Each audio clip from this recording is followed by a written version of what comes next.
I'm not a fool. I'm not a fool. I'm not a fool.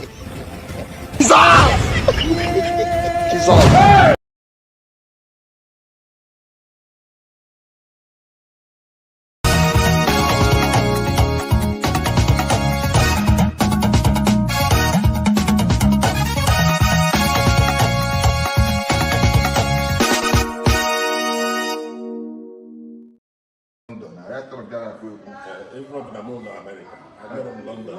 I came from Unago.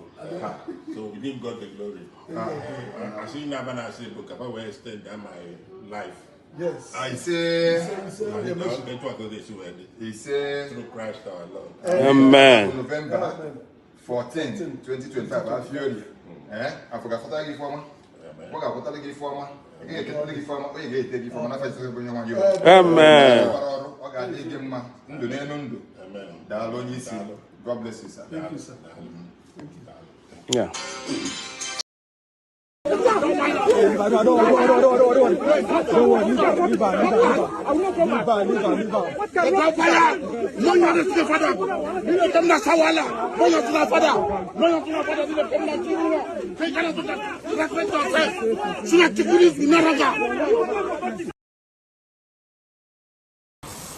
Some people say I said the boy is a fool. And what I meant was this.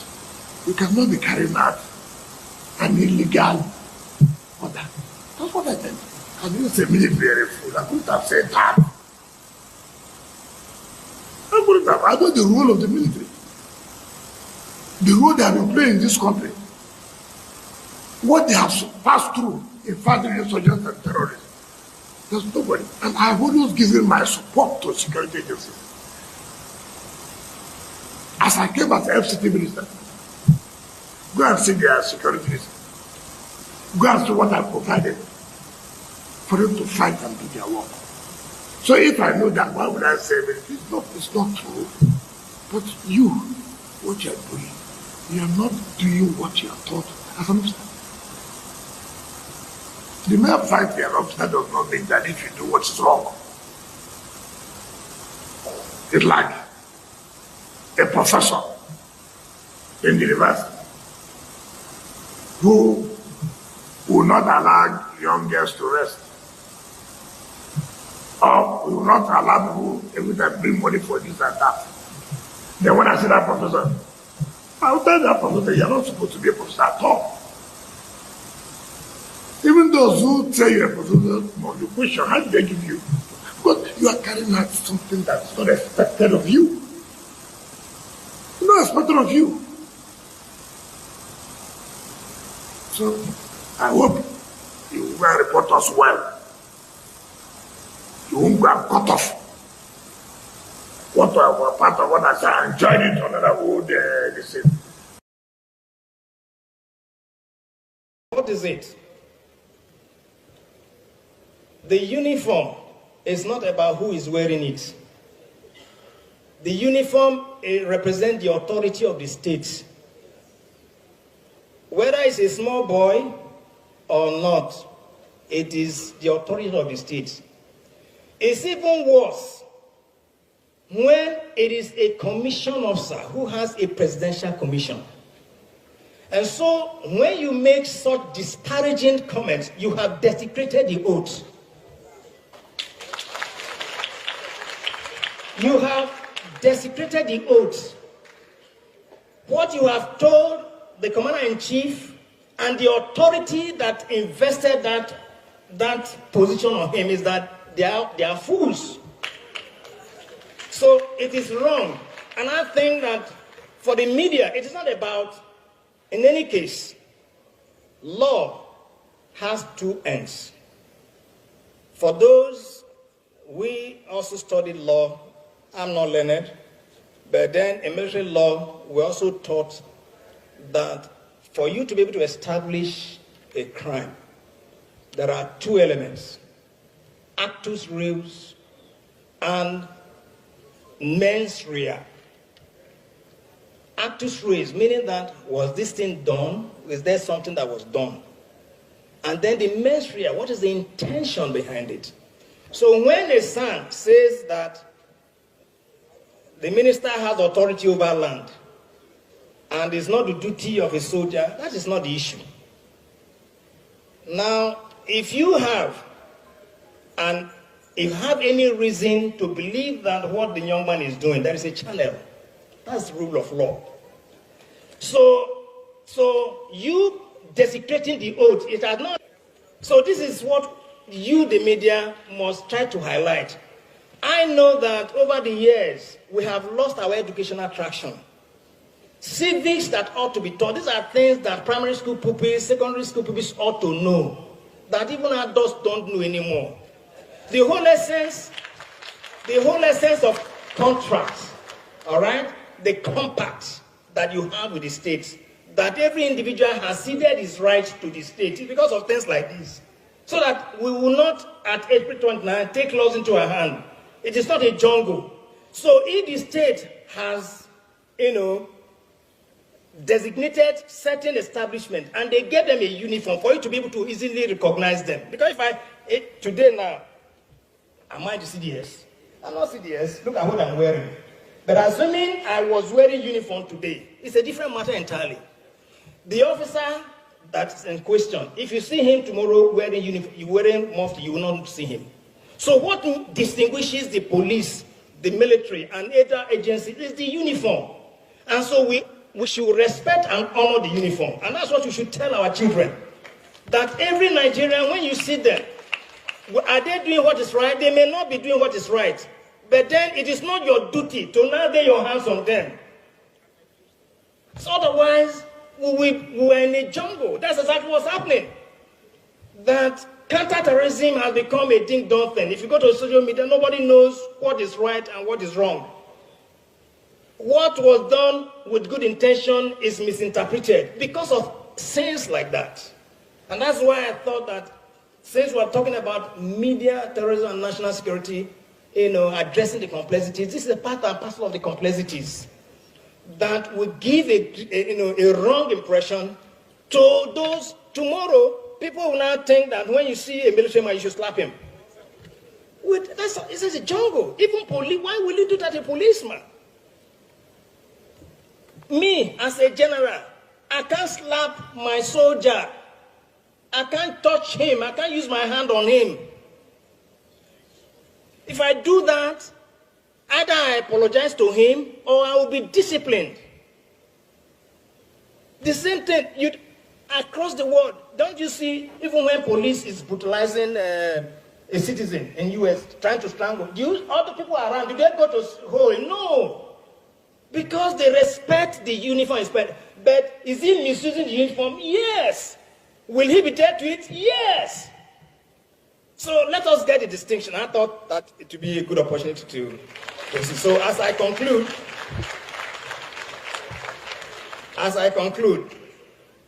what I need us to take away is that we were reminded yesterday that as editors of the media, we are the last man standing. But then, because we are dealing with national security issues, you as last man standing, you do not have the sword to protect you. So if the first man, the second man, and third man are all dead, what becomes of you? So note that. To lose, say painful, and but to some others who put in everything that they had in the process to unseat Soludo, and they crisscrossed.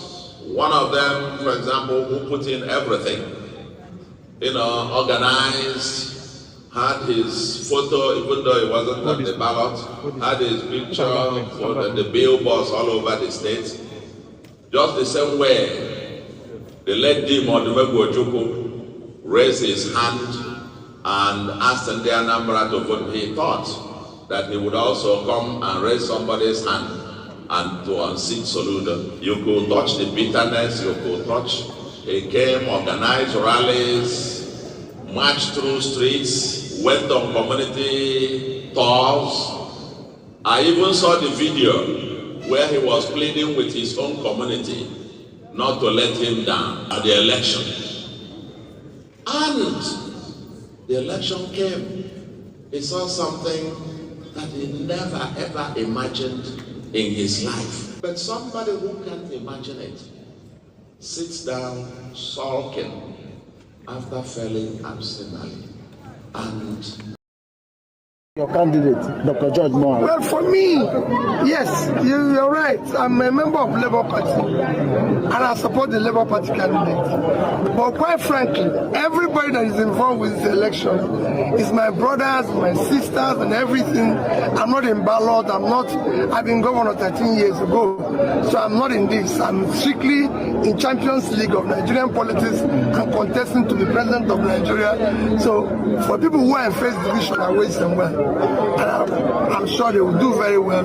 Whoever wins, let him serve the people. Nigerian.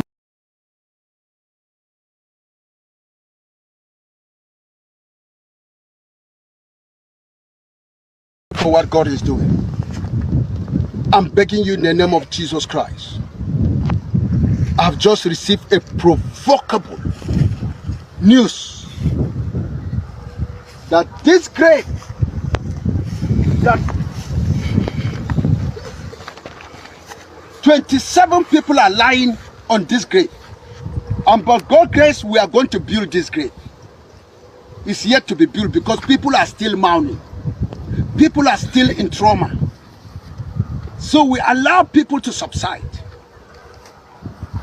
in their pain so that we come one day, we'll rebuild this monument, and the name of the people that have been destroyed, killed, together with children, we all label it out as that of Dogona Hawa. My fellow brothers, as I'm here, people were crying. Why should Sheikh Gumi open his mouth and say it was an empty corpse? All Nigerian lawyers, I'm begging you in the name of Jesus Christ, those that have the heart of Christ, the Son, we are going to sue Sheikh Gumi, and this place, they are going to guide it. I've told the security, the youths, all the youths, make sure you guide it, because Fulani terrorists are still coming back to come and remove the corpse, so that to prove to their sheikh that it was an empty corpse. So another one has been raised. All Birom youth should be on red alert. War is on ground already. Sheikh Gumi has said war. We are in pain, but he has more pain to us. 27 people are on the ground, and he's saying it's an empty cross. Director of SSS, the GOC, Chief of Staff, let me tell you, if all of you are not terrorists, you will all be present here. The youth, we are ever ready. We are going to dig the graves. World press camera should come to this place. We are ready to remove the corpse before the eyes of anybody. I will open the coffin one after the other. World press, send your press to this place. American press, Canada, I'm begging you. World press, Al Jazeera, I'm begging you, come to this place. Fox News, come. Let us dig, because Sheikh Gumi says it's an empty grave. We are not a religion of liars. Christianity doesn't lie. They know.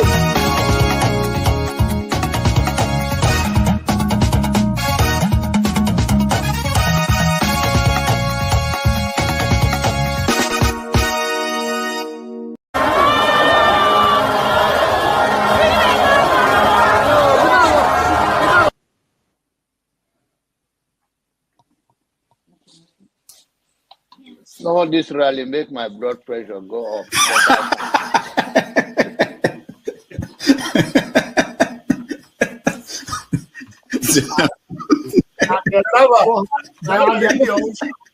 And the people who are asking a platform for him, who are supporting him.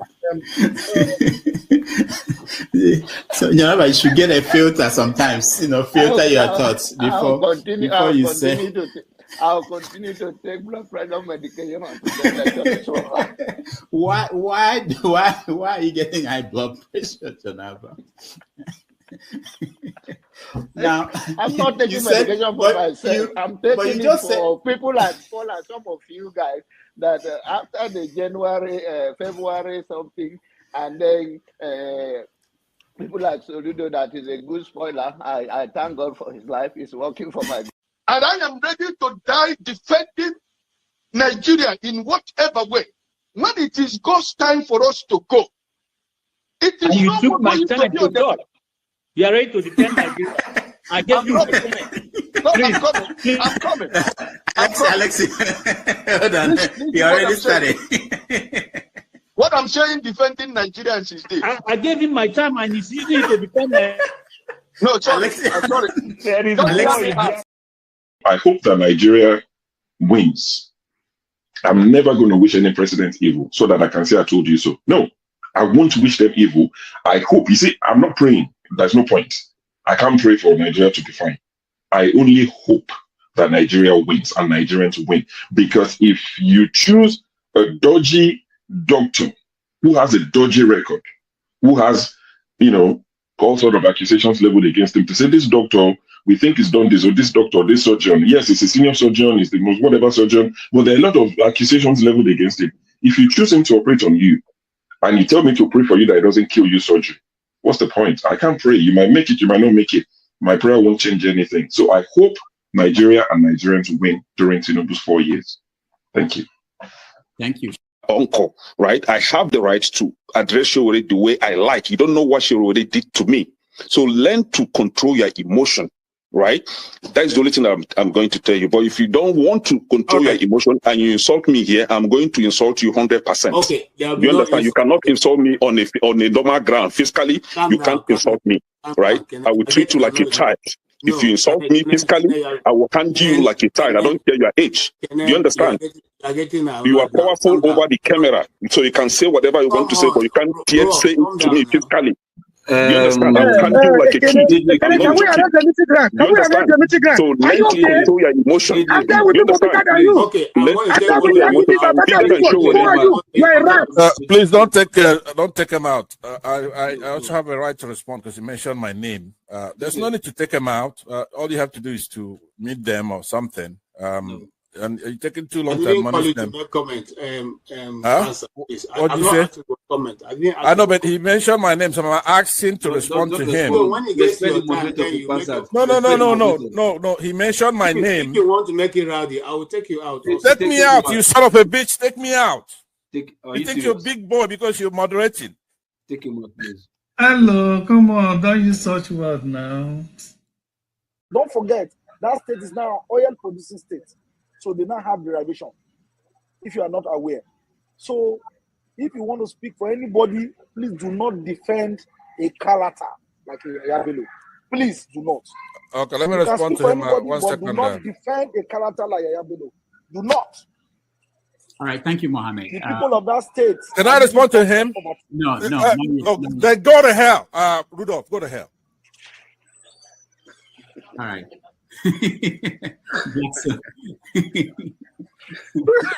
Rudolph, I've never seen this part of him before. Tinubu is a criminal, yes, of course, a categorical grade 1 criminal. The only person more criminal than Tinubu in Nigeria is probably Babangida.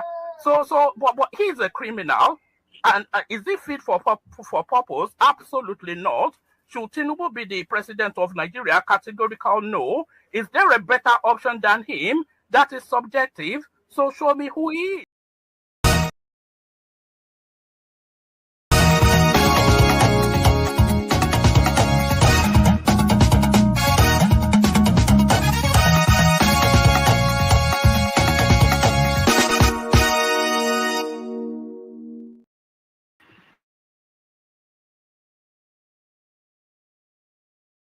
Hello, everybody. Welcome to the show. Thank you so much for joining us. My name is Rudolph Okonkwo. Today is Saturday, November the 15th, 2025.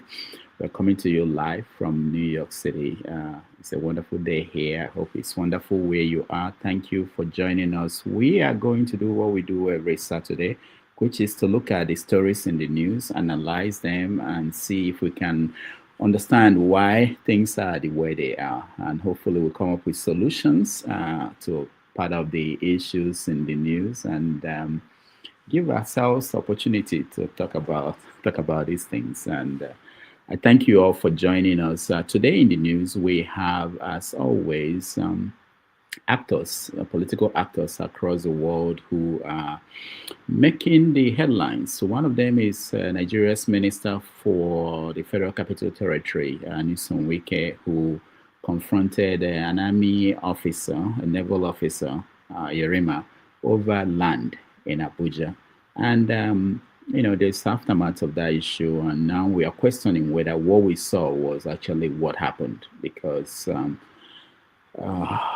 Wike told us that he didn't say what he said. So we're going to talk about that.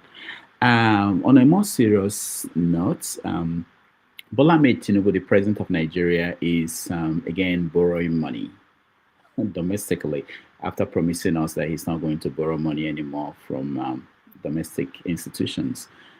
He said that after they announced that they made more money, revenues more than they expected in August. I believe they made their projection for the year, but now he's going to borrow another 1.15 trillion, already approved by the Senate, which is interesting because this week Yousouff told us there was a plot to impeach Senate President Akpabio, but that was discovered, and we'll talk on that, what it means.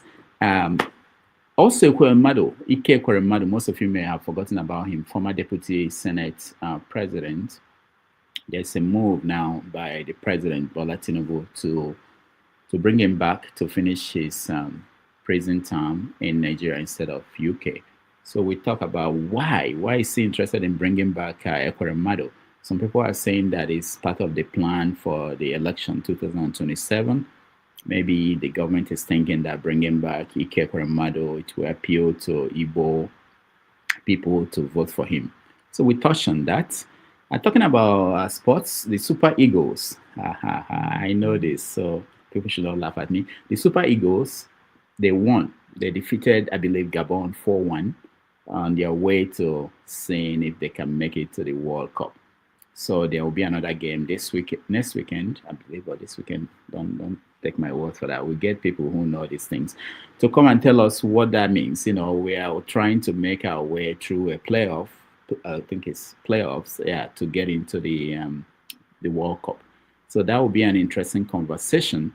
Back to the United States, which is where there is there's been what is called now shutdown. That the longest shutdown in U.S. history just ended, and the government is getting back in opened across the country. But also, Jeffrey Epstein, the file is still something that is refusing to go away. And this week there were emails of Jeffrey released where he mentioned President Trump and talked about Trump knowing everything about the girls and Trump spending time with the girls. So this is something that has refused to die, and we don't know how it's going to end. Going by history and what happened to past scandals, presidential scandals, this one looks like is going to keep growing until something happens. Either they release the whole information for the American people. More than 77, I think the figure, opinion polls are saying 77% to 89% of Americans are insisting that they want to know what happened. So that's something that we are watching, and we hope that also Nigerians are paying attention, because there are characters in Nigeria who are also behaving in like manners. You know, some people have suggested that Senator Ned Nwoko and his activities in recent times resemble that of Jeffrey Epstein. So we will touch on that and so many other issues in the news. Again, thank you so much for joining us. If you are in the studio and you want to be part of the conversation, turn on your camera. We will bring you in. And those on the comment section, thank you so much for joining us. If you're watching, can you please like, share this broadcast so that more people will see it. We appreciate all of you. We appreciate your time. Being here every Saturday, we don't take it for granted. You could be anywhere else, but you decided to join us, and we are grateful.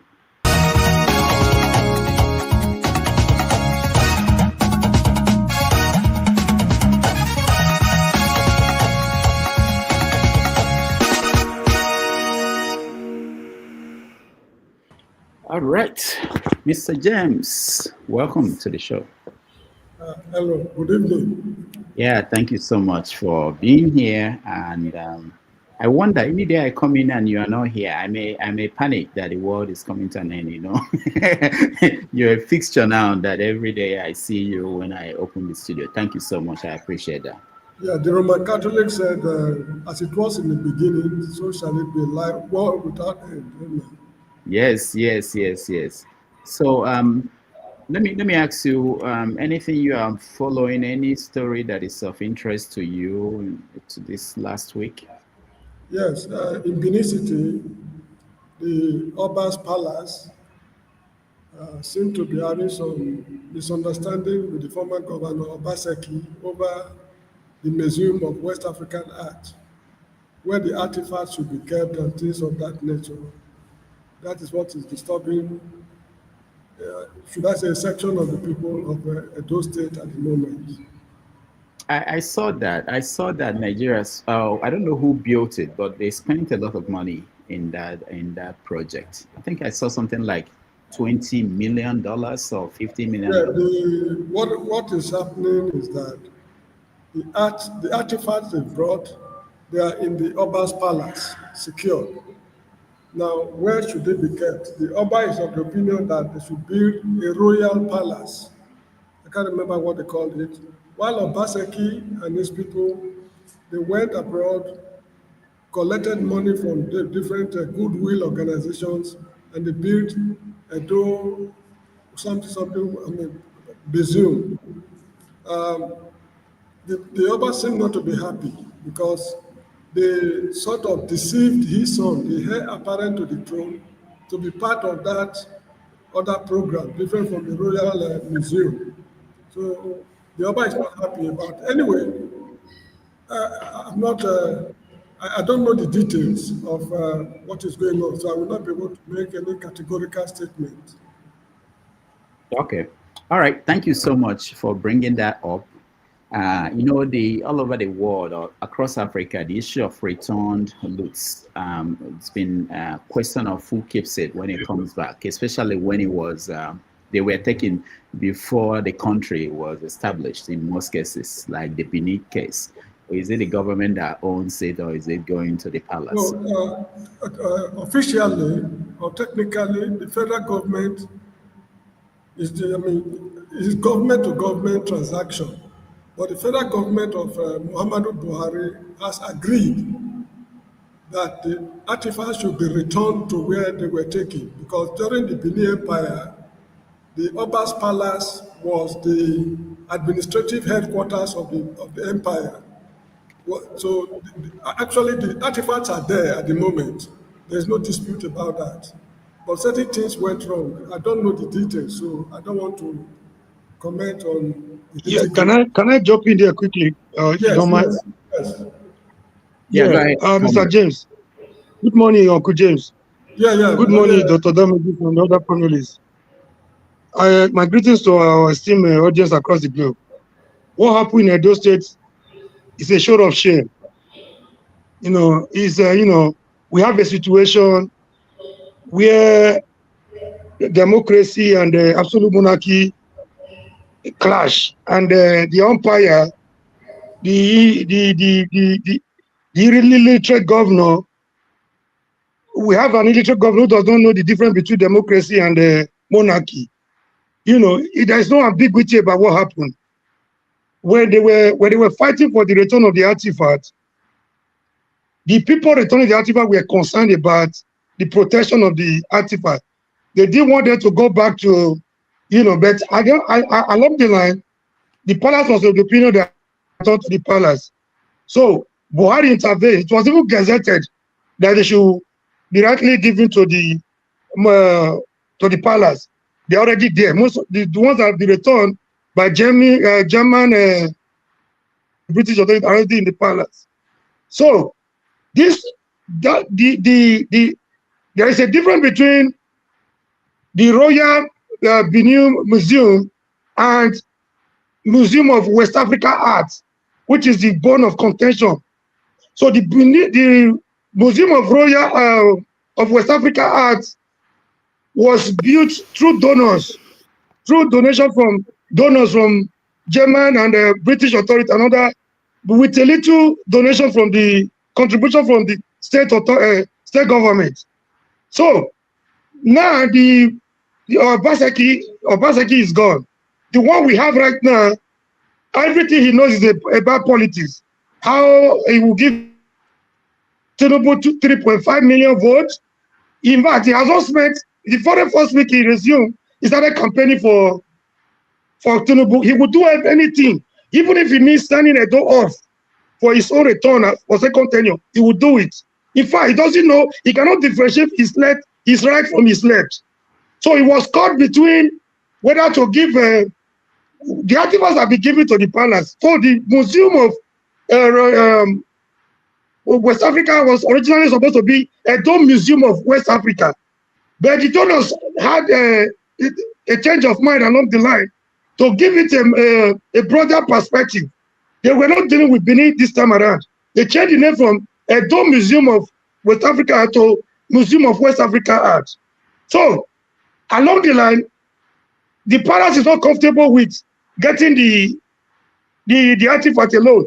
He feels the museum built by donors should have been given to him in addition to the artifact.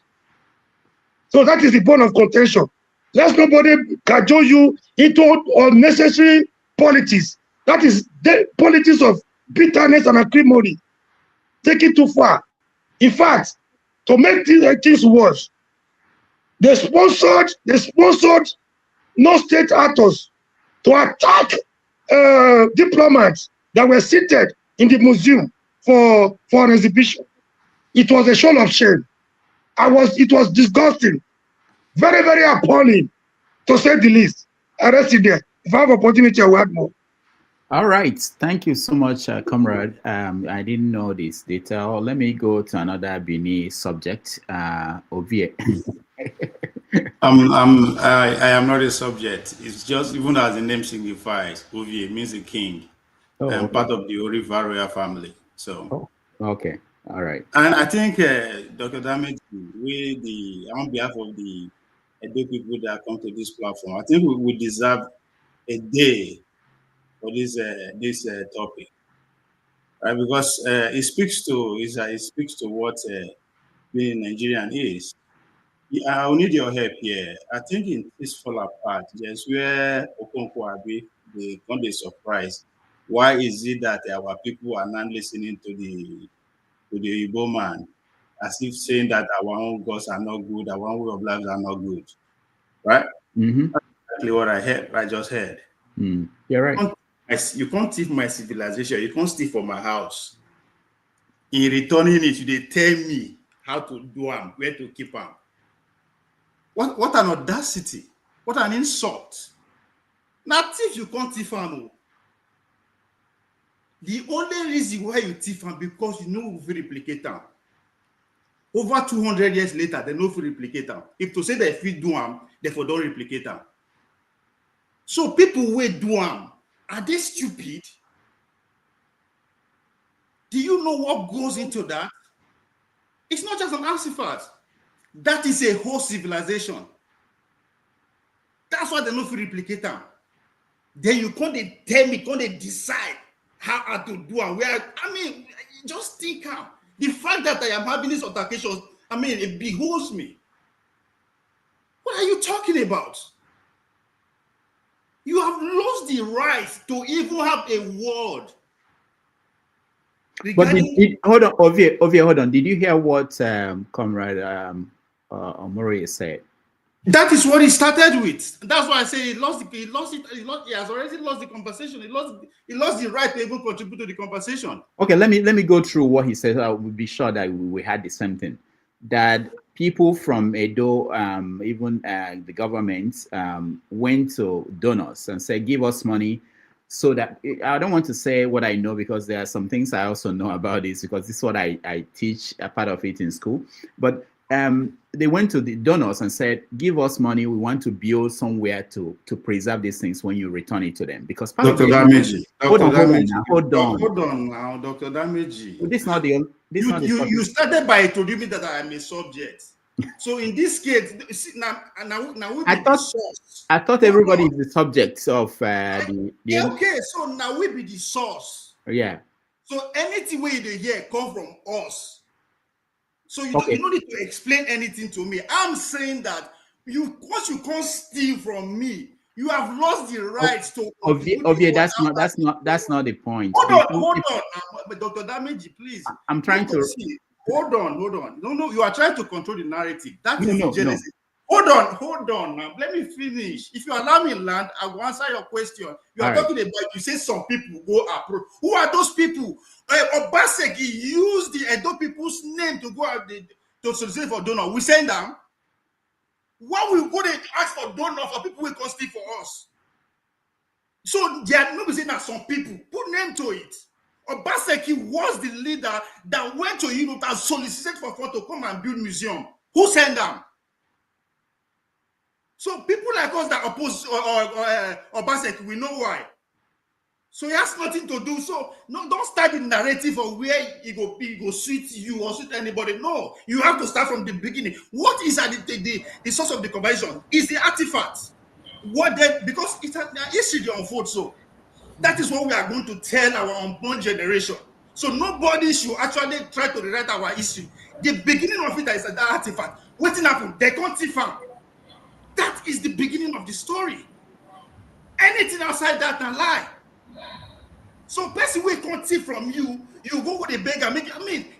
Just think and first. This is 2025. No. We can't just be they tell our own story with our own help. No. It's not possible. The same thing that happened for my village today. That's why I'm in this spirit. An injustice that started over 120 years ago had just trying to be traced back because of things like this. Now see about the kingship. So we have a source. We are coming from somewhere. Mark Twain said, the older I get, the smarter my father becomes. Our people are not stupid. Those that came before us. If we are so smart, why we never replicate what they don't do? So there's more to this than just to say some people know. So it's a sacrilege. So unheard of for you to say you make I tell you say some people go with us say we no go fit protect them. Are you stupid? No, be we build them. What do you mean we cannot protect it? You came gun blazing before you were able to assess that thing. All right, thank you. Every other thing they say everything is not politics. Now they build politics on top of. Okay, thank you. I'm sorry, Dr. Dameji, if I go out of character. No, it's all right. It's all right. This is personal. It's all right. It's all right. So it's funny because we watch documentaries in my class where we show it's not just in Benin, it's not just in Nigeria, in Cameroon, in all of Africa. African works were stolen and were taken to Europe. You may know the story of the Benin Kingdom, how they came in and fought and destroyed the kingdom and took works out. And we show Europeans in the documentaries, and there's so many, you can find them on YouTube, so many documentaries where Europeans will make the case that why they are not going to give this back to African countries is because African countries cannot protect them. That's the argument the Europeans were making. Okay, calm down. Okay, calm down. Okay, I'm not an European. I'm telling you what they're saying. That's the argument Europeans are making. And African artists, and I can mention some names, people I know. I've seen their work. They exhibit all over the world. Some of them are from Benin, you know.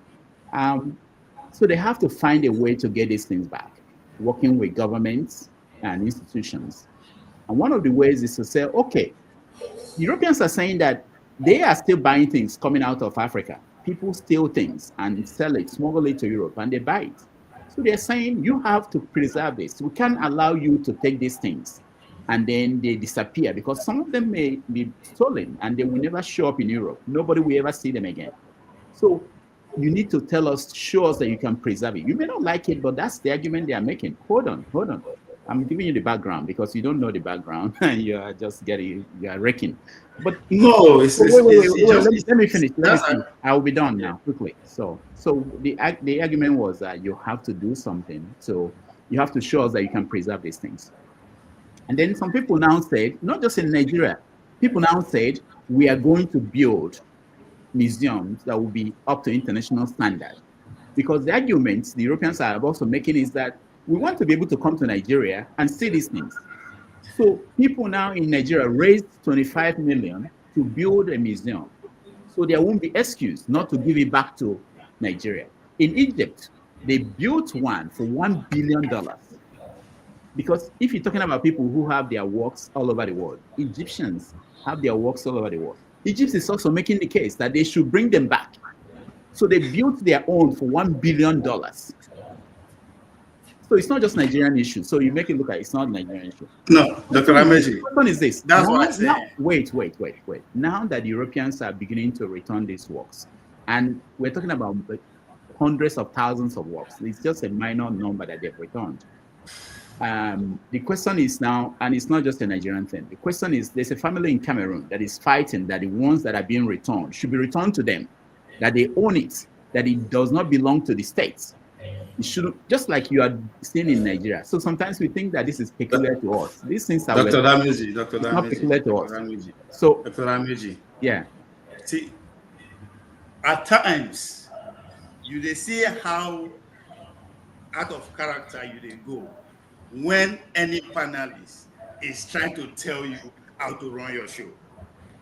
It's not about the show. It's about what you are saying. I don't care about the show. It's not. No. But this, to even listen to that argument is an insult. That's what I said. That the fact that you steal from. Hold on. That's why I said. That's why I say we deserve a day just for this conversation, because it's deeper than that. You can't steal from Dr. Dameji, it's unfortunate that people have decided to celebrate what they should be ashamed of. People have no shame. They have no integrity anymore. They just go to social media and spin whatever nonsense they want. This is disgusting. This is disgusting for selfish interest and personal aggrandizement. You should be ashamed of it. Be ashamed of your heritage. Be ashamed of your personality. Be ashamed of being an Edo man. All in the name of politics. What are you getting? What are you getting? The interest of one man to be greater than Edo people. You should be ashamed. All right, thank you. This is not even the topic of today. You don't finish, Abi. Well, hold on, Obi. I didn't say. Obi, don't speak yet. Don't. The other people. I keep quiet for a reason. Thank you. James, what do you want to say? Yeah, you see, this problem is a very deep problem, because the Obaseki family, whose house is at Upper Market Road, the opposite Upper Market, the role they played in the exile of Oba Vorame in 1897, when these artifacts were stolen, is still very fresh in the memories of the Benin people. There's more to what we are saying. I will not be able to discuss it actually because, first of all, I'm not an indigene. There are a lot of undercurrents which I will never even understand if they explain it to me. So it is the Edo people who should put their heads together to resolve this matter. Then secondly, we, the modern Nigerians, we should be terribly ashamed of ourselves for one reason. If our ancestors, centuries ago, were able to accomplish this monumental feat, what are we doing? Americans are going to the moon. They are coming back. You get the point I'm making? We cannot even feed ourselves. We cannot manufacture motor cars, refrigerators, simple implements, we can't do it. Yet we are all here quarreling over what our ancestors did effortlessly. In what way are we better than them? Look at the Benin City moat that they dug around the city of Benin. That was an engineering feat, one of the wonders of the world. Today, where is the moat? We, the occupants of the city, we've already sealed up the moat with sedimentation. All the drainage system in the city are channeled to the moat. The moat is now filled up. This is what our ancestors did with bare hands. We should be ashamed of ourselves. We should do better than them if we are truly their descendants. All right, thank you, James. Let me just say that we are planning that every Friday we have one topic and we debate it. So it's not yet marshaled out very well, but we will pull out something where we could pick a topic and debate it extensively instead of, the way it comes into a normal show on Saturday where we have series of topics we want to talk about. So I'll give Paul Revolution Now, Ikolola, and Comparable Facts, just 2 minutes to weigh in on this before we go to the normal show that we came here for. Mr. Paul, you're next. Doctor, good morning. Good morning. The first thing first, I understand that we do things different from the way some other clients may do things, and it makes the world a better place. But over time, we just oppose by trying to do this thing with comparing apples and orange. Like, for example, they can build a museum somewhere and name it with the Oba of Benin, Oba Palace Museum and everything. They give them all the credence and everything, and the museum can stay somewhere else. You understand? Everything that the United Kingdom took does not stay in the King's Palace. You understand? And everything. They can do things like that. But only greed and everything. Then you must understand, when you go to war, you lose war and everything. You are the losing end. The people who defeat in war cut the shop. That's how it is. You understand? African Americans own land. In America till today, they are still fighting for land. They brought them from somewhere else. How did they own land? Just like the Indians also own land. The white people also own land and everything. So things change over time. We get involved over time. We shouldn't be fighting over this little thing. When you see the former governor, you understand one of the ways when you see the credence from the way the Oba also spoke and everything, the way he went from countries to countries to country. It's not about go there to go take money. It's about also lobby other empire, other thrones, and every other thing. Lobby other thrones to get this thing. Maybe because of some of these museums in Europe, people go there, people pay fee to go see some of those things. So they make revenue out of it.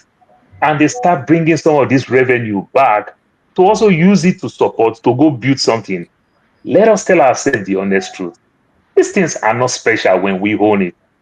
It's a foreigner who appreciates it so much. And because it's us, that's when we started asking.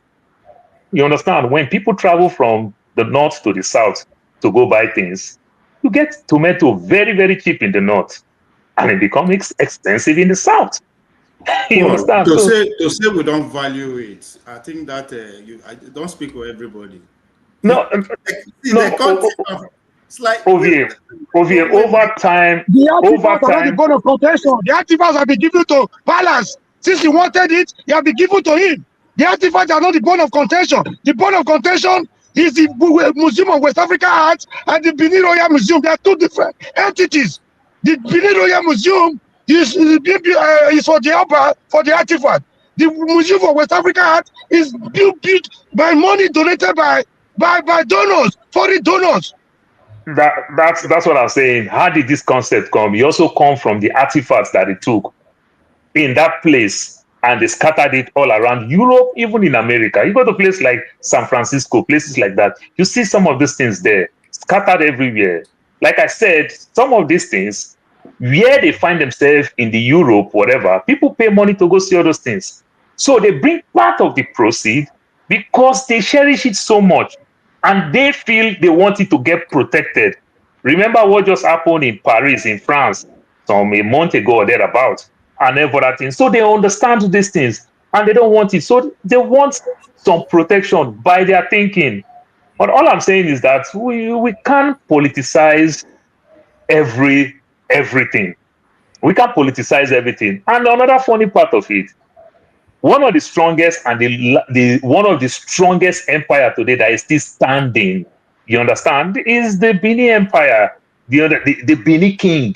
If I will use the word, let me not say empire now. The Bini King, you understand, is still respected because the king respects himself. Other than that, you understand, if you go look the constitution so many years ago, the king get allocation. But right now, the king earns salary from federal or state. You know, we have state king and we have federal king. What we call ballet, we have also local government fund these people lifestyle. You understand? You can see what is happening in Kano. So when you look all those things and everything, so the king is losing their power by the day. Let us tell ourselves the truth. The king is losing their power. Even in the UK, the king is even losing their power by the day. They need to lobby to even get their funds, their allocation to run that throne, even in UK. So we must understand these things. The Oba of Benin fighting this fight. It's a good fight. Don't get me wrong, but between both parties and everything, the politics and everything, it can crumble that throne and it may also make the throne stronger. You understand? But we shouldn't lose touch for our culture and tradition. Is the grand norm. That's all I will say. Thank you, Paul. This is not on the topic today, so let's quickly touch it. I want to give everybody the opportunity to weigh in. I know it's very passionate for many people, but this is Dr. Dameji. You have to wait now. I just want to make a request. At the end of the last person, you have to allow me to speak without interruption. No, I don't think so. I'm not during my time. I don't care. Okay, thank you. Revolution. Started something now. We have to finish it because all these good morning, good afternoon, greetings to everybody. Mr. James, everybody, I salute you. I was just on the bed watching you guys, but OVA now bring me in. I want people, especially Nigerians, to stop saying they stole. Because we know ourselves, we have seen what has happened, how we have lived our lives since the white people left. They didn't steal it, in my own view. If they just help us to keep it. Simple. If they leave that thing for Nigeria today, somebody for don't carry them, put for a house, say na papa get them. And we not go see them eye at all. This is something where, for me, this is what the gift of our ancestors. They did something that nobody can ever do again in this world. And they know these white people came, see how we be. Say, if we leave this thing for these people, either say, then destroy them, and the world no go stand. So they help us, just carry them, go somewhere, and they no hide them, say then go keep them for one person's house. They kept it in a museum so that people can see the powers and gift of what Africans can do. That is all I just come in to tell Ovie. Because he was saying they steal them. They didn't steal it.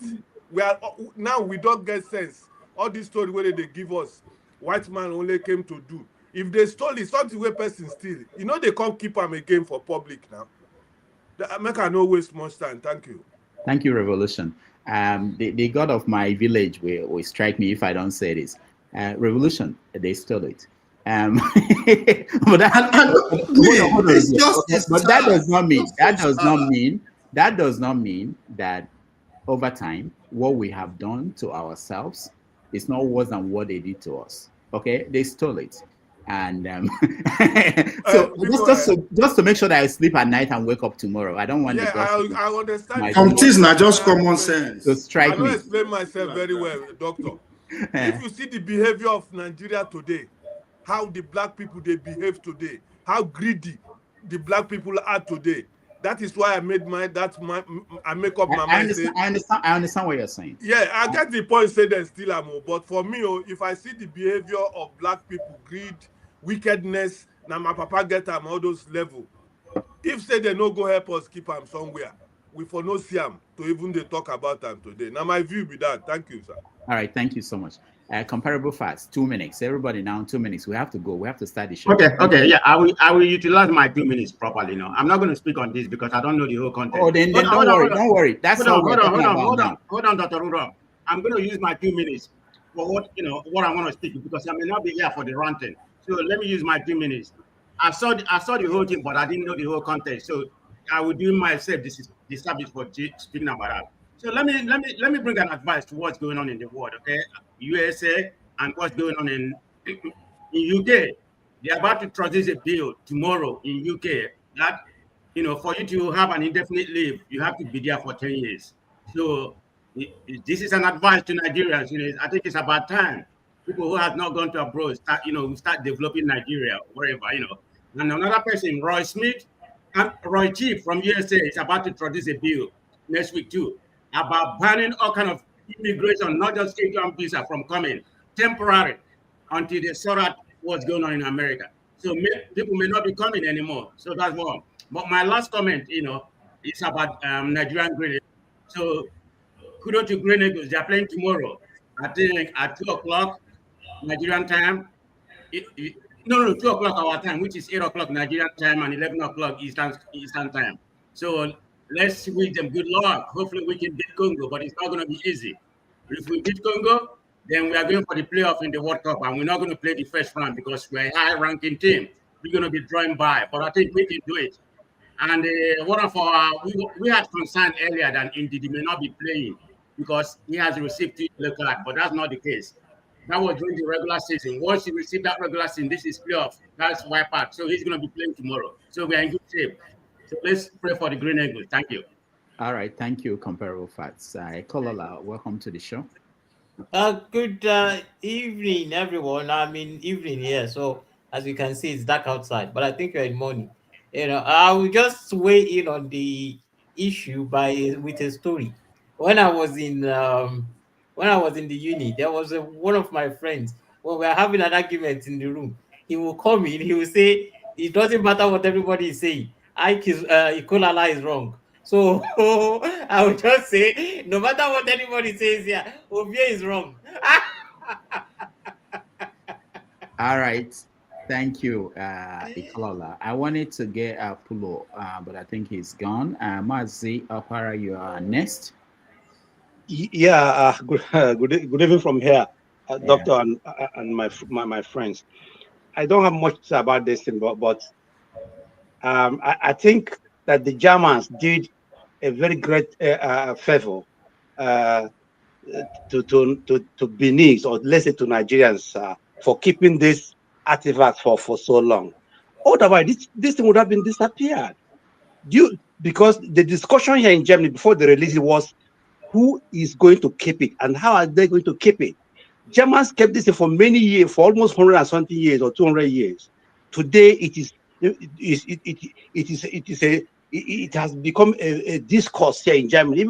They showed how they were fighting the people that went there. They showed on television here 2 or 3 days ago how they were fighting, visitors that went to see this, that visited this museum. It's a disgrace. What happened in Edo or Benin a few days ago was a disgrace. I wish that German had kept this in here. Thank you. I will support Ovie 100% on this one. The Germans are wrong. They stole our artifact. They don't cut the short. We can use all type of way to lobby to get our team back. After we get our team back, it become a different thing. That's how politicians work. But saying it's a disgrace. Disgrace for what? You stole my property. You want to tell me? No. You want to turn my Urobobanga soup to cheese? And I should sit down there and accept it? All right, thank you. That's not disgrace. We're supposed to convert it to tell the Germans, shut up. It's our own business. We cut the short. Paul, thank you. Let me just say this. We have to end this. I'm going to invite an artist. I have so many of them from Benin Empire, former Benin Empire, to come here and talk about this on 90 Minutes Africa before the end of the year. I'll do that. But I want to ask people here, how many of you have gone to museums in wherever you live? There is a museum of modern arts here in New York, very big. Doctor, please, please, I beg you. I want to, before I forget one train of thought, people don't even understand who is Oba Ovarowe.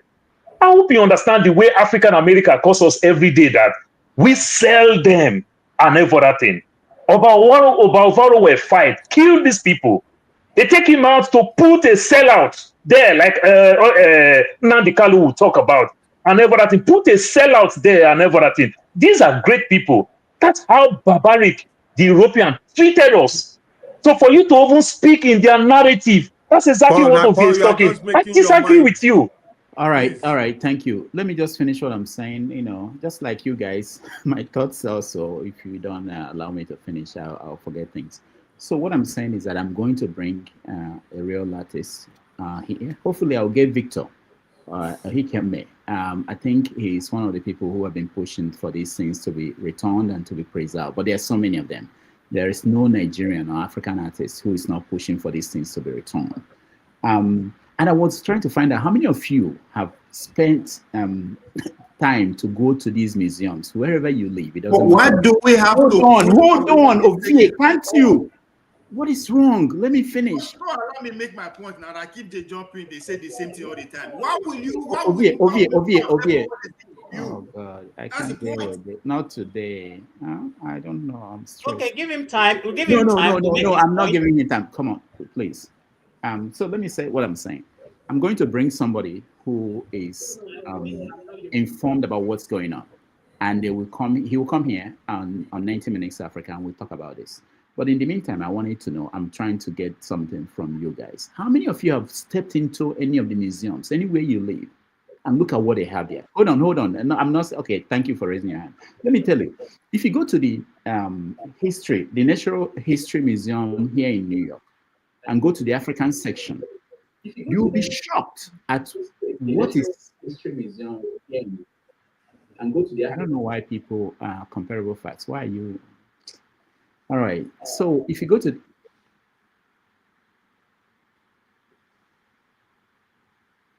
the museum anywhere in the world, whether it's Africa, wherever in the world you are, go to the African section and see the amount of works that are there. In fact, in the UK, they found out that there were still thousands that have not been shown to the public before. Some of them needed to be restored. Nobody can restore it because they don't know how it was made. So these are a lot of works that are out there.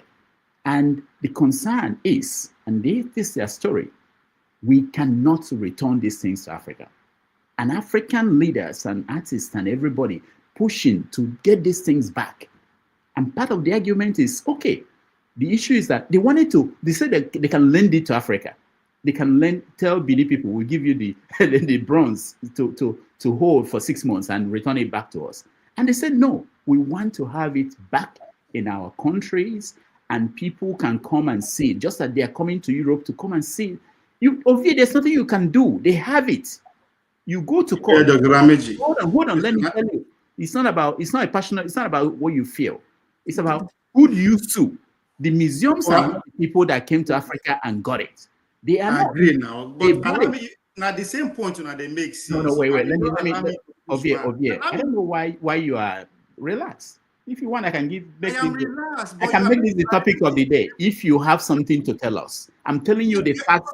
Hold on. Ovie, hold on. I'm telling you the facts on the ground. You are talking about what you think. It's not a fact. When you have kings, African kings, going to Europe to lobby, to meet lawmakers, to make the case for the return of these things, it's because that's the only way they can. But Dadadameji, nobody's agreeing with you, but allow me make my point now. It's only fair. You are making the same point over and over. Everybody's saying the same thing. I did not just allow me make my point. But you are not understanding what the people are saying. That is why we cannot understand you. What the people are saying is not what you are saying, Ovie. That is your point. It's not fair. Let him make his point. It's not fair. Let him make his point. Let's hear him. Because I'm saying things different. Doctor is a stake here. Let Ovie speak. Okay, I'm Ovie. Go ahead. I'm done. Dr. Dameji, when you say professional, when you say artist, what do you mean that who is qualified to talk about it? I mean, please tell me the qualification first, please. These are people who are still making artworks that are well recognized across the world. These are people who have studied the ones that were made. They know the history. They know everything about it. These are people who are at the forefront of advocacy for the return of these works. They are the people I'm going to bring here. Thank you. These people who are making history, now we then they write the history on. And I am not just talking about emotional or personal here, right? If you pay attention, Ososo is making national headline. I have read, I have studied, I've done experiment, I'm doing the work. I am part of the royal house in Edo State. I just tell you, the same invasion of Benin, which led to the occasion of our own kingship in Ososo over 120 years ago, that they turned our democratic way of electing leaders to a unity system. Since that time, we have never known peace. And now only us, they will only speak one language, now only one village, but we fight ourselves because of leadership. Why? Because of that, the same people who are invaded Benin City. So I am not qualified that anyone you can, or I'll go toe to toe with anybody, with facts, with history, with personal history, however you want to go with this thing. So you are just aggressing and steal that they can't steal. The fact that when they go beg for that, does that say anything about us? Why do we have to go and beg for what you have agreed that they have stolen from us? Who do us like this? We not sabi think again. If you steal from them, would they come and beg you? Those that steal from them today, where are they? Come on. They have lost the right to tell us. Hold on. Are you talking about Hush Puppy? Please. Okay. Please. Okay? Well, people will build them. Keep them. Are they stupid? Where we want to steal them from? Where we want to carry and go? But that is not the point. For the fact that you came to steal from me, you have lost the right to even say a word what goes on from there. Those who are going there to beg and lobby are traitors. They should be treated as such. May they keep her. What are we talking about? So I should be praising those that went to a lobby. Make her the president. No. Nobody betray anybody that make that point is a betrayer. If you agree that they stole it, so what is the point again? Stay from them. See what happens to you. I mean, have we lost our common sense for the sake of education? Why? If to say easy, therefore don't replicate them. Anything way easy, therefore don't replicate them. Why they never replicate them? People say the only thing close to God now gold. Because if you bury gold today, come in 1,000 years, you will still remain the same. That's what you know they have that. How do you know that they have not replicated it? How do you know? Uncle, who is speaking? You say that they do us favor. Person can't steal for us, say they keep on for us. That does not even make sense in the first place. Then you can't tell me how to keep on. Allow me steal them. Allow me if I take them back, allow me destroy it. I have the right. It is mine. Give me right to treat it the way I want. It's mine. I not buy them. Let that sink in. We not buy them. That's civilization. And as I said, if it's easy, would have been seeing the replica everywhere. There's a reason they could not replicate it. Just the way you cannot replicate gold. All right. They keep up for over 100 years. Thank you. They no change, nothing to them. There's something behind it. Nobody can understand. Only those that are directly involved in how it came to life. Thank you. So, as I said, when you steal it, you lost the right to decide how it should be. We go take and we go destroy them. Now our right. We go take and keep her. We no go touch her for the next 200 years. It is our. That's what we want. If you say that the way your forefathers are behaving is stupid, fine, so be it. Mine are not. I allowed Ovie to finish so that he won't say that we don't allow him to speak. Thank you so much. I will not entertain any more talk. We've done an hour on this. This is not even. As I said, bring any professional I go debate for as long as you want with every credential that you want. That's why I say lay the credentials. What is it that makes a professional talk about this case that is more qualified than me? Academically, in any way. As I said, my name now Ovie means king. I'm from Oriva family. I know the Ida. Okay, Ovie, thank you so much. Just it was when Ovie was talking, I was just thinking, why do we have to beg them? And Ovie, so what, Ovie? About you being a king? Who wants to know? And Ovie, he's talking about credential. Who qualified to talk about this thing? Hold on, guys. Ovie is speaking English. Ovie is a Nigerian. These are things they impose on him. He's not his. he's complaining about the work that Obi couldn't do anything about it. He couldn't do anything about being in Nigeria, speaking English, about how he dresses, everything. But he's speaking a fight. I am here to study them. They All study right. me. They conquer me. I have to study them too. All right, thank you. So let's go to the topic. So I have to study them too. All right, we'll go to the topics of the day. We are going to start with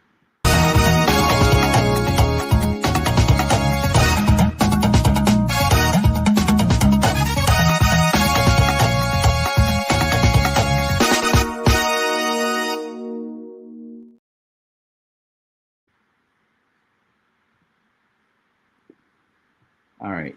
Sorry, I have too much videos in this studio. I can't play the video. But we're going to start with Wike's encounter with the Army Navy officer when he went to the land under disputes in Abuja. Navy officer. Yerima. Abuja. It has become something that Nigerians are having fun with, and Wike is on what is now considered a damage control move. He had a press conference, which doesn't take him time to summon the media to come together and listen to him. And he said a lot of things during the press conference. One of them was that what he expected from the army officer who claimed that he owned the land. He wanted the officer to come to him and ask for help, just like Obasanjo. How can I sit as a minister? Government officials have been attacked. Government officials have been beaten up. Government officials to the level of directorship. Then I'm sitting in my office doing what? How will such officials carry out their functions again when they know that their principal or their boss cannot protect them? Not as private individuals, as government officials. So many people have had problems. Chief Olusegun Passenger, a general, former head of state, former president, he will call me on phone. Minister, I look good at this problem of land here. Please carry. I will solve the problem. That is former head of state, former elected president. We have the courtesy of calling the minister. Look, I have this problem. I have this problem. See how you can look into it. General Tiwadan Juma will call you. Look, there is this like this. These are people who, they're all retired generals. These are people with constant discipline. They didn't bother because they were former chief of minister. They were former president. They never sent soldiers. They never sent anybody to go and attack anybody. They just call you. And respect the gas, respect. I have to respect. And I'll tell them, sir, don't worry. I will sort out the problem. And I will do. I won't even talk about other people who are highly placed. They will come to you. Mr. Minister, maybe we didn't know of this. If we knew, we would have done it like this. When a serving Major General attacked the development control, I wrote a letter. The President Chief of Defense Staff was Chief of Army Staff then. I wrote a letter, sir. Because that is a serving military officer. That if anything goes wrong, he's still under the authority, under the control of the military. When I came on board, before them, President Jonathan had awarded a contract to develop another city, which was close to the military, awarded a contract. threat, not me. A Federal Council presided over by the CNC, I wouldn't. The contractor went there, he was just away. I wrote a letter. We met. The late chief of Amsterdam, Alabangi was there. The former chief of defense staff was there. These same ministers of defense, they were all there. We all met. I said, look, it is not good, this government and government. I mean, it's not, let's see how we can resolve this matter. I never one day, I respect institutions. And I know what it takes. Even as a governor, nobody, no governor will say that they supported the military that more than me. So I know. But how do you see a private individual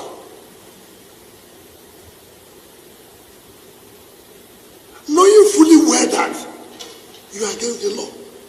It is not military versus government. No. Knowing fully well that if it was military, I would have written to them that, look, military, why are you doing this? This is a private individual. Land was not allocated to him. Land was allocated to a company called Santos. In 2007, for parks and recreation. They applied to the former minister for change of use. The minister refused. The man went, started selling land. Maybe the former chief of staff fell into their scam, sold. This government property. It's not your property. If government officials came to say, look, what are you doing here now? This is not, government has sat under the ministerial committee and taken back every land under parks and even under secretariat, because we felt that there are a lot of delays, suits, litigations. We said, no, we won't continue with that. You send this, so you start beating government officials. Not private, but government officials, beating them. Senior government officials, you were beaten.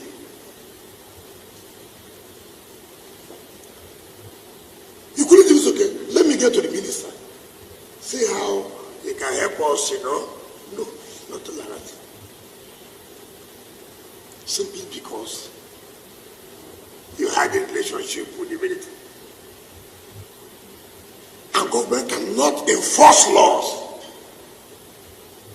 because you are attached or you had a relationship with a particular institution, or you come from a particular place. What I meant was this: you cannot be carrying out an illegal order. That's what I meant. I didn't say military fool. I couldn't have said that.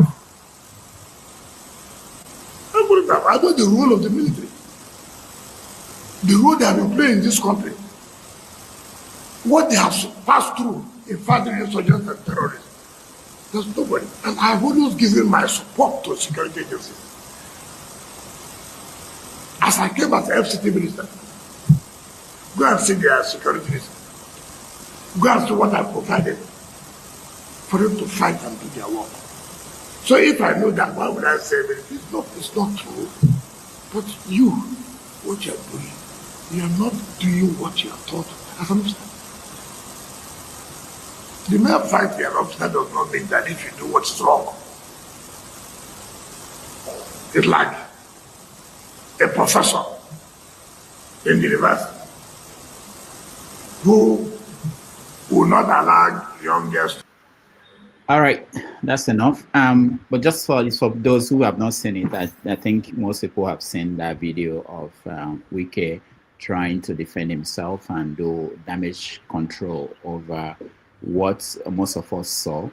And we heard from the Minister for Defense, saying that Wike was told to leave the matter.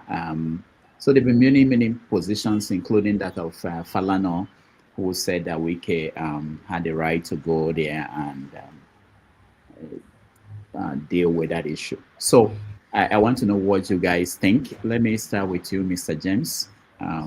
What is your take on the drama? I think it's a failure of the judicial system of the country. If land is illegally acquired, the courts are there to address the matter, not Wike, to start with. Now, according to him, government officials were beaten. So that is why he had to go there. Government officials are beaten. He should tell the police to call, the police, that's a matter for the police to handle, not himself. Although people have been against him because they never liked him all along. That is a different matter. But again, look at it from this perspective. The land was given to a company for public use. Along the line, that company applied to the then Minister for Federal Capital Territory to change it to private use. The minister refused. The company decided to be selling the land to people. That's where an army general, a Nigerian army general, bought the land and he was erecting a private building. Wike is right. That place is not meant for residential purpose. It's for public use. So what is the matter? But the way he went about it, it is not his duty as a minister to go and intervene in such things. But again, the so-called army general is a retired general. He's no longer in active service. That house is not a military house. It's not a barrack. It's not a military installation. It is his personal property. Why should he use the military to protect his personal property? I'm aware that they say once a general is always a general, but I do not know if that's the practice in Britain or the United States. The people we are copying. Anyway, this is just to show the monumental rot in the system. If a poor man were to be in the general's position, in fact, the poor man cannot even acquire land in Abuja. Natives of Abuja, indigenous, who are poor, do not even have land in Abuja to start with. So these are the nonsense going on in Nigeria. This is how they continue to fight themselves till the revolution will break out. And once the revolution breaks out, a lot of things must have been revealed. In his so-called press conference, he was mentioning names. People should take proper note of those names. In future, we might not be alive.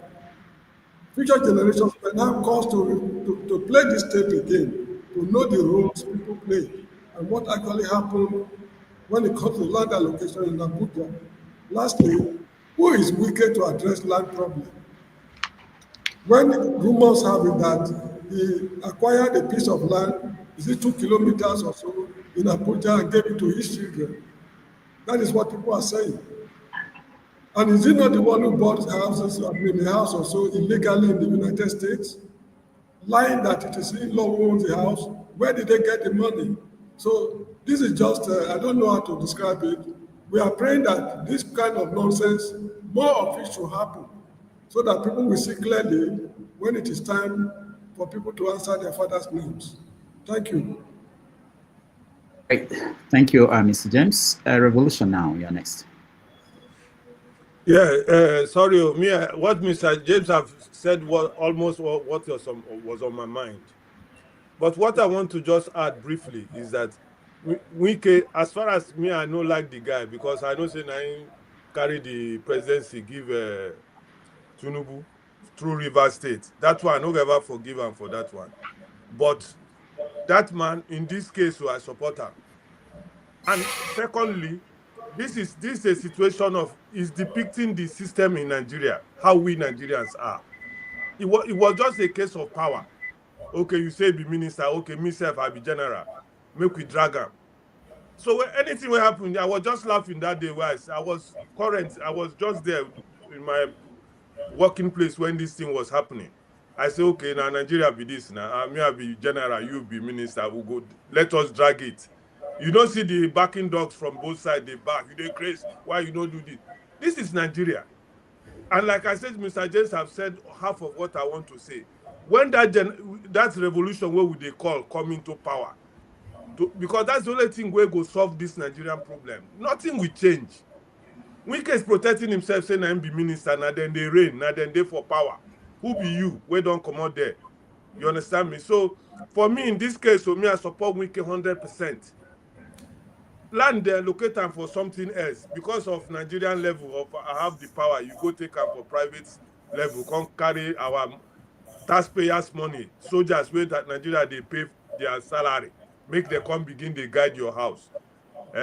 And you notice say Wike go live and line low, in way himself be lion. So for me, Wike get 100% right in this case. Now power fight. I can't say more than that, Dr. Damages. All right, revolution now. Thank you. Paul. Dr. Wike is 100% wrong. When I say 100% wrong, he's 100% wrong. My father also owned property in that country. And if we use common sense, if we understand basic law, you understand these things very well. From Wike word, the naval chief has not come outside and said his own side. From Wike word, this property land is owned by the something Santos and everything, the Santos. And if Santos own property, if you want to revocate the property, the land, whatever, you write to Santos. You take them to court that you are revoking their land, whatever. Did you do that? Did you do that? Even while you are going there, you on your own say you've already reported. You are still going there with bulldozer. Where is the place of the law? That's a lawyer. You understand? That's a lawyer. You are still going there. It's not your place. There is this phrase everybody uses. They say you cannot be a judge and a jury in your own court. If a judge goes to Walmart and sees somebody else shoot somebody down, even when the judge witnesses it, if the case comes to his court, the judge will still ask the other people for evidence. The judge cannot be the evidence, cannot be the jury. You cannot. So even if you want to revocate the land, since you have the power and everything, you go to Santos. Since the naval chief is not dealing with you, the people on their own who own this land, you go to them, you write them. Where Wike is calling all these people, doctor, these journalist people, I'm so ashamed of them. You understand? Something that you did that makes me happy the other day, the man that you are bringing tomorrow, where they will bring some Boko Haram sympathizer, they will not bring the other side to balance stories and everything. It just makes me mad.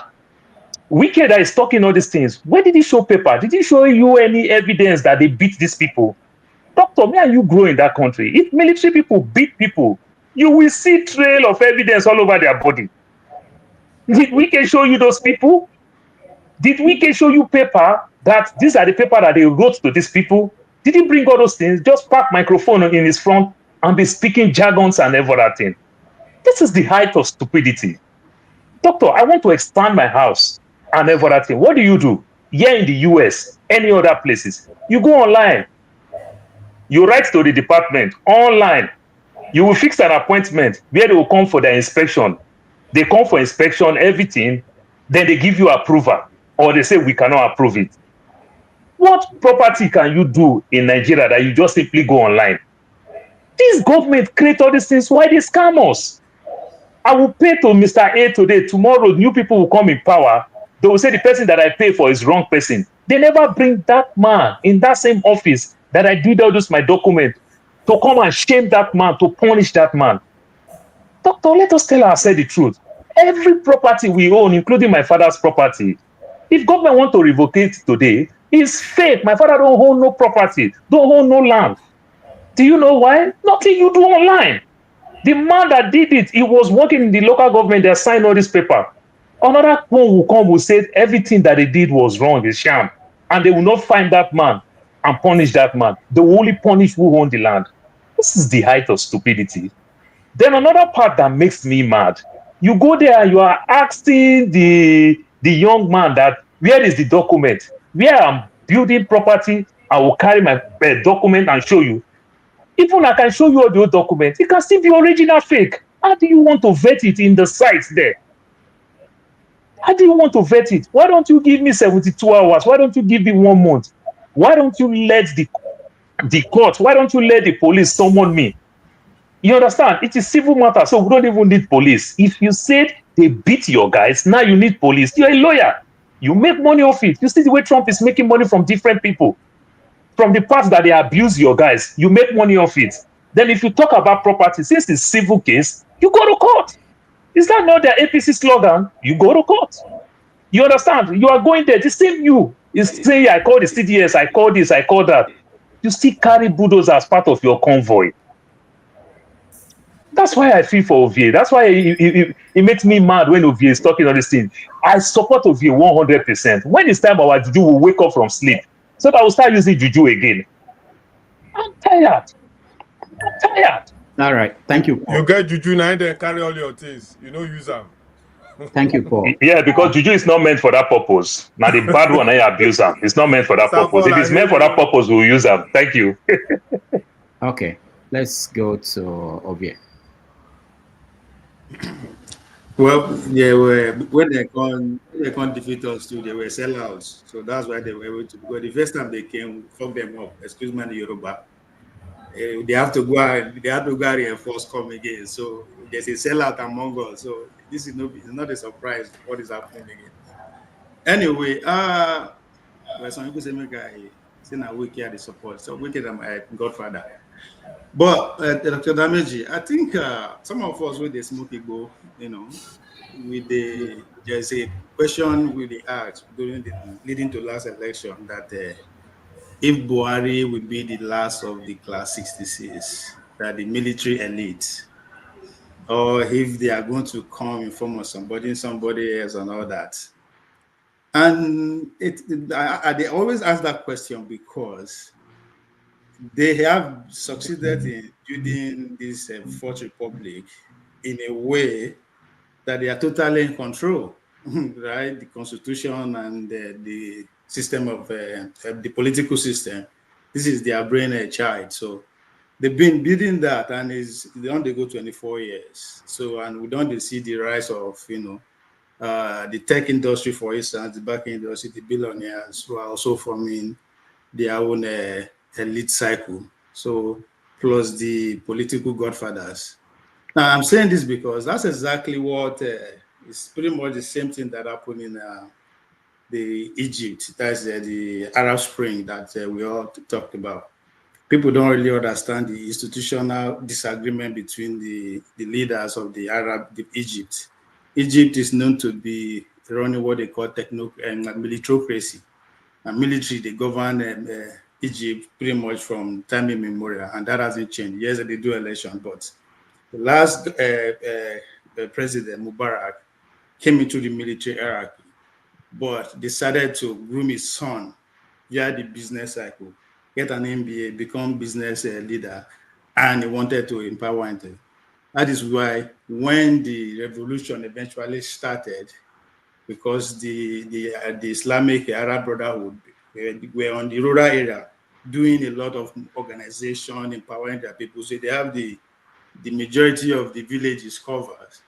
Then tackle with the young people in the big cities who are now educated, no job and all that way, about 60% of the urban dwellers. So there's a correlation between that and the villagers. So when the revolution eventually kicked off, all the military had to do was to just stand aside, because they know that the president is grooming his son, who is not coming from the military hierarchy. So they step aside. That's why that revolution succeeded. They toppled Mubarak. But if you remember, the guy who eventually elected as president came from the Arab Brothers wing, because they have the number, they have the majority.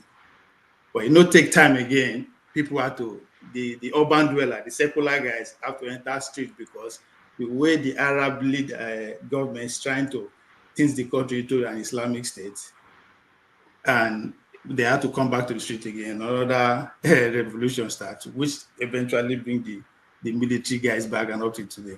So what am I giving this story? I'm seeing a situation whereby, yes, the young people are fed up, right? The only people now who are still holding who are still not on the side of the the Nigerian people yet, and literally the military power, those we get guns. Because the business guys, they are very fluid. Their business interest is very important. So they go with where the pendulum is like. So, and with what I see between Wike and the military guy coming out and just take, and they're getting support from the military, it began happen after 2027 election. We might likely see something like it happen. It's going to succeed just because they want to push out the godfathers, the political godfather out. So what am I saying? Who is organizing the local people on ground? There is a man called Issa Pantami. We don't talk about those kind of people enough, but he is coming, and he's going to have the majority of the young people, just as the us from the south go after Obi. If Obi could not pull it off by 2031, we will see an agreement between the village dwellers of the north and the miserable people from the big cities in the south coming together. And all, as I said, all the military to do what we talk about, because we are fed up of the political godfather. We are right. Whose side are you going to be on when that time comes? The revolutionaries. All right, thank you, Obi. Chim, you're next. Thank you, Rudolph. Good morning, and thank you to everybody for giving me the space to speak. I want to make it quick. I think most of us have emphasized on the issue of impunity, which is the first thing, and that impunity happened on both sides, both on the side of the minister and on the other side of the military personnel who owns the property. I don't have any grounds with the officer who was there, deployed there to guard the place. He was simply doing his job. He's a professional, and if you've been in the military circle, you know when you're given an order, literally, as Nigerians say, you obey without complaint. So even if he didn't want to spar with Wike, he had to do his job. But the thing to pick out from there is impunity has been sown in Nigeria for a long time. It's beginning to germinate, and it's growing like a wild rose. So everybody's going to enjoy it. One day, even the president himself, who said he would run with it, grab it, and he will enjoy. You see those things he has sown, he will reap them. That's what people don't seem to know. These are laws, are principles. You can't break any principle and go scot-free. What goes up must come down. Even an aircraft that suspends itself for a while ultimately comes down to the ground at the airport somewhere. Now, but the thing that I think people are overlooking, especially our elites, I didn't say political elite, I said our elites, is the joy Nigerians find in siding with people who are against government. Nobody's paying attention to these things. What it tells you is people are tired. Nigerians sided with Trump in large droves to come and invade Nigeria. And the government is not alarmed that happened. And Nigerians were happy when a minister was subdued. Humiliated. Humiliated. Thank you very much, my brother. Humiliated. Nigerians are celebrating it. I think those in government should be paying attention. What it means is anyone who comes to these people in government, the average Nigerian is in support of it. And so I think that's a larger issue that Nigerians, those in government, should be paying attention, because what it means is the day lawlessness escalates, the way these people in authority will be devoured. They don't even know what's going to come for them. So I think what is more critical is that those in government should start making a retreat and start correcting their steps. Why is it that a general or an officer who has left is able to command people to come out? I know, yes, like when someone said, once a general, always a general. So does that esprit de corps they extend to themselves? But I don't think in America that even Colin Powell, when he was alive, will easily commandeer any officer to go to a civil environment and do anything in his name. I don't think he would have been able to do that. But in Nigeria, we see it happen. I've seen retired military personnel go get serving officers to go pick up somebody who's owing them some amount of money. It happens all the time. On a good day, the man who is bidding on the wrong property is wrong. But Wike has sold his right to be able to speak. We know this. He doesn't have a leverage. In the first instance, he belittled his office by going to that place. Why can't he send his personnel to do that and then do some back channel things behind and solve the issue? But no, He must come and show that he is the gorillas king of the jungle, and that's why he got what he got. So, in summary, all I just want to say is this. This is symptomatic of a bigger issue that's going on in Nigeria. We're not paying attention. It's not so much about celebrating that Wike was intimidated or whatever, or put to shame. No, it's the fact that look at it. Any time stuff like this happens, the average man on the street is happy. Think about it. It's something that we're looking at lightly. Every time stuff like this happens, the average man is on the street is happy. Trump said he was coming to do something in Nigeria. Majority of Nigerians were happy, and the government is not concerned. That they can't rally Nigerians for solidarity, for patriotism when it's necessary. But you know why they can't? They've all sown impunity, and it's gradually germinating. So I just wanted to contribute that, and thank you everybody for granting me the opportunity to do so. All right, thank you, Chim. Chim mentioned something important, which is something about beyond what we saw. What is the meaning of this thing going on? How are people reacting? There's something that happened there. Someone translated a conversation between a police officer with Wike and one of the army guys who were on the side of the military. The police officer spoke in Hausa to the army guy and telling him, let me play that for those who may understand Hausa, and I will do the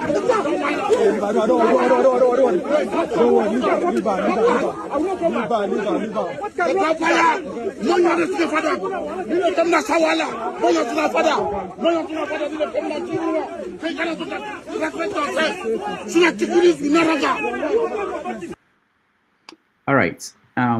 Someone gave a translation of that conversation that happened by the side, and it says that the police officer went to the military guy, who they are both Hausa, and he was saying to him, you and me are suffering. Big men are fighting. What is your business? Me and you are hungry. They are eating their money. Respect yourself. What is your concern? This is from Showere. It wasn't from me. Showere got someone who translated the conversation that happened during that confrontation between these two guys. So underneath, talking about undercurrent of what is going on, what we saw is that even in the military security circle, there are people who are obviously beginning to get this understanding that why am I carrying the gun and following these people around and going to dive in their wars? The Lefarotimi used to say. But there's something that is we don't see on camera. Chim touched on one of them, which is about how Nigerians react when these people are at the other receiving end. All right, let's go. I think the next person is, I think I probably missed somebody, but let's go with comparable facts. Go ahead.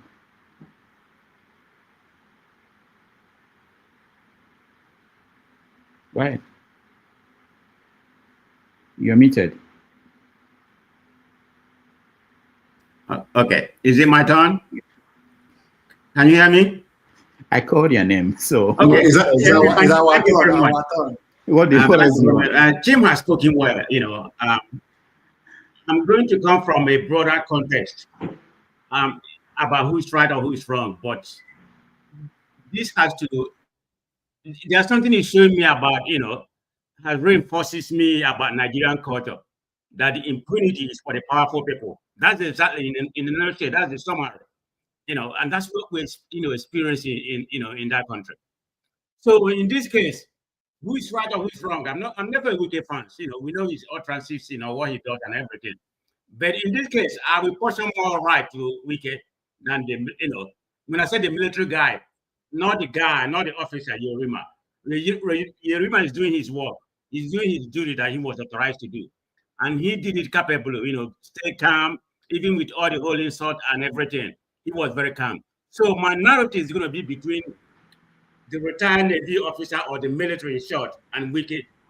In this case, I think Wike has the legal right. So let's put this in context. He has the legal right, everything, to allocate the land, the land allocation, the urban planning, development, demolition, and the level artists. Yeah, that's the Wike. Wike is the governor of, the governor in Abuja, representing Tinubu. So what he said in that land has to go. Forget about military officer, because it's just like you coming to America right now, the governor of a state, is the chief commander of the state.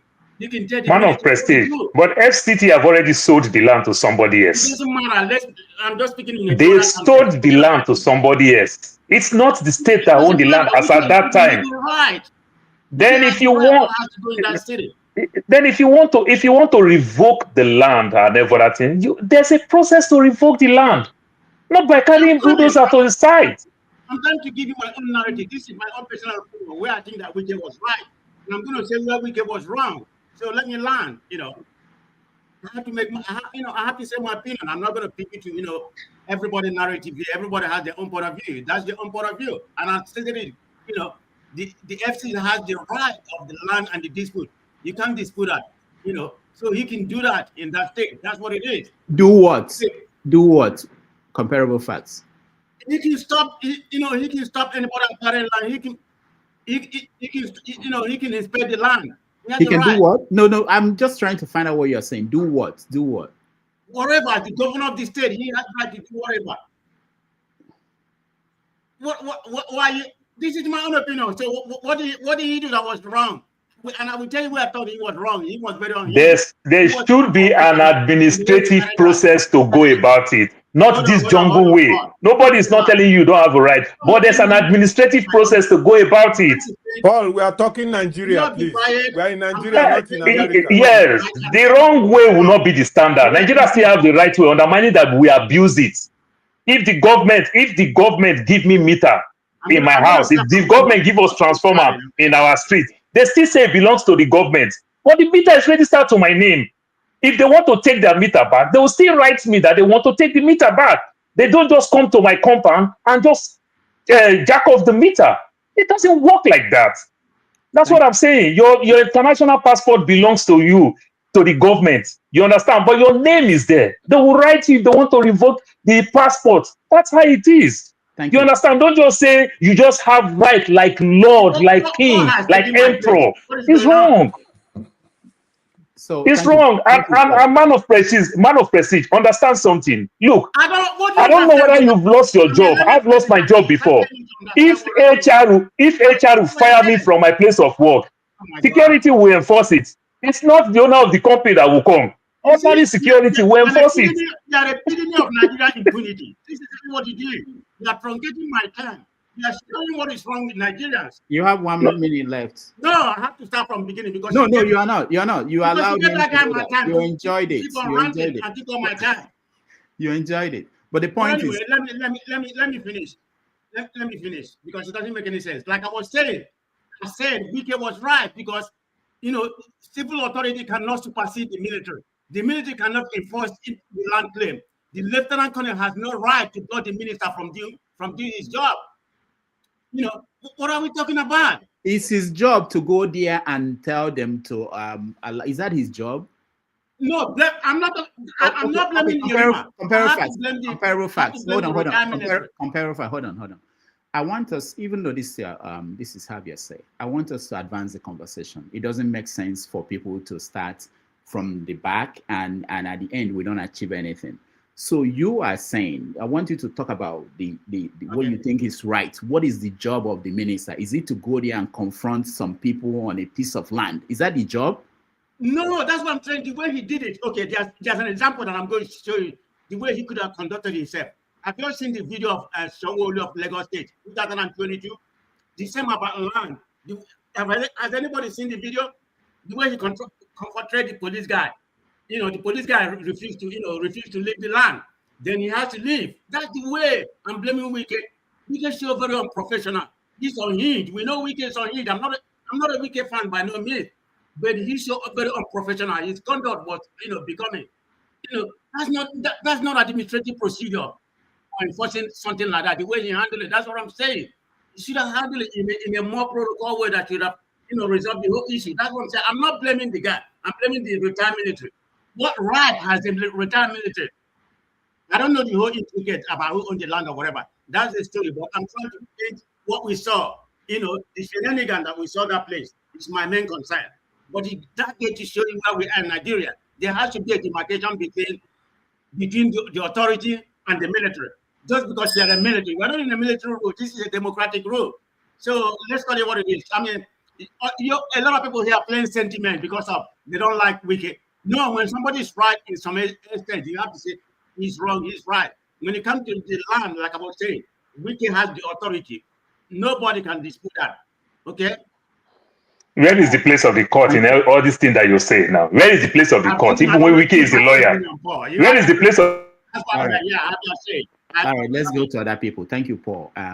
So the goal is not to rehash. We don't have a lot of time, and it will help the conversation. If people have said certain things and laid down the foundation, that's why we play some videos. The next thing is to go, how do we move the conversation forward? Mazi, Opera, you are next.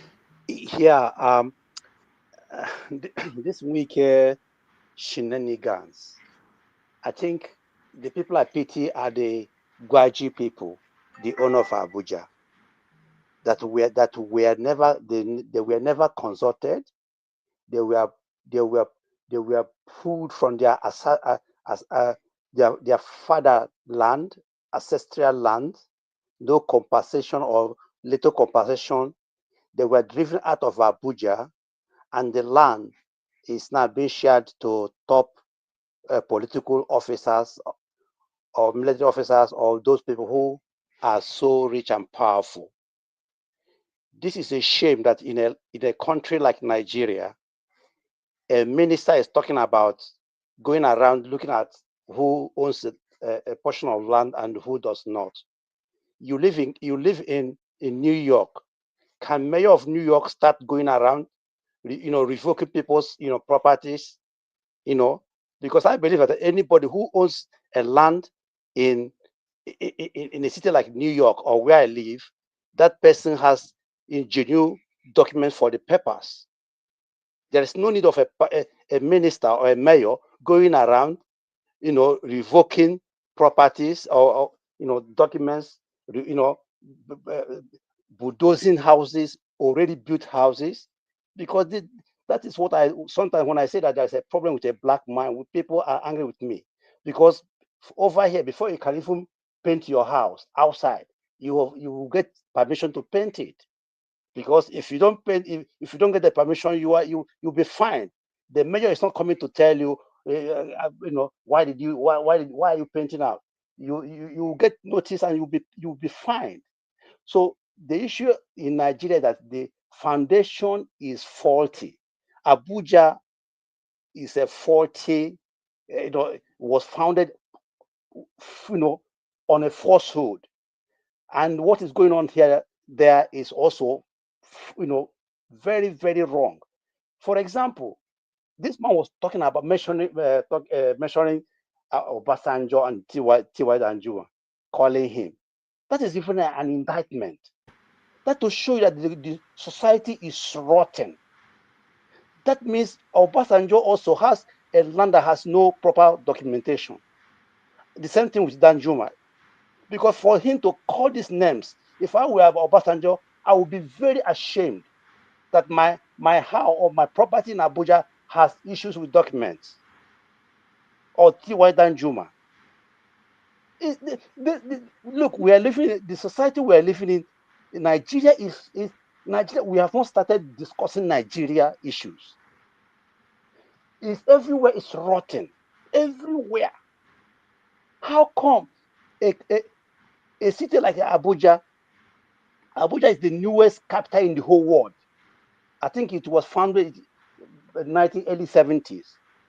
Yet Abuja has no plan, nothing. Everybody, you can build anything you want to build, and nobody, as long as you have money. It is unfair, and we keep coming out again after everybody watched him calling that young man a fool. Now he's denying that he never called him a fool, and Nigerian press, Nigerian journalists were there listening to this man that has no character. Let me tell you, in a normal, civilization, that man shouldn't have become anything. In a normal countries, look at the way he talks. Look at the way he bullies everybody. When he was governor of what they call it, the River State, you saw how he spoke to traditional rulers. He called them fake. 419. And this is the person that is holding Abuja, a minister in Abuja. The world is laughing at Nigerians. The world is laughing at us. Thank you. All right, Mazi, thank you so much. I feel like I should defend my people. You talked about journalists sitting there watching him. What do you want them to do? To run away? To say they won't sit down and hear him? Doctor, they should stop giving him audience. That's a way of us to let him stop giving him audience. Well, they call Sheikh Gumi every day. They will not call the other reverend to come say his own side. Paul, our media is not doing things right. They should stop giving him audience. Anything happens. All right. We'll get to that. That's why we need to talk. Let me just play this because this came up about Call your superior in Abuja and tell them that the governor is here and I'm the chief security officer and that you don't have any business being in my state right now and that I want you to disengage forthwith from here. Thank you very much, sir. Your Excellency, sir. I'm not here on my own orders. That's why I'm asking you to make a phone call and tell them, your superior, that I'm here, standing in front of you. Make that phone call. Thank you, sir. I'm here on instruction of the Inspector General of Police to the AGF, sir. And that is why I'm here. I'm too small or too low to call them. Your Excellency, sir, with due respect, sir, you can call them directly, sir. So that they will ask us to leave. So Inspector General of Police ask you to come. I'm here on instruction of Inspector General of Police to the AGF, Attorney General of Defense. I have spoken to the Attorney General at this moment, so he's not aware that you are here. Well, we're expecting the call that we should disengage. That's what I'm saying to you. Yes, sir. Because when I make the phone call, it will be tougher. If you can call and say that the governor is here in front of you, what should you do? It is not my duty to call because I'm too low to do that, sir. Okay. If you call... So where are your men? My men are here. They are all over the estate, sir. How many men do you have here? I have several of them, sir. No, what number? I cannot precisely tell you the number. So now, even if anything happens to your men, you don't even know the number of men? I know the number of my men I have here. So what is the number? We sought for some other people to join us now. What is the number that you have here? I'm sorry, sir, Your Excellency. So you cannot even do an head count of the number For the security purpose, I cannot say this is the figure, sir. So you don't know the number of men? I know the number, but for security purpose, I cannot say this is the figure, sir. So you know I'm the one talking to you? Yes, you sir. You're an assistant, what is you? I'm a chief superintendent of police. Oh, CSP? Yes, sir. Okay, right. So pressmen, don't worry. I'll make 2 phone calls, right?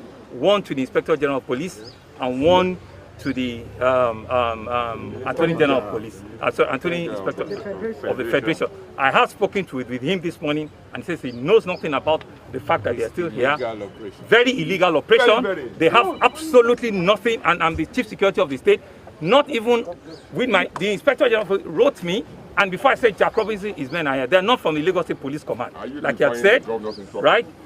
They are not from Lagos State Police Command. It says it's coming from Abuja. And I don't know what other interest do they have beyond just keeping peace of the country. This is not an expectation that I will expect for them to keep peace because they don't have any business here at all. The case is between the state government and I'm this governor standing in front of you, not with my residents. These are my residents that have been properly. They do not have anything against them.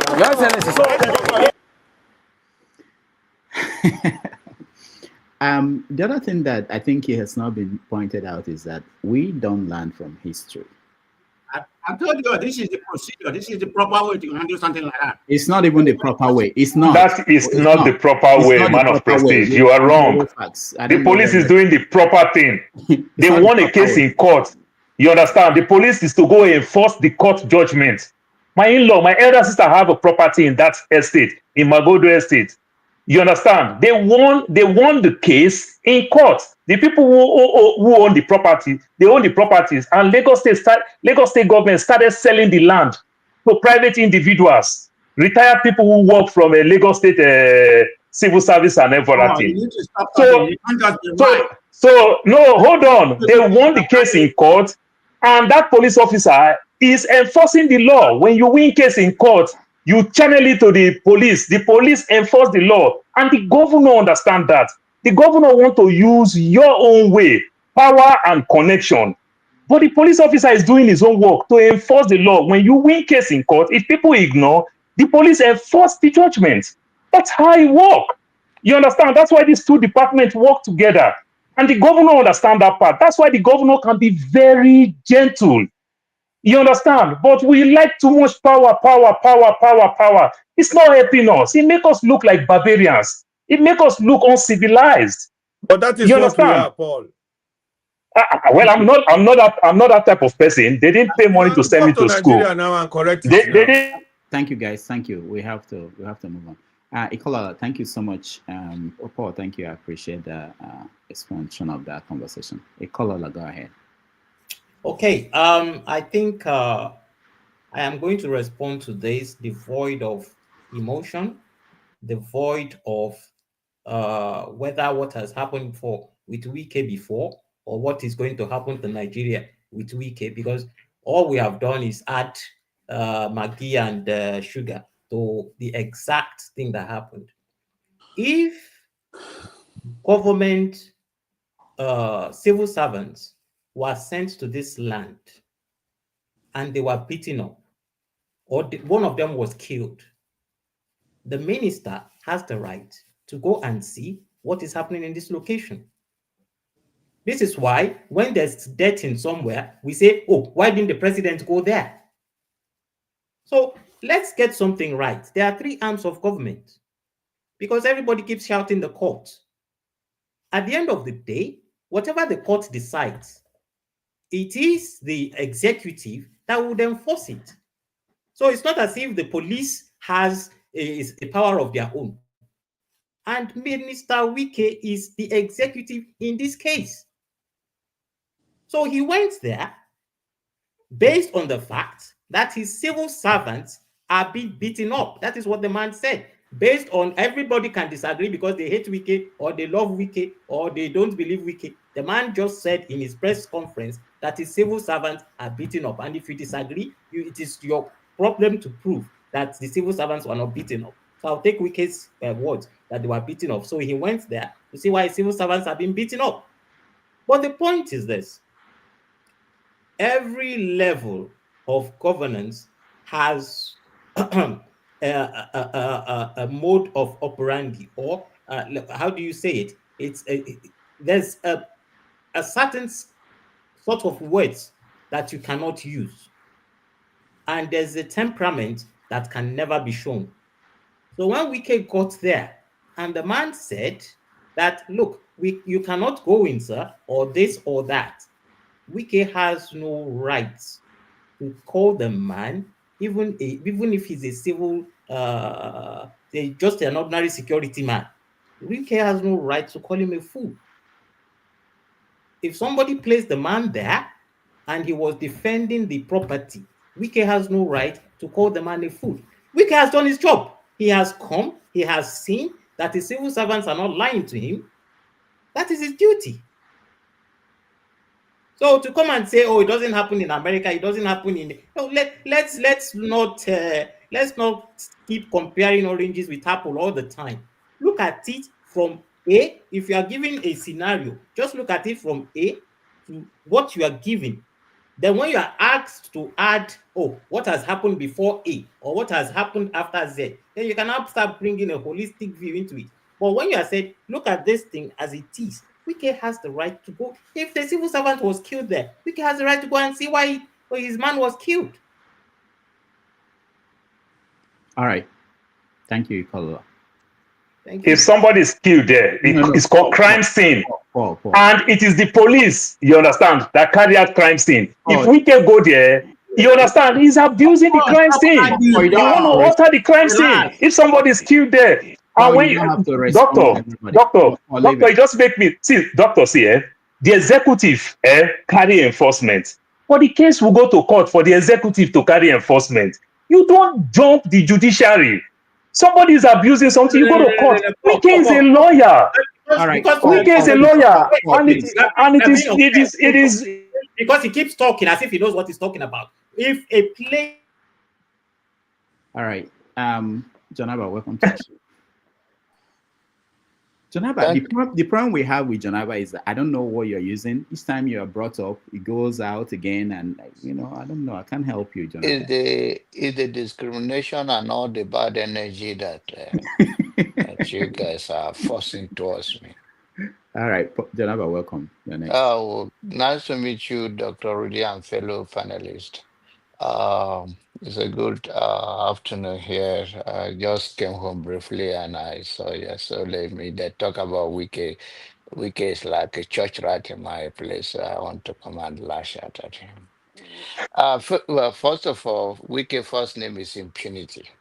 His last name is a land grabber. So all those make up that he's going here and there. End of the day is for his own business. End of the day, all the land that Wike is trying to say is trying to put FCT in order. All of this is it's all about Wike. And Wike is to stop you guys that are from the same area that I can hear you guys. Tell him to stop taking too much alcohol before he come out. Tell him that Ogogoro doesn't work that way with everybody. So he cannot be bullying people around because he take Ogogoro. And Ogogoro have his own part in our life in a different way. But the way he's taking it and be going out, running into a car, come to talk. I think Nigeria is waking up. These are two elephant fights, but the ground suffers it. And I love the way the outside guy, the police guy put it that this is their fight. Me and you are just here, and that is the truth. And the thing, let's be clear, because we are putting out some false narrative here. The guy owned the land. What he doesn't have is the plan that to build on that land. So let's be clear about it. Please, because all of those things we are saying is that we are putting this platform low with no information. Wike God can bless you. enforce, Wike can say, okay, bring the plan, which is what Wike is just going with bully. If you hear his statement, he say, where is the plan? Because he has the paper.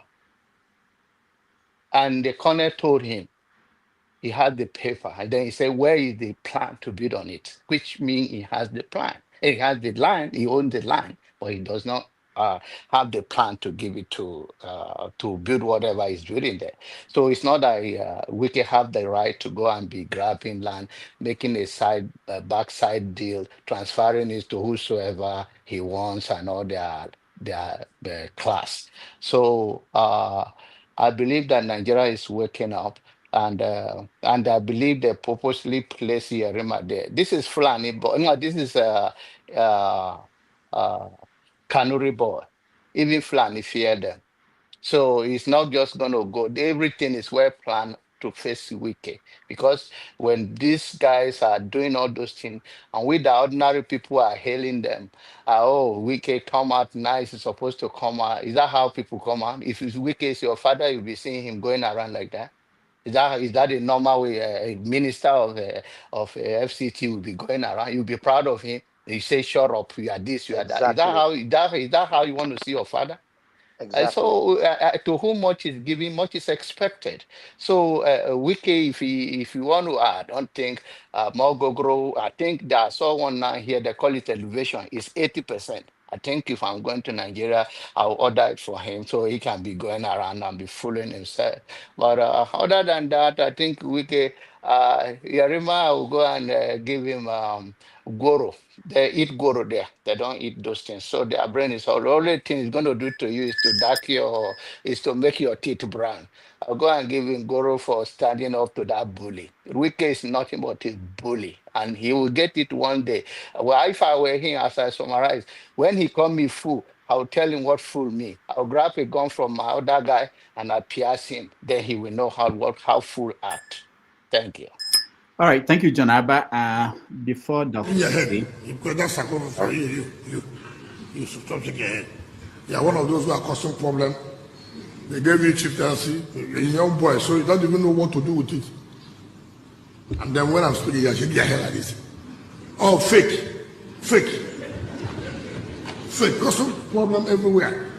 You just go and wear something that's bigger than you. When somebody looking for power, you would think that an elderly person, very small young man, this one. I know when I was in school, he was running around, going for errand. Nice, wearing Osman Danfodio. that you begin to breach a protocol.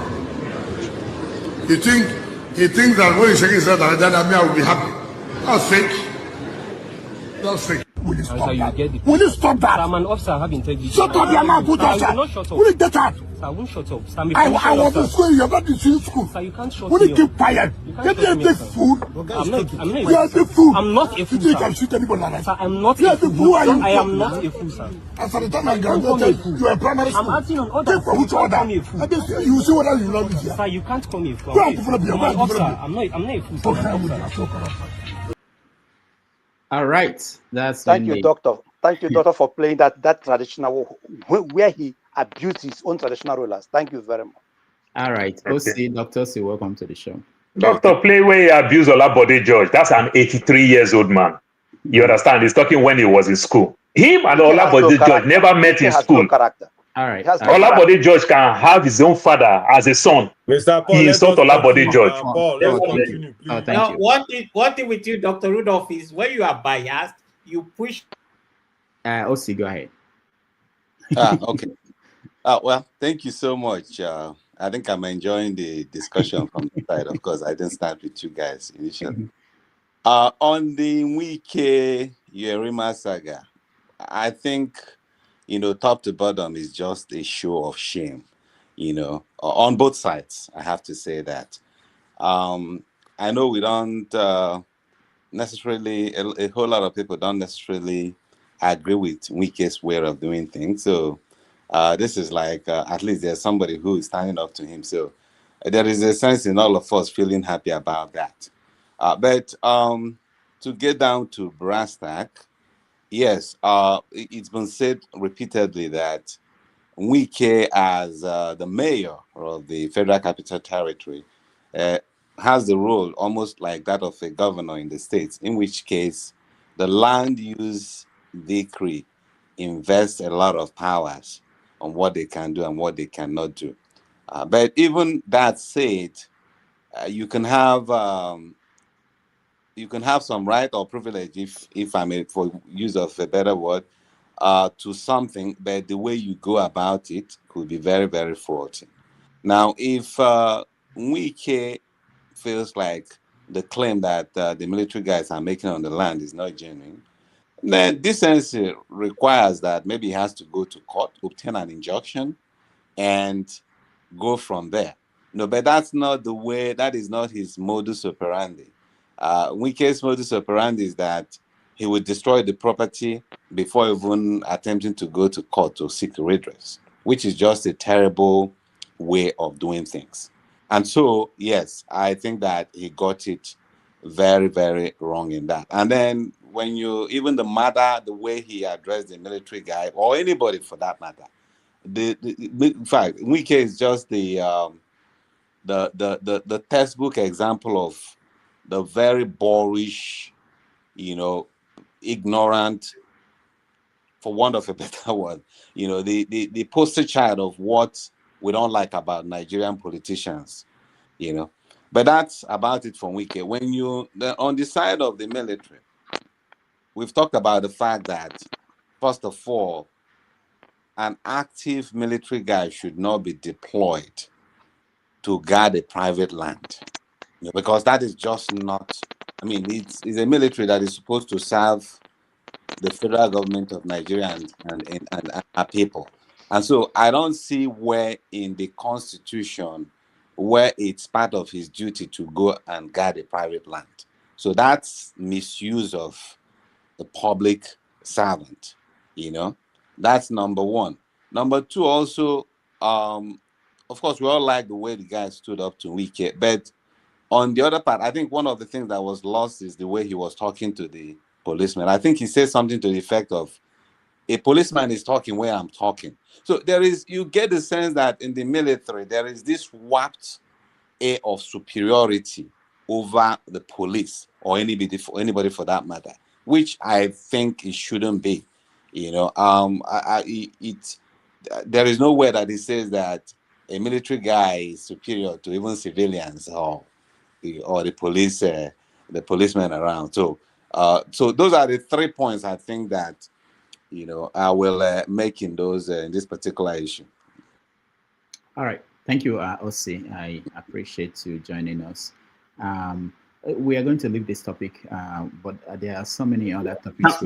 Thank you. See, you have said it properly, because Paul didn't give me the time to say where Wike was wrong.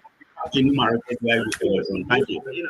All right. There is a process to revocate land. The man owned the land like John.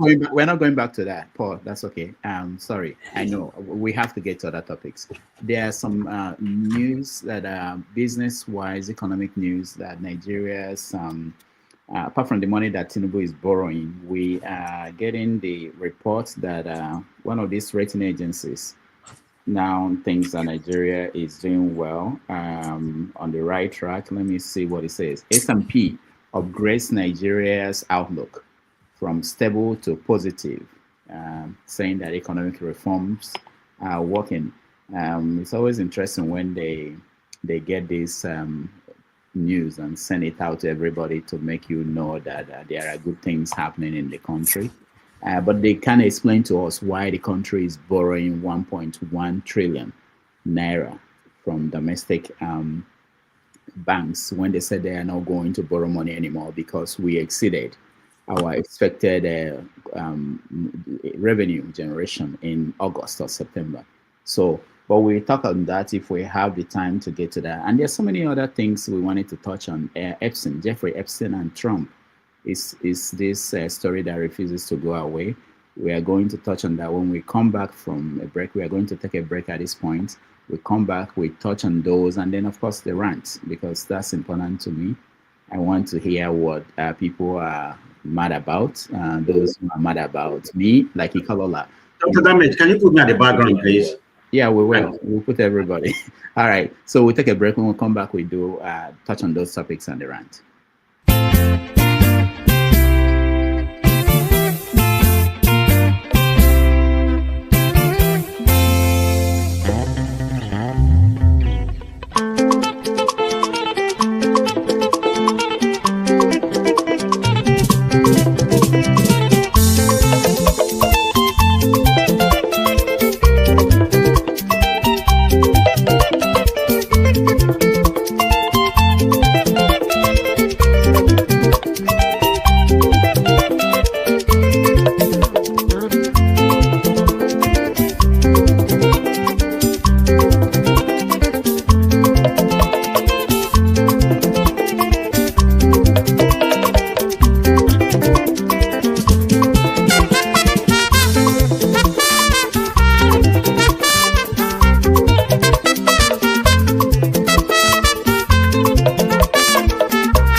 All right, welcome back, everybody. Thank you for staying with us, especially this beautiful Saturday in New York. I hope it's wonderful where you are. Thank you for being here. For a brief moment, Stop deceiving us. It's not beautiful in New York. It's like 8 degrees centigrade, 8 degrees Celsius. Those within Nigeria. what is So Celsius? there's nothing great about that. What is Celsius? I don't know what you're talking about. Yeah, that's 48. That's 48 in Fahrenheit. In Celsius, now like 8 degrees. So it's not fun. All right. We don't care. It's fun for us. For a brief moment this week, there was a report, I think it was first published by Sahara Reporters, that former Governor Obiano died in London, which turned out to be false. I've been trying to reach... Wait a minute, false? Yeah, the man is alive. The man came out and spoke to people. For a moment, there was a moment that the whole country, people were calling out that people panicking over what happened to the Obiano, anything happened to Obiano, and he came out and said that he's alive. That's not Mahamoud, America. I got from London. I came from now. So we didn't got the glory. I see now when I say, look, if I will extend my life. Yes. I say, he said, through Christ our Lord. Amen. November 14, 2025, I feel you. I forgot what I give for me. What I give for me. Amen. God bless you, sir. Thank you, sir. All right. Another story that is under the radar, but it's important, is that Nigeria's Minister for Foreign Affairs appeared on Piers Morgan's show. The show is not out. I don't think. Maybe it came out today. I'm not sure how they release their shows. But already the minister, our minister, is not happy about his performance, and he started exchanging words with Morgan on social media. And Morgan wrote back and said, are you panicking over what you said, that you couldn't defend your government and what's going on in your country? So it's something to look forward to. So watch out for that video when it's released.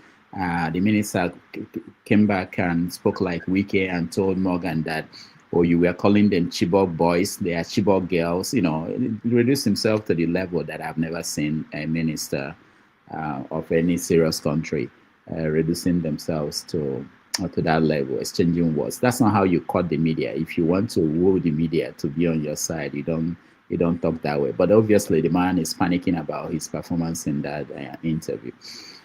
All right, so let's get to topic number 2, which will be brief. If you don't have, let me not say that. If you don't need to talk, if you don't want to talk, you don't have to talk. You know, so you can give. It's about Trump and the Epstein file. Whenever I bring up issues connected to Trump or America, it's always important to know that my goal is that when we look at it, how American society, institutions are handling a situation like that, we maybe think about our own institutions and how we handle things. Trump, for you, most of people know that he's in total control of the Republican Party. But yet, even at that, he's getting resistance, and there are people who are saying that we need to understand what happened in this situation. So, Mr. James, let me start with you. I know what you're going to say. Unfortunately, I've read about those papers, but I don't know what it's about, frankly speaking. Yeah. All right. I have to sign out because it's now longer days and shorter nights in the Gambia. Yes, yes. We appreciate you. Thank Thank you so Doctor, much. make I talk my own runaway. I dey go work very Okay, briefly. okay. Hold on. I'll get to you. Okay. Mr. James, thank you so much for always being here, especially when I come in when it's in the morning time. I'm trying to prepare. I really appreciate that. And let me just use the opportunity to point out that tomorrow on 90 Minutes Africa, we are going to have pastor, evangelist, not pastor. I always mix them. Evangelist Ezekiel. That Chomo is joining us tomorrow to talk about what's going on in the Middle East, the Christian genocide, and all the other topics associated with that. So he will join us at 12:30 New York, 6:30 p.m. Nigerian time. So if you can join us tomorrow, we will host this man who has been fighting in the issue of Christians and what they go through in northern Nigeria. All right, let's see. In that case, let me go to Anne Lechuku. Welcome to the show. You're muted, Anne Lechuku. Thank you, Rudolph, and everybody who has been on this show today, and everyone who has always been around. The essence of this program, I believe strongly, is that as Dr. Damages in the recap. Let me go with what we have on this on the table at the moment. I think still have other things I want to say talk about when it comes to my other time. On the Trump and the Epstein trial, this is my opinion. My opinion is that it is good just for the world to understand that America holds its leadership accountable. And for everyone to understand that the institutions are functional in America, the bastion of democracy, and that's what they preach. Yes, sometimes we might say they're overreaching, but that's the standard. Every country is expected to hold its leadership in account. That being said, all right. Probably he said something that some people didn't like. Tony, welcome to the show. Good afternoon, Dr. Damages. Greetings, everyone on the panel and those watching. Yes, this Trump Epstein thing is something that is kind of shrouded in mystery. First of all, if you look at the death of Epstein, if you look at the sequence of the things that happened, first of all, there was a rumor that there was an attempted suicide, and then eventually he died. I mean, they say he committed suicide. There were people, the security that was around him to observe him, and the CCTV footages. There are parts of it that are missing. Someone who was supposed to be on duty was not on duty. So you could identify some lapses which seem to suggest that something untoward happened. But all that was swept under the carpet.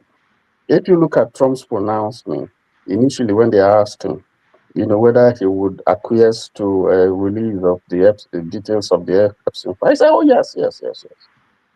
But lately, now he's opposing it. He's working hard, working with Republicans to ensure that, all the attempts by Democrats to expose, to release all the details, 100%, without redacting anything, is done. So he's opposing it. We have seen a couple of people fingered, like Prince Andrew. Well, no longer Prince now because he's been derobed. We've seen his role.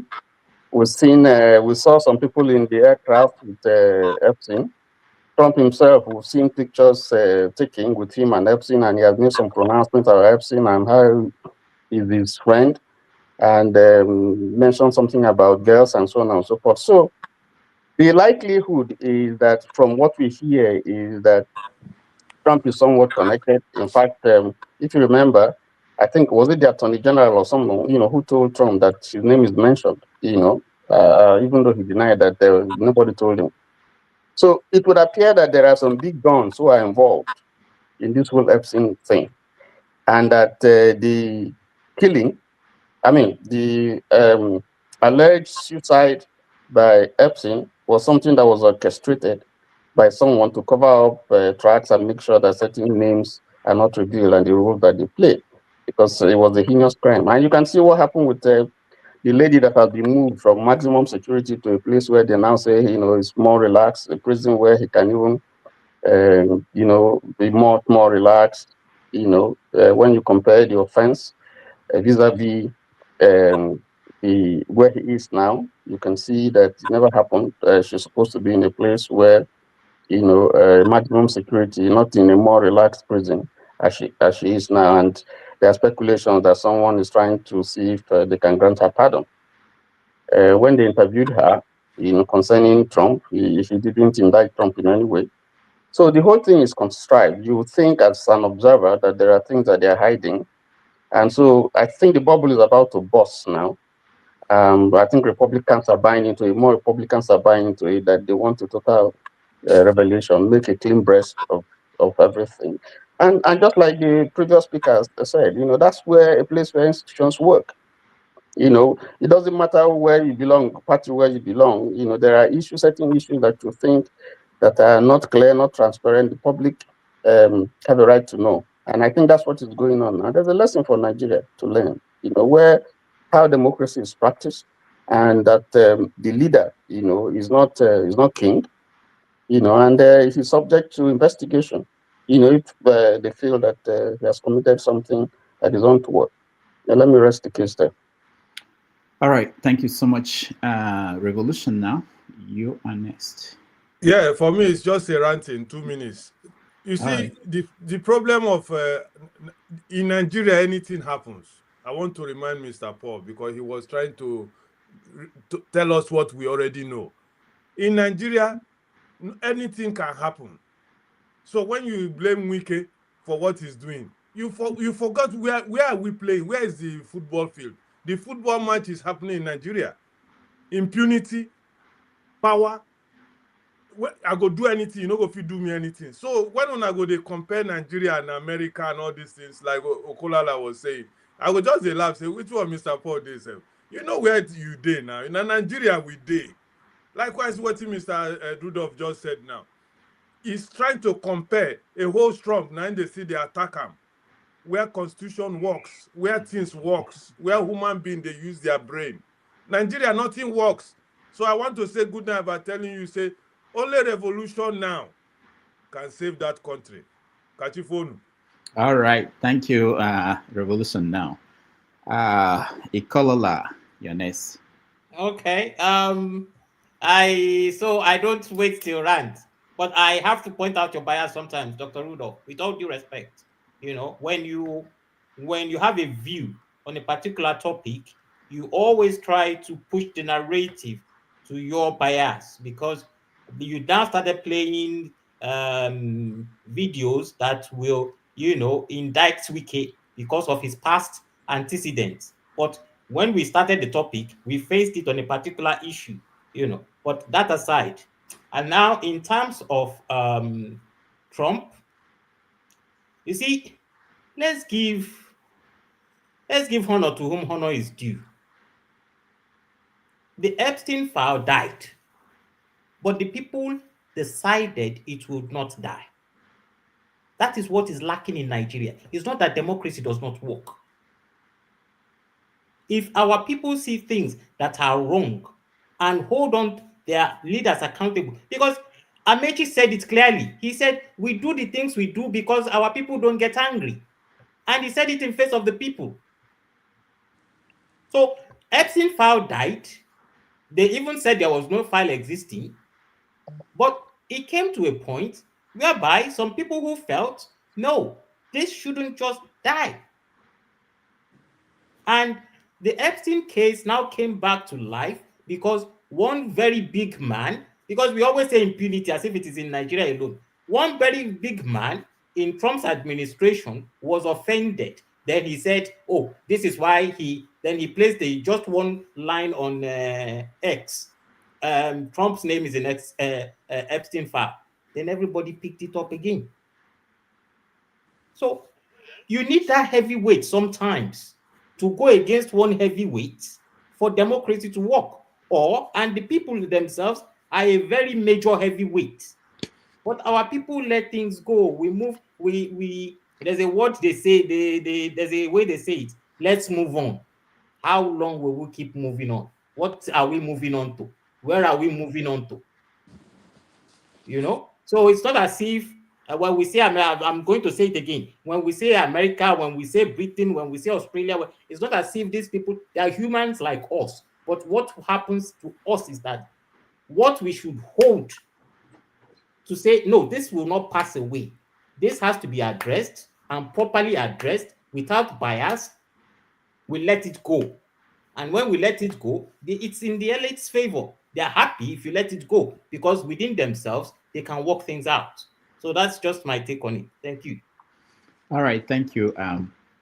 Before we go to the next person, let me just clear one thing. There are people who work behind the scene for me. And when you mention some videos, there were people who mentioned some videos we played and they sent it to me. And sometimes they will call me to make sure that I know that the videos are here and we play that video. But that's what Ikolola interpreted to be Rudolph's bias. The videos we play were videos that you guys mentioned, not me. And he thinks that I'm keeping them in a store waiting for you, time to play. All right, but it's all right. It's okay. I understand that. We don't understand the behind the scene, what happens. But also, you mentioned, you were talking about Musk, I think, that he was a man who brought about the Epstein file. It's important to remember that during the campaign, Trump promised Americans that he would release it. He promised. It wasn't. So it's not like we have to think that the reason why he's turning around now, not releasing it, is something that is surprising because he knew that he was there. The funny thing for me when I think about this is that think about Comey, the former FBI director, who was there when Trump was there. Comey must have seen what's in the files. And he knows what is there. People know. It's just that people don't want to say what they can't prove. Because if you are told, bring the proof, you don't have it. But they know what is there. All this shenanigan that Trump is doing is, what it is. But we see what happens because if you remember the Richard Nixon, and the whole process that led to his impeachment, it was something like this. People thought that it's going to go away. He tries to push it down, close it. We don't know how this will end, but we will see. But I don't think that I'm the one who is doing this magic. I'm not the one. Yeah, but because in the case of Nixon as well, the people did not allow it go. They did not move on. They said if there is a fault, if there's a crime, someone has to be penalized. That is how it works. All right. Thank you. Okay, so let me see. I want to Anne Lechuku to finish because he was saying something. He was cut off or his internet failed him. Okay. Anne Lechuku, go ahead. Yeah, sorry, gentlemen. Yeah, let me land up my case on that. As I was trying to explain, the institution in America works. The world, especially that relates to us as Nigerians, should be able to pick up those areas that is functional in other countries and in other societies that we want to be like and pick those examples. The ones that is not working in those countries that we want to be like, we let them go. Now, on the Trump thing, my opinion is that Trump, knowing who he is, being who he is, he may not, even if he is complicit or found whatever wanting in this particular file or in this matter, he may not willingly resign. And the Congress we have, just as Rudolph rightly said, and which is the same one we have in Nigeria, the Congress is invariably in the hands of Trump. They will impeach him. And moreover, they may not be able to have the number that is required for his impeachment. That's a likely possibility. So he may likely run out his term. And in a situation whereby he is impeached or he resigns, which is not very likely, question is who takes over from him? Is it J.D. Vance or who else? And I wonder what America would be like if a character like J.D. Vance is in control of the United States of America. So it's not such a wonderful thing. I believe that the law will take its course. The institution works. If it happens to be that at the end of the day he's culpable and is asked to leave or he's forced to leave, then imagine what the world will look like from there. But I don't see the likely and the possibility of him leaving the state because of this. Because he will always find his way around, just as unfortunately it looks like democracy is hijacked in America, just like the way it is in Africa. And that's just the unfortunate reality that we're living in. All right, thank you. Let me just point out that we are far away from what you are talking about, what will happen at the end, because even if Congress, what could happen is if they vote this coming week and decided that they will release the files, it doesn't mean it's going to come out, because the Senate, they have to vote also and approve that. And then the president will, of course, veto it. For them to overcome a veto, they have to get 2/3. It's a long process. It may not happen. And I don't think that's the goal. What they are trying to prevent is really that they don't want even people to vote. They don't want senators and members of the House of Rep to vote to show whether they support or against any of this the release of the files. Yeah, somebody reminded us that I think he was, let me see, who was, Eccentricast reminded us that the files are not yet released. Yeah, what we're seeing recently has been emails from Jeffrey Epstein to different people where he mentioned that Trump, he's the only one that can bring down Trump, that Trump knew about the girls, that Trump spent some time with one of the victims in his house and stuff like that. So, all right. Ike, welcome to the show. Good afternoon. Good morning, good evening, everybody. Dr. Damages, maybe I will join you in rant. I don't want to talk about that eat bekus in America. What am I going to do with it? It's just it is what it is. Like the last word you yourself spoke now, House of Rep will vote, Senate will vote, they take it to the president, he veto it, he go back again. That's it's going to be, who knows how many years it's going to take, So small time they give us more, somebody will leak something, we begin to talk about it, right? So, but it's good for democracy, right? Because at least if everybody can be able to be talking about Trump and the people who are involved, it's good. So you guys that live in the US, all of you eat bekus. So find you people can find the people that are involved, get them arrested. If they want to leave office, you fire them from office, right? They resign honorably, right? So I think for me, I will wait for during the time of ranting so that you people can talk about Epstein and his file. Okay? All right, thank you. Eccentric Cast, welcome to the show. Hello. Yeah, how are you? Good. So here's the thing. Using that as a pretext, or using that to claim that democracy works is kind of jumping the hoop. We jump into the conclusion like quickly. I feel like this is like a distraction. It's a form of distraction, I mean, ICE is arresting people, residents, like people that have correct documents and deporting them to foreign countries. Like, what kind of democracy is that? Like, we got to criticize, we have to be honest, man.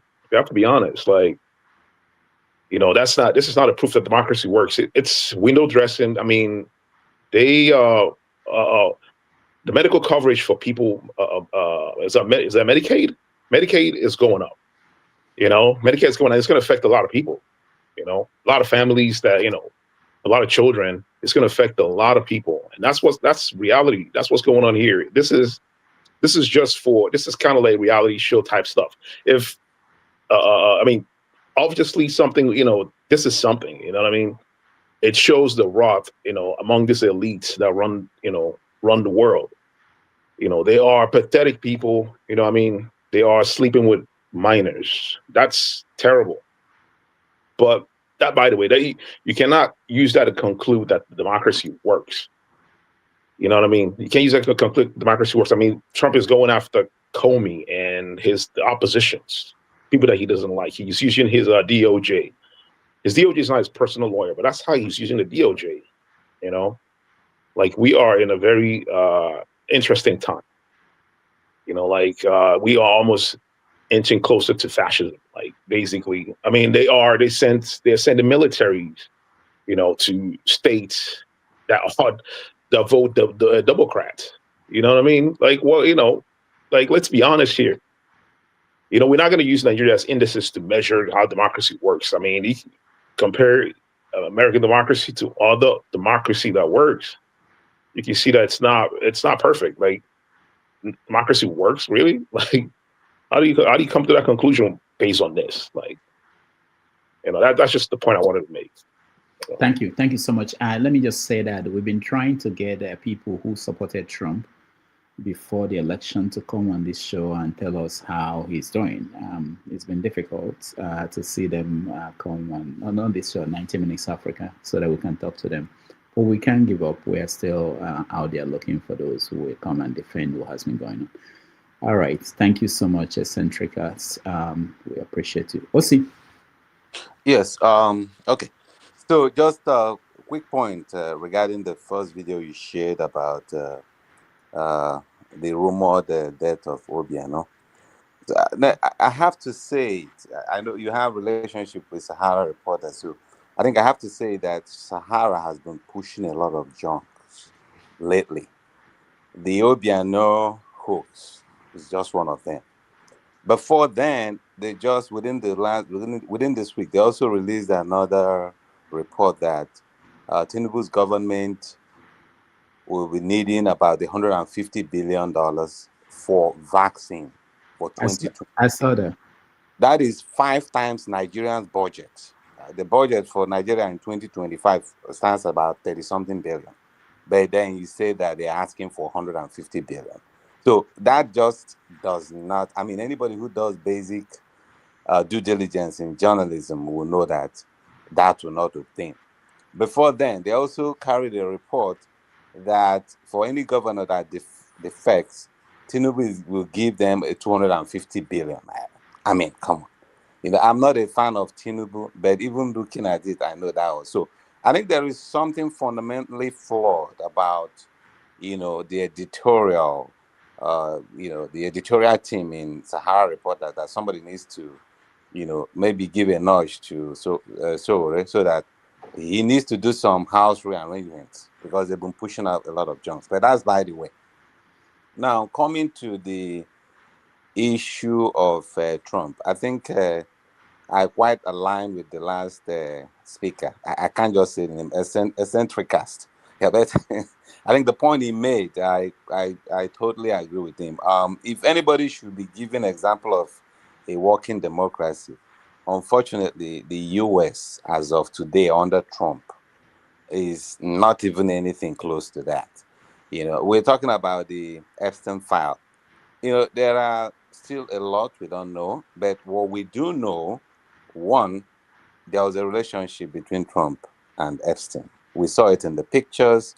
We saw it in some of the email exchanges where, like you rightly pointed out, they talked about the fact that one of the victims, who happens to be Virginia Mark IV, was spent time with Trump for a long time, you know, and a whole lot of other correspondence that was within at least the ones that has been released. But even pushing that aside, if a government has to fight this hard the way Trump is fighting through the Justice Department so as to suppress the release of those files, I mean, it tells you that whatever is contained in those files, very unsavory. It's not something that is going to be elevating him as a person, let alone being the president of the United States. U.S. democracy is at its lowest point as at this point. And again, last week I made the point. The fact that the president can just stand up and say, oh, I have directed the DOJ to investigate the Democrats who may have some links with the Epstein files. That is just like you using the Justice Department as your personal retainership that you can just call up anytime and then they'll be able to do to your bidding. And even as we're speaking now, the U.S. is almost being run like just the way we talk about Russian oligarchs, putting on the Russian oligarchs. That is basically how the U.S. is being run now, because you have Trump and all these billionaires, many of them from the Silicon Valley and all those things. They just sit down and decide on what they need to do, and then they launch a very powerful disinformation campaign so that the average person won't even understand. They will just quote it to himself. As we speak now, the U.S. is amassing an armada of force in the Caribbean Sea. The USS Ford, which is the U.S. biggest aircraft carrier, is in the Caribbean now. They have 15,000 strong U.S. men army there. The news filtering out is that any moment from now, they might launch an invasion of Venezuela. This is what is happening now, and all these things is happening without the imprimatur from the Congress. It's just one man and his bunch of billionaire friends deciding that this is what they're going to do. But anyway, I guess before I say too much, I think I will step for now. I'm still in the country here, but don't say my location. Thank you so much. But let me ask you, OC and Eccentricus, this issue of, because I don't hear that a lot, and I don't hear from people, this issue of killing people on the sea, people who are in boats. There's a confirmed case of a family of fishermen, just ordinary fishermen, that were killed by U.S. military because they were just there fishing. The idea that the greatest country in the world, the most powerful country in the world, can no longer arrest people on a small boat when they have aircraft carriers, they have all this, and they have to kill them without trial. And that should be the standard that they are showing to the world, that Europeans are saying, no, we can't support this. I don't know what you guys make of it. Yeah, so, okay, I guess if I have to take, so, see, all this, again, like we were saying before now, there's a lot of things that is going on. The one you referred to, I think they've killed about 80 people from all those attacks on small boats. And what they're claiming is that the U.S. is at war with international drug criminal gangs. And because they label it as a war, they don't, there are a lot of permission they don't have to get to Congress, because then now you're fighting a war. When you're fighting a war, it's wartime, and there are certain things that this commander-in-chief decisions that the commander-in-chief will take even before approaching Congress for the approval. And if you tie it to this thing that is happening, this planned possible invasion of Venezuela, then things will start, because it's also a way they are trying to align some of their forces.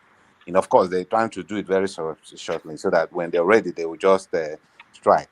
They're doing all those things, accusing Venezuela and all those things. But a good part of it is coming from Mexico, the southern border. But they don't seem to be interested in talking about that. All they talk about the southern border is the immigration issues.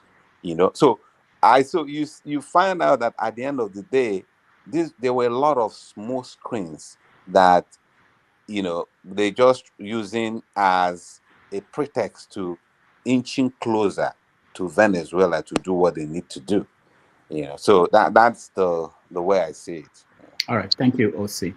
Eccentricus. Yeah, so I mean, this is like a Monroe doctrine, at play.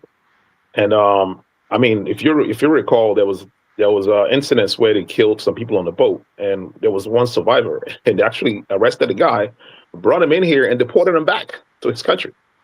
So that's kind of fishy. If those guys are actually drug dealers and whatever, terrorists or whatever, and you caught one of them and then send them back, what does that tell you about what's going on, right?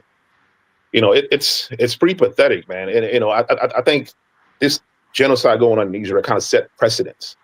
We're kind of desensitized with death. You know what I mean? Like seeing people get killed, they're just people are maimed just recklessly, right? It kind of desensitized people. Like, I mean, killing like people riding on a boat, most of the fishermen, like even if they are drug dealers, you're not supposed to kill on the international water. You're not supposed to do that. It's against the international law.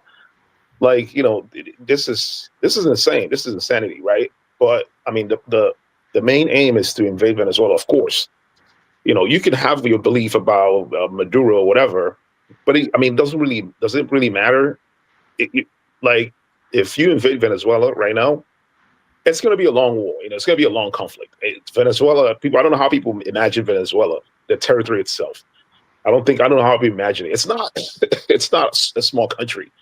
It's like Vietnam, pretty much. Like, this is going to be a long war, a long conflict that will have like a lot of ramifications, in terms of immigration, and it will have a lot of ramifications. I mean, the aim is to, of course, get the resources.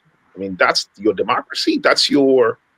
This is your champion of democracy. Like I said on the comment section, we talk about, this is how democracy is practiced, but these guys installed dictators in the global South from way back when, before I even was born. They install dictators in the global South. If they are champions of democracy, why did they install Tinubu? If they're champions of democracy, why did they install Tinubu and told Jonathan to not run again? This is your champion of democracy. Why did they destroy Libya? The destruction of Libya is what's causing the problem that we have in the north and in the Sahel region. These are the champions of democracy that we're talking about here. Like, we have an issue. We have a problem here. You know what I'm saying? And I hope there's going to be a paradigm shift. What's going on? It's going to people wake up from this. You know what I mean? I feel like this is a time, and it's like when like some people say, things cast shadow. It's like the shadow that we're seeing. The worst part of humanity is showing up right now. You know what I mean? A lot of massacre things going on in Sudan and in Gaza. And of course, Venezuela is probably going to be next. Like, that's the timeline we're in, and it's a very terrible timeline. It's pretty depressing. It's really, really depressing. I mean, you get bombarded with this information 24/7, and it's like, I mean, the effect it has on your mental state, and then of course the medical care here, it's not cheap. You're not going to go to hospital and go, hey, I need drug for depression or whatnot. You get fleeced by it. You get fleeced, by thousands, and thousands of dollars come out of your pocket for that. This is too much, man. It's too much. Like, we are in a very terrible time, and I believe I'm very altruistic. I believe that the future is going to be better. This is like the so-called dark time. I hate using dark, man, to signify evil. This is the great time that we're in, right? After all this, hopefully our children and our grandchildren will have a better future. They're gonna look back at us and go, "What did you guys do? You guys are crazy." And they're gonna create a better future. Honestly, that's what I hope for, and I believe it will happen. Anyway, that's my point. That's my right. All right, thank you. Dr. Damages, can I just one half a minute? Just chip in something. I think it's important that we draw a line between the character of a leader and the institution in which he operates. I think there are two differences. So we can't mix it up. If a leader is behaving a particular way, you have institutions there to check what he's doing. So I think we shouldn't just mix it up. I saw what Pansat is saying about institutions and checks and balances, but they are not working in America. At this point, they are not. The Supreme Court is not checking anything. The Congress is not checking anything. So if you were talking about that, everything is collapsing at the same time. If it's just the presidency that is not behaving well, wouldn't we be worried? But when Nixon was there, the Supreme Court saved the day. If we had the kind of Supreme Court we have now, when Nixon was in trouble, Nixon would have finished his term. Nothing would have happened to him. Was the Supreme Court that said, no, you can't do this. The fact that you're president doesn't mean that you can destroy the tapes. The fact that you're president doesn't mean that you are free to do certain things without anybody checking on you. So we don't have that. That's why people are panicking. That's why people feel that democracy is in danger. All right, Paul, go ahead. You're next.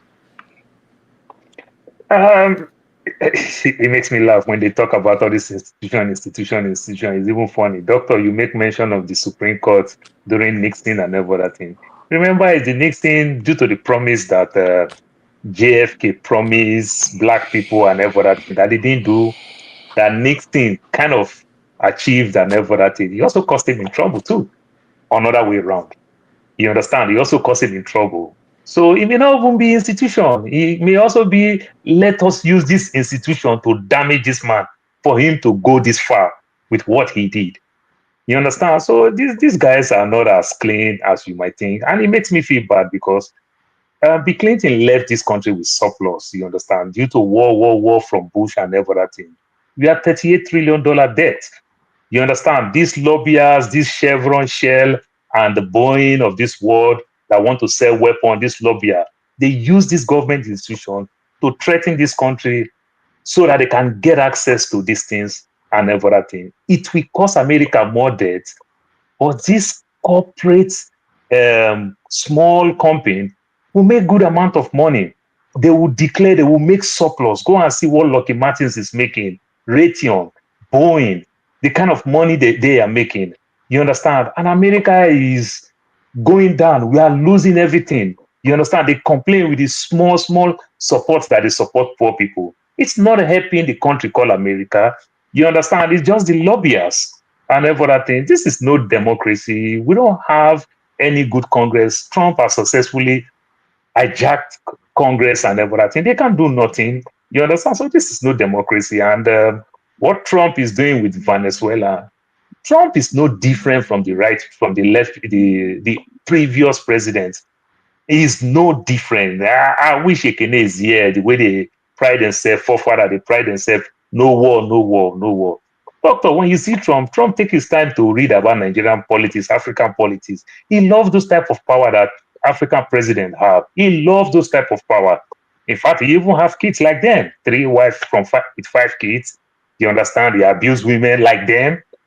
No different. When you come to the West, he like power like them. He's going to war. You understand? When he finished with Venezuela, he will also face Colombia too, and everything. He did the same thing to some extent with Mexico. You understand? But thank God, Mexico just have a nice president. You understand? Claudia Sheinbaum. I think I missed the other surname. Claudia Sheinbaum. I can't remember. She said something. She said, Mr. President, what makes these guys that do drugs, this mafia, so powerful? It is the weapons in their hand. And all the weapons in their hand is coming from the US. How about you stop the weapon that they are also moving from the US to Mexico? Then it will be hard for these mafians to do the things that they're doing. You understand? So whenever the American want to talk about Mexico is bringing drugs, then she's also replied that too. You two are supplying these mafians weapons. You know, so she plays the game very well. You understand? So Trump is no different. You understand? And he does all these things for this lobbyer, these big oil companies and the likes, not for the interest of America. Because America have a lot of oil too that they've not even explored. Not that they don't have, but these guys want somewhere they can take these things very cheap and be in control. Remember, the Aramcos of this world, the Saudi Arabia of this world, why they are doing well? Because they have their own oil company, not the Chevron, the Shell of this world that is controlling all those things. You understand? Where you see the Chevron and the Shells of this world, good percentage of place they find themselves, they abused it. You understand? That is what they want to go do in Venezuela. You know, that's my take for now. All right, thank you. We're going to round up this Trump conversation, whether it's Epstein file or the killing of people on the sea or any other Trump issue, and go into rant. So I beg everybody, if I call on you, to quickly weigh in so that we can move to rant. Ovia. You always have cause to change the time when you reach my time. I'm telling you, my lawyers are at the background, just they watch you. Dr. Dameji, I know you are a good teacher. I know you are a good teacher because from your class, you tell your students to listen to everybody, even the mad ones and Igbo smokers like us. But when you call me, you are trying to sway them away from listening to me. See, I don't tell this thing before. Somebody is talking about Monroe Doctrine. From the beginning, day one, if you remember, I was arguing with Dr. Emmanuel from Germany that to understand Trump administration, you need to understand the 5th and the 25th president of America, James Monroe and McKinley. I said it here. So Trump is pretty much Monroe Doctrine, which is to beat as in no competition within the America, their spheres of influence. So what you are seeing in Venezuela, now the guy must go. It's either he run or they take him out. It's already concluded. No be say so every other thing that Shendenega has already been signed. There's nothing the man will do. Whether fights to death or him making take off. That is the choice that is there for him at this point. It is unfortunate, but that's the reality of things. You're talking about Nixon. Nixon was pretty much a cover-up, right? So that's why my own question here is that this Epstein file of a thing, what are they trying to cover out? Because with what the Supreme Court passed in June last year, empowering the presidents to pretty much do and undo, I understand the Epstein case is an issue that took place before he got to power. But if you empower the presidency with so much power that's never been before, I mean, every other thing is pretty much at play. So if he is the target, why? Knowing that constitutionally cannot come back and all that. So if he is not the target, then what next? Because that of Richard Nixon, what they are trying to cover was what the term as a COINTELPRO, that's counterintelligence program that FBI was carrying out to assassinate pretty much the civil rights leaders and pretty much whole list of people there. Even I think they started taking out Hampton and all that. So there was a bigger cover-up that we are trying to do. What is it called? Nixon was just pretty much maybe at the wrong place at the wrong time as a president, because successive president covered it up from pretty much 1956 to 71. So he was just there and attempt to pretty much do what the successors were doing, but got caught up in the not that the Watergate did not happen, but what they were trying, what they cover was bigger than pretty much, and they were able to actually engineer the people to pretty much speak out in the way people are doing right now. So when you give people credit that the people are actually pushing for the Epstein fight to come out and all that, that's a fact. But as far as I'm concerned, with the times that we are in, right, with the agenda that is pretty much, you're not hiding it, and the war mood, this is the way the war must go. I think there's a bigger thing there than what we are seeing right now. So as for Trump, if you actually follow these two presidents' history, or if you go care to read the project 2025, or not, if nothing happen now, we will surprise. It's already been put out there for everybody to actually follow. Because it will happen. All right, thank you, Ovie. 2 Nigerians, 1 brain cell. Yeah, how you doing, Rudo? Hi, all good. Okay. So we're talking about what? Trump, Venezuela, Colombia. What are we talking about? Anything Trump, anything about Trump. That's okay. Well, so let's start with the elephant in the room, right? The Epstein files. What does conventional wisdom tell us is happening right now? Well, if we look at how all of this started and what people were making a big fuss about, it first started with, well, at least up until this year and last year, with the complaints that the Israelis had too much influence on the United States government. This is where the problem first started off. Then this led to the government, assisted by certain billionaires like Larry Ellison and Peter Thiel, and even up to Elon Musk manipulating algorithms. It led to them deciding that the best way to stifle dissent from anti-Israeli or anti-Zionism opponents was to start buying up businesses they felt was influencing public policy, like TikTok, news media like PBS, which Larry Ellison and his son have bought now, or at least yes, PBS, not PBS. CBS, yeah. Well, no, actually, they want to buy PBS too. They actually do want to buy. Huh? I said, oh, I didn't know. Yeah, they actually do want, but they actually are in the. Have made bids on PBS. So I think they've practically bought it. TikTok, PBS. So yeah, I got through for a little second. So this is what conventional wisdom tells us is about to happen. They want to frame a narrative, and why are they eager to frame a narrative? Well, I think common sense will tell us that if the Epstein files ever come out, then Israel would lose the grip, the hold, and the control that it has over the United States government, and this is why they're fighting tooth and nail for it not to come out. As if that's not bad enough, just last week here during Netanyahu's corruption trial, which hasn't even been concluded, it's about halfway reached, Donald Trump wrote a letter to President Herzog of Israel, basically telling him, not asking him, to pardon Benjamin Netanyahu if he's inevitably convicted. This led to a pushback by members of the Knesset, warning America and telling them the equivalent of senators and congressmen in the United States, warning the United States, telling Donald Trump, listen, we are a sovereign country, we are a sovereign nation, you should not be bringing your American-style politics to Tel Aviv.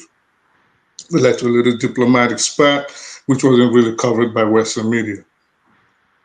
Now, I think as I would assume most of us on here are parents, and I would assume most of us on here abhor sexual deviancy. For those that support Donald Trump, I think you should look in the mirror right now. Look in the mirror and tell yourself, there's nothing wrong in a man realizing that he erred.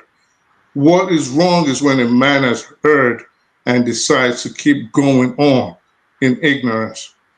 Look yourself in the mirror. Tell yourself that you were wrong.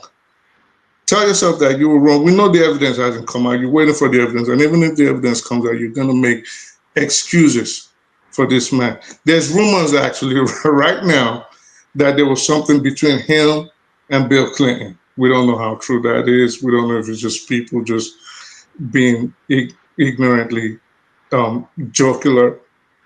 But what we know now from people like Marjorie Taylor Greene, which Trump actually has resigned his support from, Marjorie Taylor Greene, people like Peter Macy, or Thomas Massey, is that if we even had an idea, the sort of deviancy that is in those files, certain Congress people cried during congressional hearings when they had a little,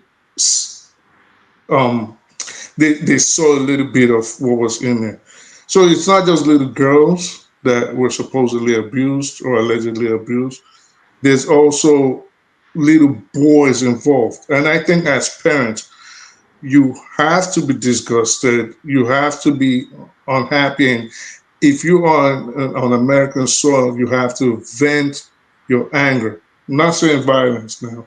I'm just saying you have to vent your anger and let it be known. We do not want this kind of people in charge. They should release these files. Let's know who the dealers are. Let's know who the child molesters are.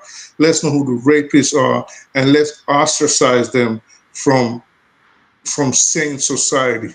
We don't want this kind of thing. And if you should, at this point, if you actually do still support this man with all his attempts to cover up what is going on, look in the mirror, be ashamed of yourself, and maybe have a retrospect and try to change, because you're really not a good person if you still support this nonsense that we know is about to explode America. But in a nutshell, I think this should be released. I think America, we should not have foreign influence impugning our democracy. I think we should ease our way away from foreign control. When I say foreign control, I mean Israeli control. And once we can do that, the release of this file is going to finally free America, and a lot of all these senseless wars that we found ourselves in at the bickering and the behest of Israel, at least in the last 35, 40 years, will ultimately cease. And this is my utmost belief, and this is why I really, really want these files to be released. All right. Thank you so much to Nigeria's once brain cell. Mazpara, you are the last on this topic, and we will go to right. Unless I miss Yeah, you. If I miss thank you you, very please let much. me know. I don't have much. I don't have much to say about Trump. I'm a pro-Trump, and I'm not ashamed of support. Liking him or supporting him. Everybody has made a mistake in his life, and as we speak, nobody knows exactly what is in this paper. Even what I read here, some Democrats who are longing to, who are trying to become American president in the future after Trump, even don't want this paper to be opened, because this paper, if at all it exists, it has a lot of implications. It involves a lot of both Democrats, both Republicans. So the people, some of the people who are lobbying not to open this, are not even only Republicans but Democrats. I am pro-Trump, so I'm not ashamed of him. Whatever he does, it doesn't really bother me. I mean, his private life doesn't bother me. And somebody talking about Israel. I know where that young man is going to.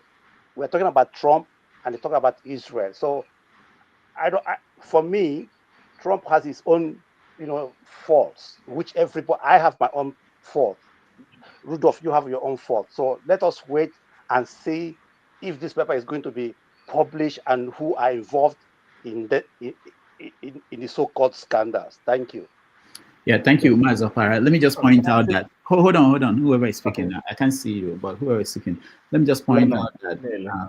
the Democrats are voting in support of this release of this. So it's not really about party. There are about 90% of American population who are voting and saying they want this opened. They don't care about which party you belong to. Not every Democrat anyway. Yeah, it can be everybody. It's not Yeah. always So about what I'm saying. school. Let them vote for it, Yeah. and let's see. Yeah, So that's can so. I say something briefly? Who is speaking? Anene. Electrical, yeah. Just Okay. briefly on this matter. Okay. I see. Incidentally, what it looks like, what a time to be involved in these two great countries of the world. Now, America and Nigeria. Look at the similarities, the characters leading the two countries. These are the issues. America's advantage is that the institutions are already in place, in as much as it's being hijacked. But institutions will eventually work to an extent, to bring corporates, to make them, be into accountability, bring accountability to the actions and activities they've had in the past. And that is what is lacking in Nigeria. Question is, what is wrong in a file that has to do with an American citizen not being open? The man, there are issues on that particular incident that he had in his past. People were molested. American citizens were involved in this matter. Why will anybody stifle its release? Whatever that has to do with the investigations on it. It's just like Tinubu's case of drug dealings and his records in the past. Why would he stifle it? It is that dishonesty in leadership, not being accountable to your past. Your past tells us your present and your future, irrespective of whoever that has done wrong or did right. Don't let us know what you did. Show remorse if it is possible and be accountable for it for once. So I see a lot of similarities Nigeria and America in this situation? The leaders, the characters in leadership. And that is what we need to address.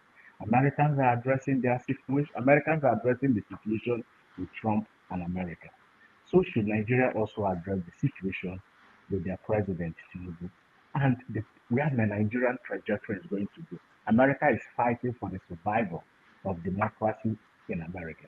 The structure and institutions they have built is what they are trying to preserve. And that's why every right-thinking American will want these files to be open so that everybody will see what is in it. If the leadership is culpable, then they'll be held accountable. All right. The way to punish them depends. Go ahead. Oh, all right. His internet's cut off at the right time. Thank you, everybody. We have to. I see you, Dexter. We will start with you when we go on rant, but we have to go on rant so that we can let the other show go on.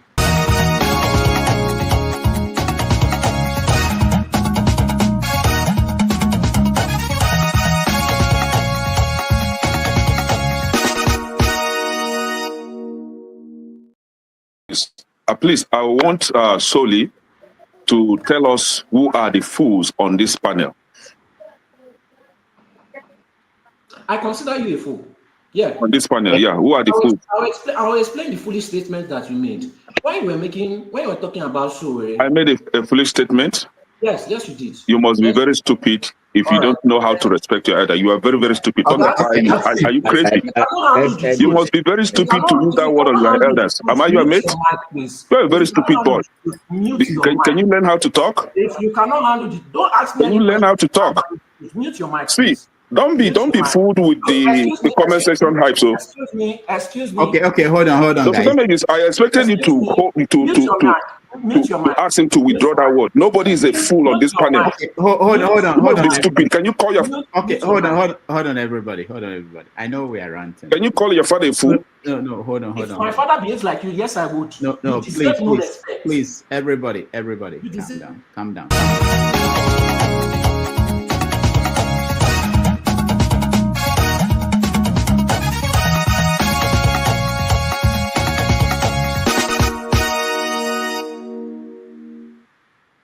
All right, welcome back. I can't find the video that was playing, and I know it was playing, but I don't know where it was.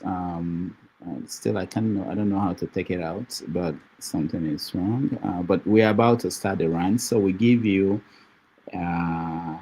everybody a minute, no, 2 minutes or 3 minutes to rant on anything you have in mind that you are not happy about. It's an opportunity to rant about that. Unfortunately, I still can't take out this video off the screen. My technical people, if you are behind the scene, if you know how this could be done, this is beyond me. This has never happened. But let me start. Dexter, welcome to the show. I believe they will soon figure out how to take it out. Okay, yeah. Dexter, welcome to the show. Dexter, are you there? No? Oh. All right. Dexter's not here. Okay, maybe he left. All right, let's start the rant. Let me start with you. Where is Ovia? Ovia is not here. Let me start with you, Ike. I'm looking at the faces that might have something to give us. Ike, let's go. Doctor, my rant is all about, please, are you confirmed authoritatively about the fate of Obiano? Because Obiano is alive. Conflicting, huh? He's alive. He's alive. Yes, I'm doing well. He's not. He wasn't in the hospital. He wasn't in. Obiano was not in London. Obiano was not in any. He was at home in Houston. Okay, thank God for that. How could such news fly out in like that? But it's good. It's good that he's alive. No, my rant is all about what happened between Wike and the army officer. I had everybody. I was listening when they were making. Everybody was saying the opinion. I think that if we are living in an organized society by today, I don't think Minister Wike is supposed to continue still be a minister in the federal government of Nigeria. But I think I want to dare Mr. Tinubu if he can be able to fire Wike. I dare him to fire Wike from his cabinet. That is a very big challenge I'm giving Mr. Tinubu. If he said that he has balls on his two legs, let him fire Mr. Wike. You know, so that is it is you know we Nigerians, we should be, all of us, be ashamed of ourselves that this is what is happening in our own country. You know, the man who is an aburo, you know, when he drinks his kai, he think Wike is just, Wike feel that he is above the law in Nigeria, that nobody can do anything to him, and that is what is playing out. And that's why I'm challenging your Mr. Tinubu, if he has balls, let him fire the man, because I think he has done so much. He has done a lot in Nigeria that this time around, with all this, in as much as the military man, you know, he was not supposed to be there. Wike himself, we said he's a minister.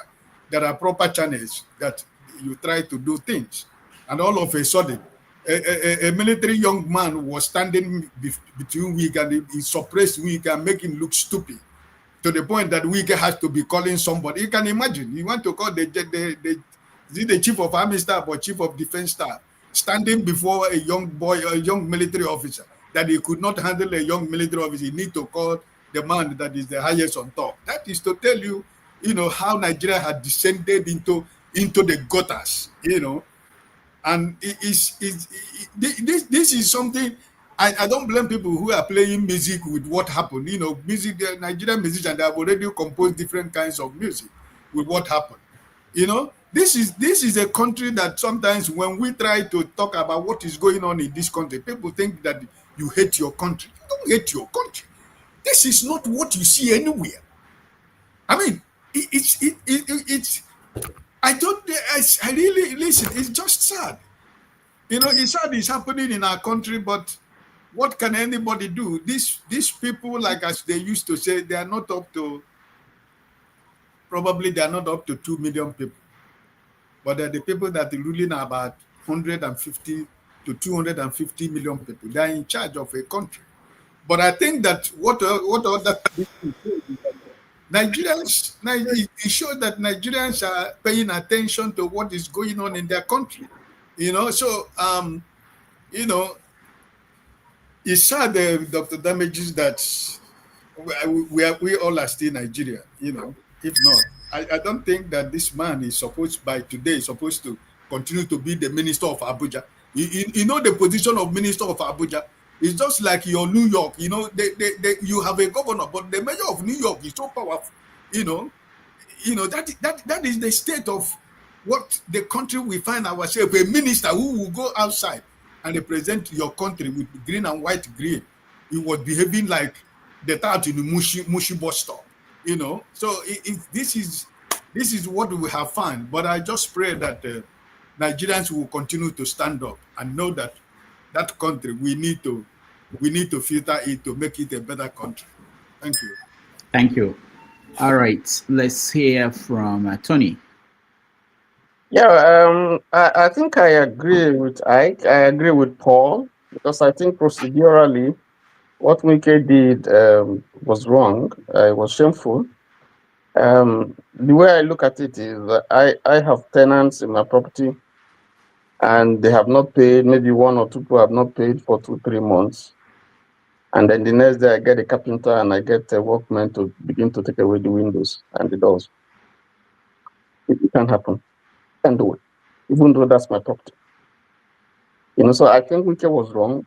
I think the whole issue was just about title, whether the title is valid or not valid. And there are procedures, there are ways to deal with it. Shouldn't have put the nation in this kind of opprobrium. This kind of altercation should not have happened. And Wike seemed to have a history with retired military people. I mean, there's the case of, if you remember, Colonel Paul Ogbebo, whose estate also, you know, was invaded by Wike, and there was a whole lot of issues, you know, over that. And then on August 7th, He had an issue with an Air Commander Abayomi Balogun. Wike just went in there, no notice, no information was given. The man's investment, a retired military person, and then pulled down everything that is got. Who does that? Even if it's illegal, who does that? You won't even allow him to take out anything from his property. And the man is still there.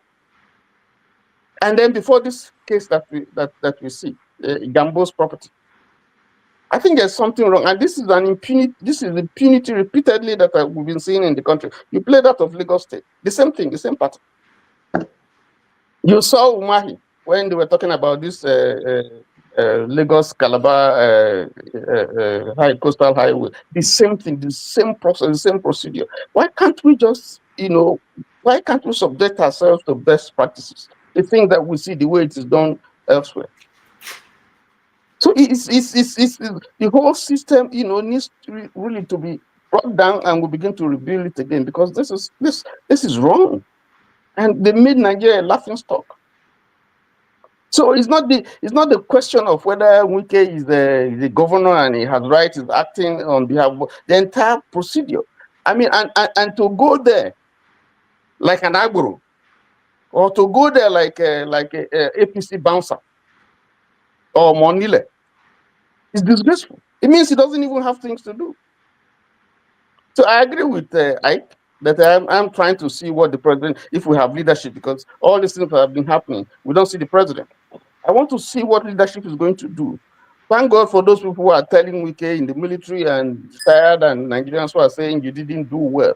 I think he should own up to say, I'm sorry. And he has not done that. He was just grandstanding and denying the things that are obvious. Let me stop there. Thank you. All right, thank you, Tony. And before we continue, let me just inform you, somebody suggested at the end we are going to vote. Maybe the people in the comment section will vote on the best rant. So pay attention on how people are delivering their rants, and we'll see who will be the best at the end. All right, Gozuka, you're next.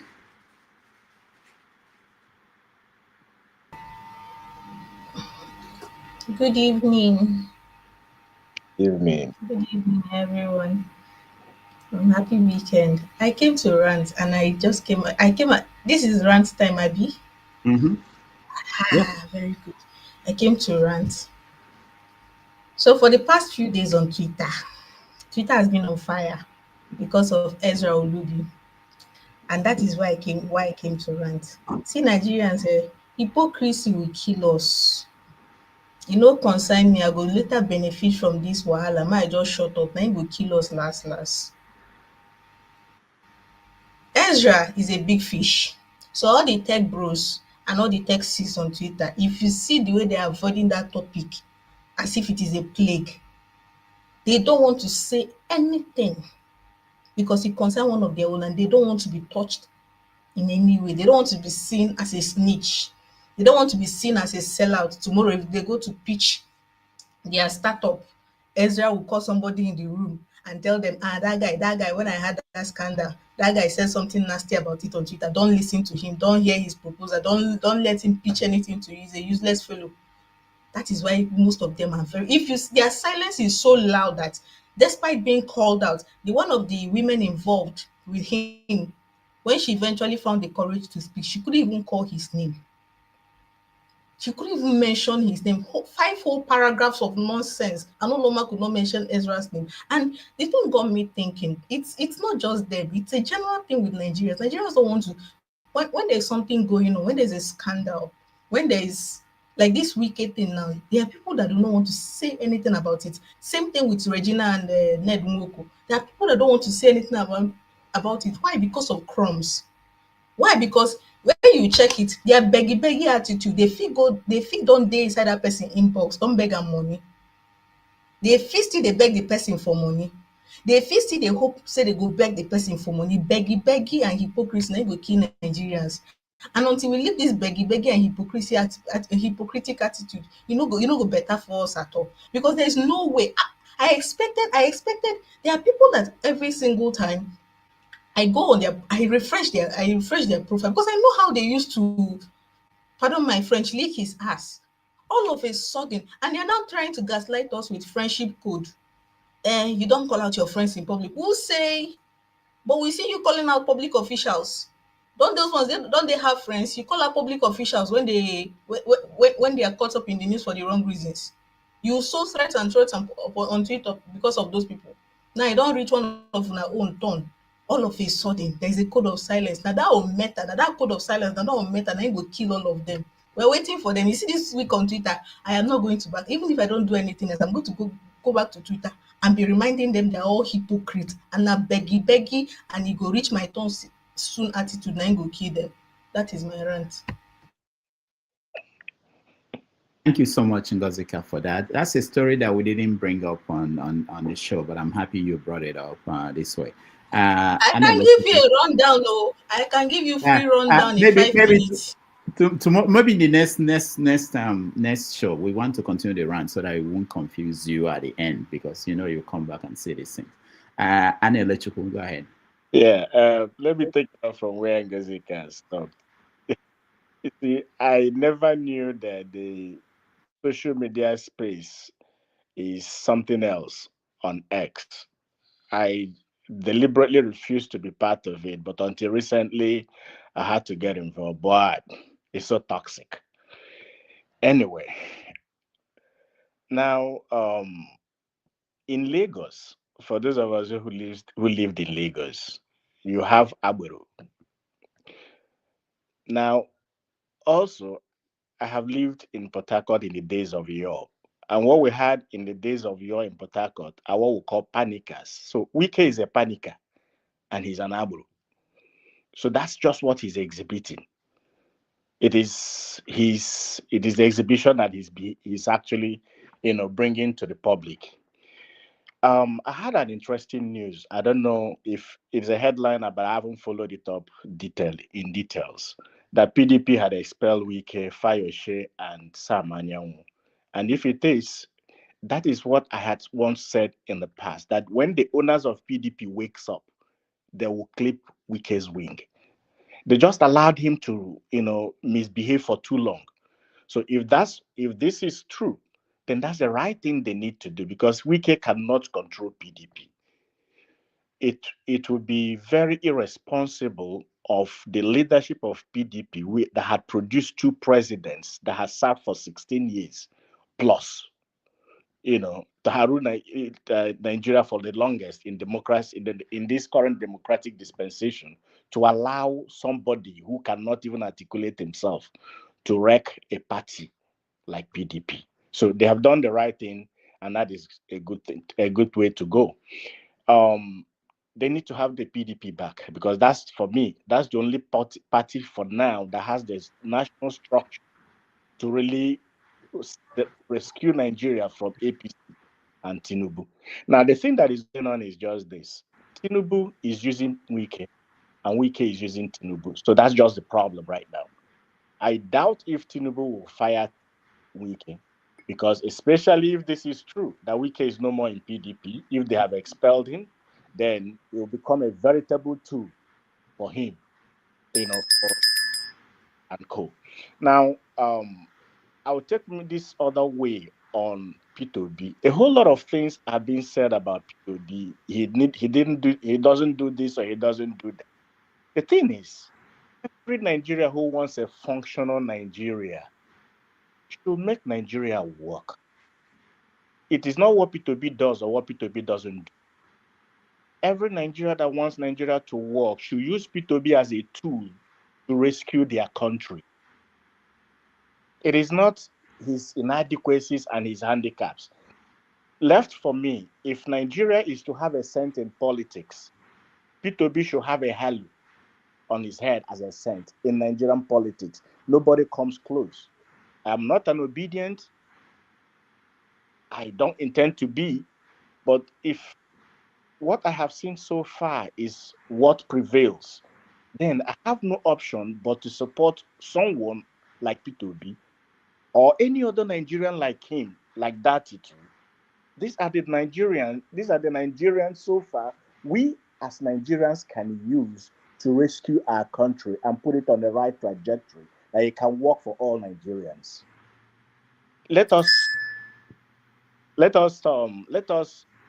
really leave this idea of P2B has done this or P2B has done the other one. And those who are trying to pull him down, think again if you want your country to be functional or not. All right, thank you. I am giving everyone 3 minutes so that we can get to everybody and round up. I know you have, but you can also rant on any topic. So don't think you have to go in and join issues with someone who was there before you. Dexter, you're next. Yeah, thank you, Dr. Damages. I've been listening in the background. I think this ranting section. Yeah. You know, I think one of the biggest in the Nigerian context, first of all, the whole Wike saga. Wike is a product of everything that is wrong with Nigeria. That's what it is. I mean, so we are complaining now. That doesn't solve any problem. It doesn't solve. We have created a monster, and Wike is just a minuscule of that monster we have created. And the way systems work is like a body. Just imagine your body. When something is wrong with your body, the way the body is made, the body has to start fighting. The white blood cells have to start fighting to correct it.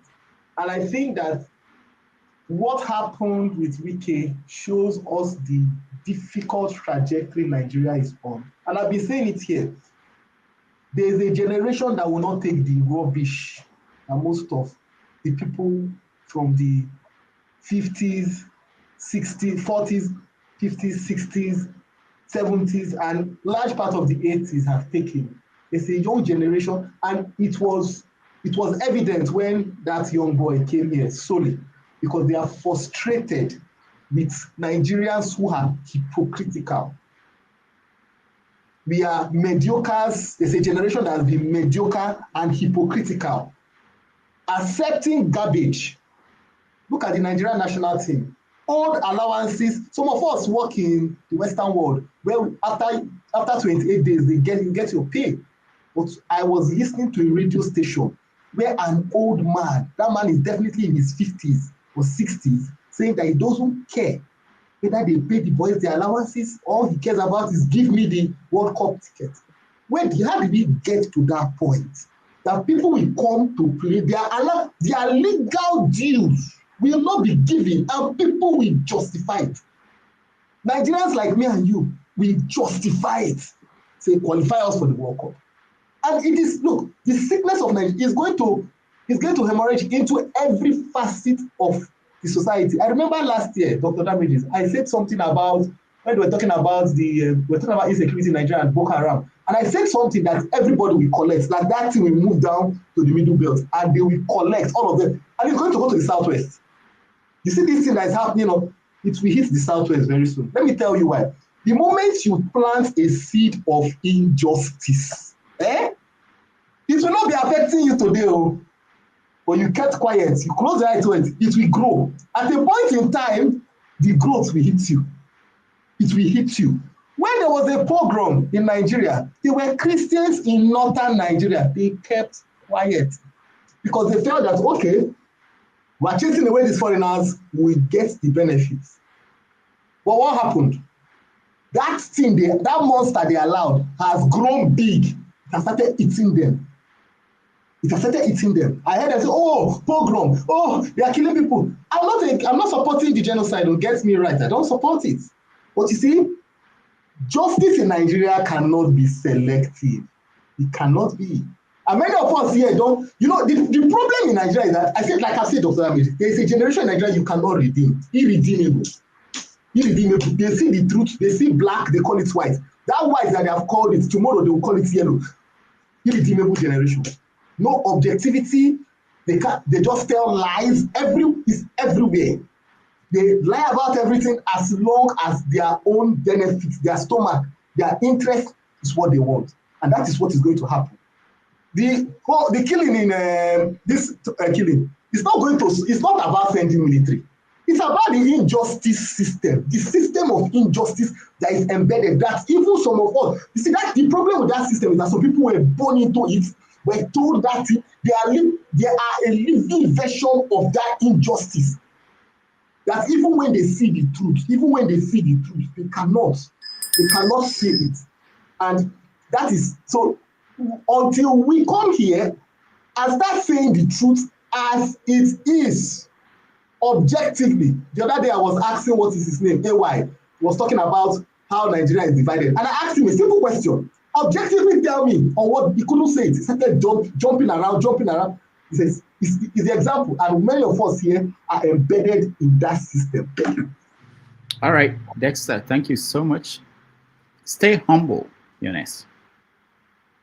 Yeah, thank you very much. It's a pleasure once again, to come here and rant. As you called it, it's a great opportunity to say my view. All right. Once again, good evening, everyone. So the last speaker talked about the monster we created. I, disagree with that a little bit because that is making Nigerians culpable for the misdemeanor of these puppets that were installed by Washington, D.C., 10 Downing Street, etc. We didn't create them. They just replaced the colonial masters and the imperialism continues. So don't hold Nigerians responsible for their misbehavior. That's one. And then also you mentioned the national team. In fact, each time, yes, we've always had problems with bonuses, allowances. But now we've even degenerated to the point that we can't even host even an African inter-house competition. Nigeria is so infrastructurally deficit that we can't even host under 17 women tournament in Africa. We are that bad, no facilities. It's just something. And then he said, oh, the Southwest will soon be affected. What are you saying? Did you not live in Nigeria? The Southwest is in a shambles, just like every other part of Nigeria. Go to Oyo, where I stayed for, a few weeks, worked for a few weeks. Back then, nothing, no social amenities, everybody so wretched.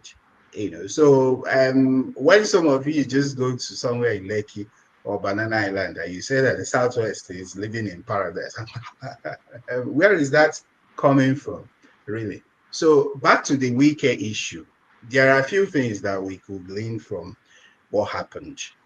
One is that there are classes of citizens in Nigeria, if you even want to use the term citizen. First class citizens, the Hausa Fulanis. Second class, the Yorubas. Third class, the other ones. Fourth class, Igbos. That's what Wike is an Igbo, and he's a fourth class citizen. He probably didn't realize that. Then he went to challenge a first class citizen of Nigeria, and he got, his, fair share of the water, as some people will call it. These are guys that are being prepared to lead you in future, the Yerimas of this world. They are the next chief of army staff, next chief of defense staff, what have you. And, the whole North will stop at nothing to protect them. That is what it is. And if you watch that video closely, there was a time they wanted to challenge the military, and that would have degenerated into something potentially catastrophic. When the DSS people and so wanted to, and these guys probably would have, released fire, and we know what will happen. Your guess is as good as mine. So, the country that you call Nigeria, unfortunately, is a country that cannot work. The structure is highly defective, and the people that are still deceiving people mischievously, saying that Nigeria is a great country, that we've got so people all over the world, we've got so and so in US, we've got so and so, all lies and childish, ridiculous deceit. It's not going to work. The only solution to that contraption called Nigeria is for people to come to the table. And what the United States are even trying to do, I think, is to make it a very peaceful one. Because if we allow what's happening in Nigeria now to continue, if it continues like this, it might even be a very, very bloody revolution that will break it into pieces.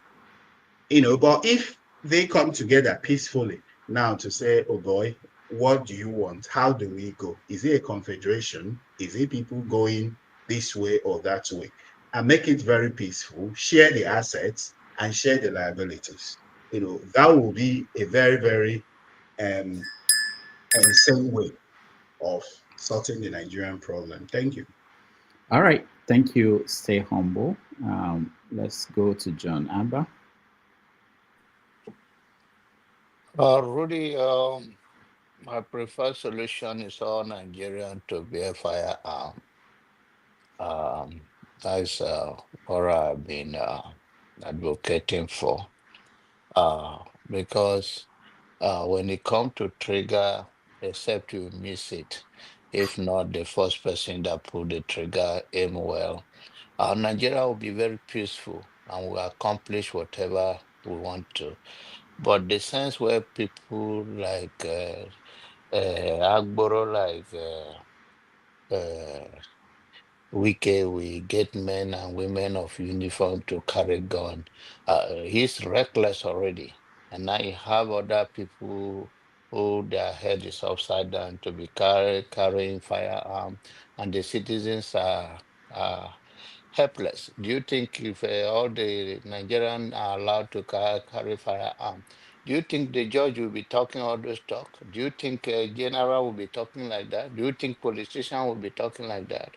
So it's not that difficult. But when they strip us of not carrying firearm, that's when they make us like a woman. So Nigeria could have worked perfectly if all of us are allowed to bear arms. So we can start Nigerian all over. It's going to be bloody, but we have a better Nigerian that work for all Nigerians. And this is not a joke. But the notions that we are going to live this life until political voting people to office will one day uh, uh, get to where we want to be as a nation. It's going to be difficult because the Western world have a plan for us and they already succeeded. The politicians have nothing to do with our emirs and all the traditional, let me call it traditional rulers or leaders, if you may. But now they go through the back channel. And since they know the politicians are in their pocket, now politicians have to appoint in some places traditional leaders or rulers, which is our culture that we strive the most, that keep us as a people. So once all those things, like now, the Oche of Idoma is a deeper life. The Ototifi is a deeper life. In those days when the even deeper life was a really deeper life, they say they say there's nothing between darkness and light, or there's nothing unbeliever have to do with believer. You can see how they come through the back door, destroying. Now they are having church in they are having church in Chidoma House, Deeper Life Church here and there. So our system is continue to water down, and I hope what Ube is having behind him is something else. I'm seeing a picture of. I think Nababa Tinubu and the other of their king of the other of their place. I don't know what he's trying to sell, but Obey is Obey. I'm with him all the way. The only thing is that he's always in holy. He's more in spirit than most of us here. So I'm with you, brother. All right. Thank you, John Abba. Let me say that those that are voting already, you can vote for your favorite person, and I hope our moderators can go through and tell us the winner at the end. All right, let's go to Show. How do we trust the INEC chairman?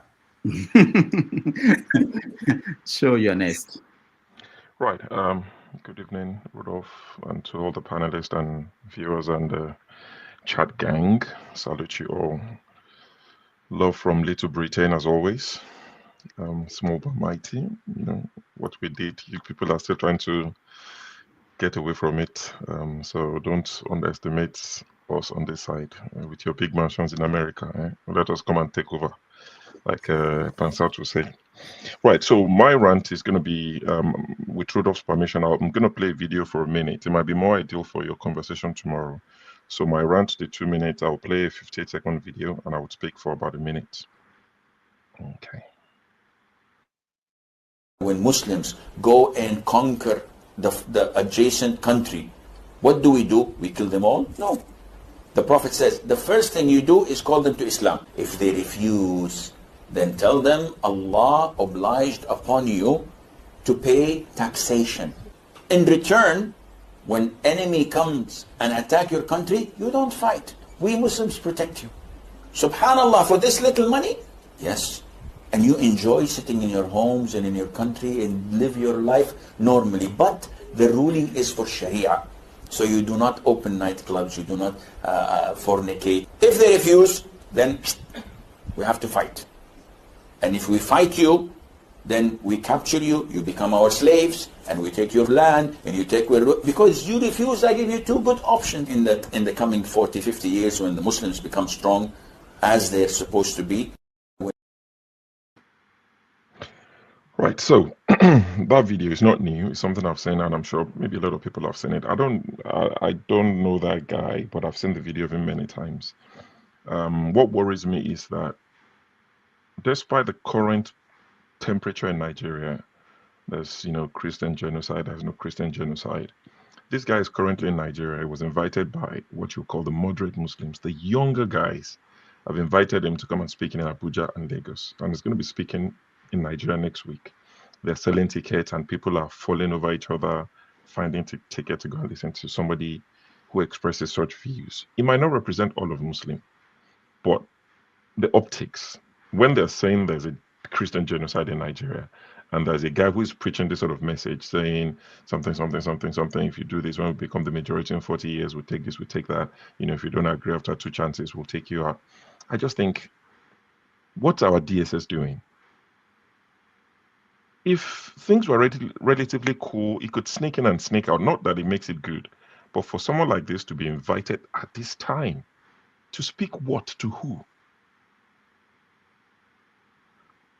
That's my rant.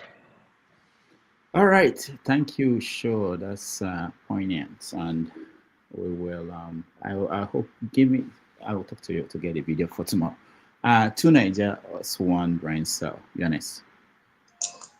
Am I the only one that had a frozen screen when he was playing the video? No, mine was good. Oh yeah, mine was frozen. I didn't see it, but I know the video he's talking about. So, Conor Ben and your boy tonight. Yeah. I'm going with the same result as the first one. Yeah, or knockout. Yeah. I think knockout. Yeah.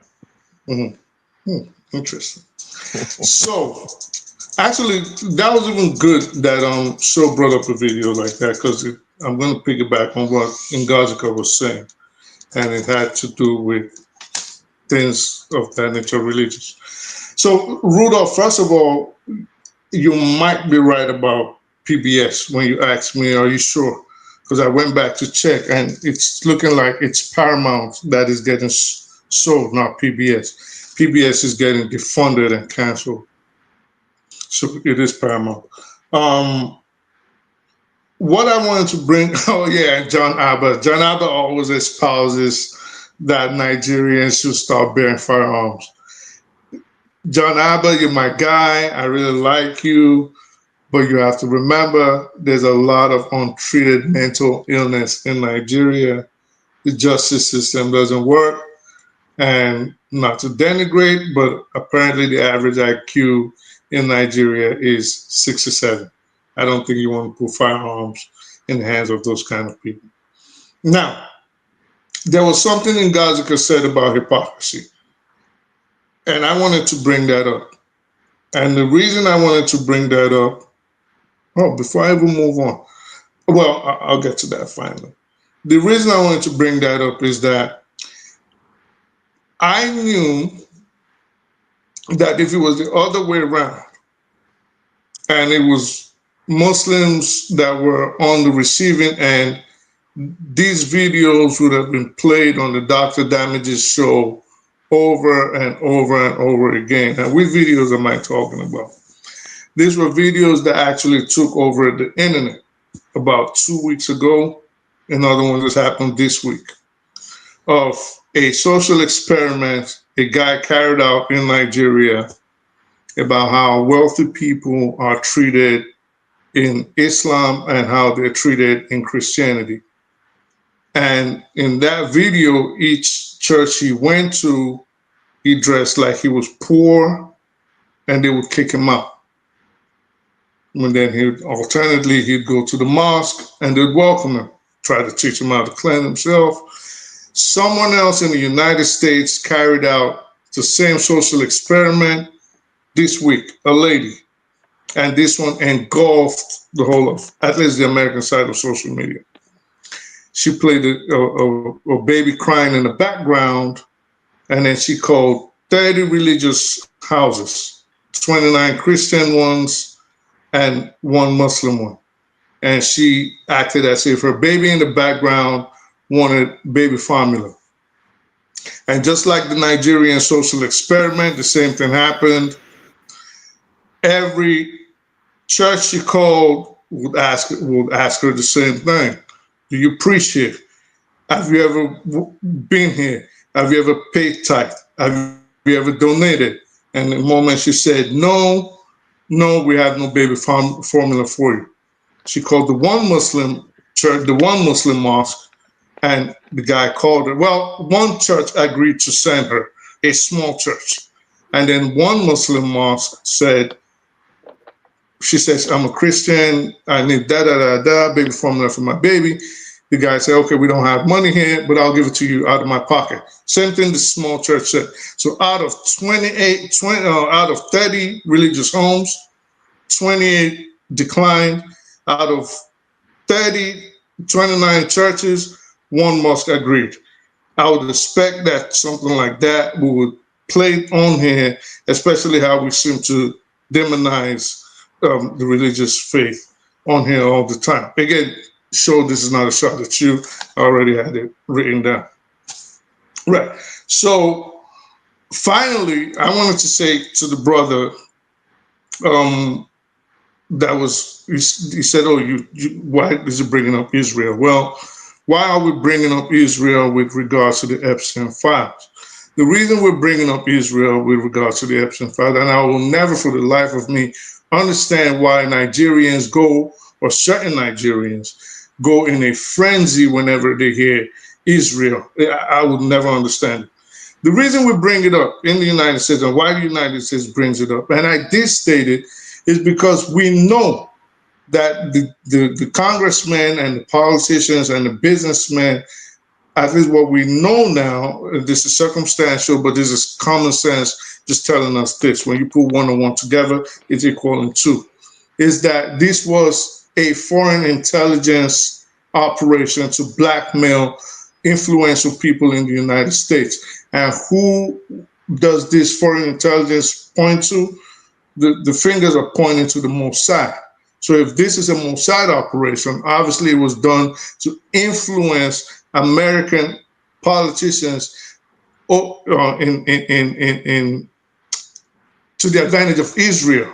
So once this is revealed, once this Epstein file is revealed and exposed, then that blackmail, that advantage, that leverage that they have over American politicians will cease to exist. So for those, at least it was one person and another idiot in the comment saying, why did you bring up Israel? This is the reason. We want to wean ourselves away from foreign influence, and we want to take ourselves away from the advantage that the Mossad, especially Israel, has over American politicians. All right, thank you to Niger's brain. Let's go to the century cast. All right. Good. I'm going to talk about something totally different. I'm going to talk about artificial intelligence and, of course, universal income. First of all, I have a question for everyone. You don't need to answer it. Something for you to ponder, right? Christianity today, right? It's sustained by they kind of attach them. It's Christianity attached itself to capitalism, right? To sustain itself. So if we have a society like in the future where AI take over all the jobs, and the government has no other alternative but to give universal income.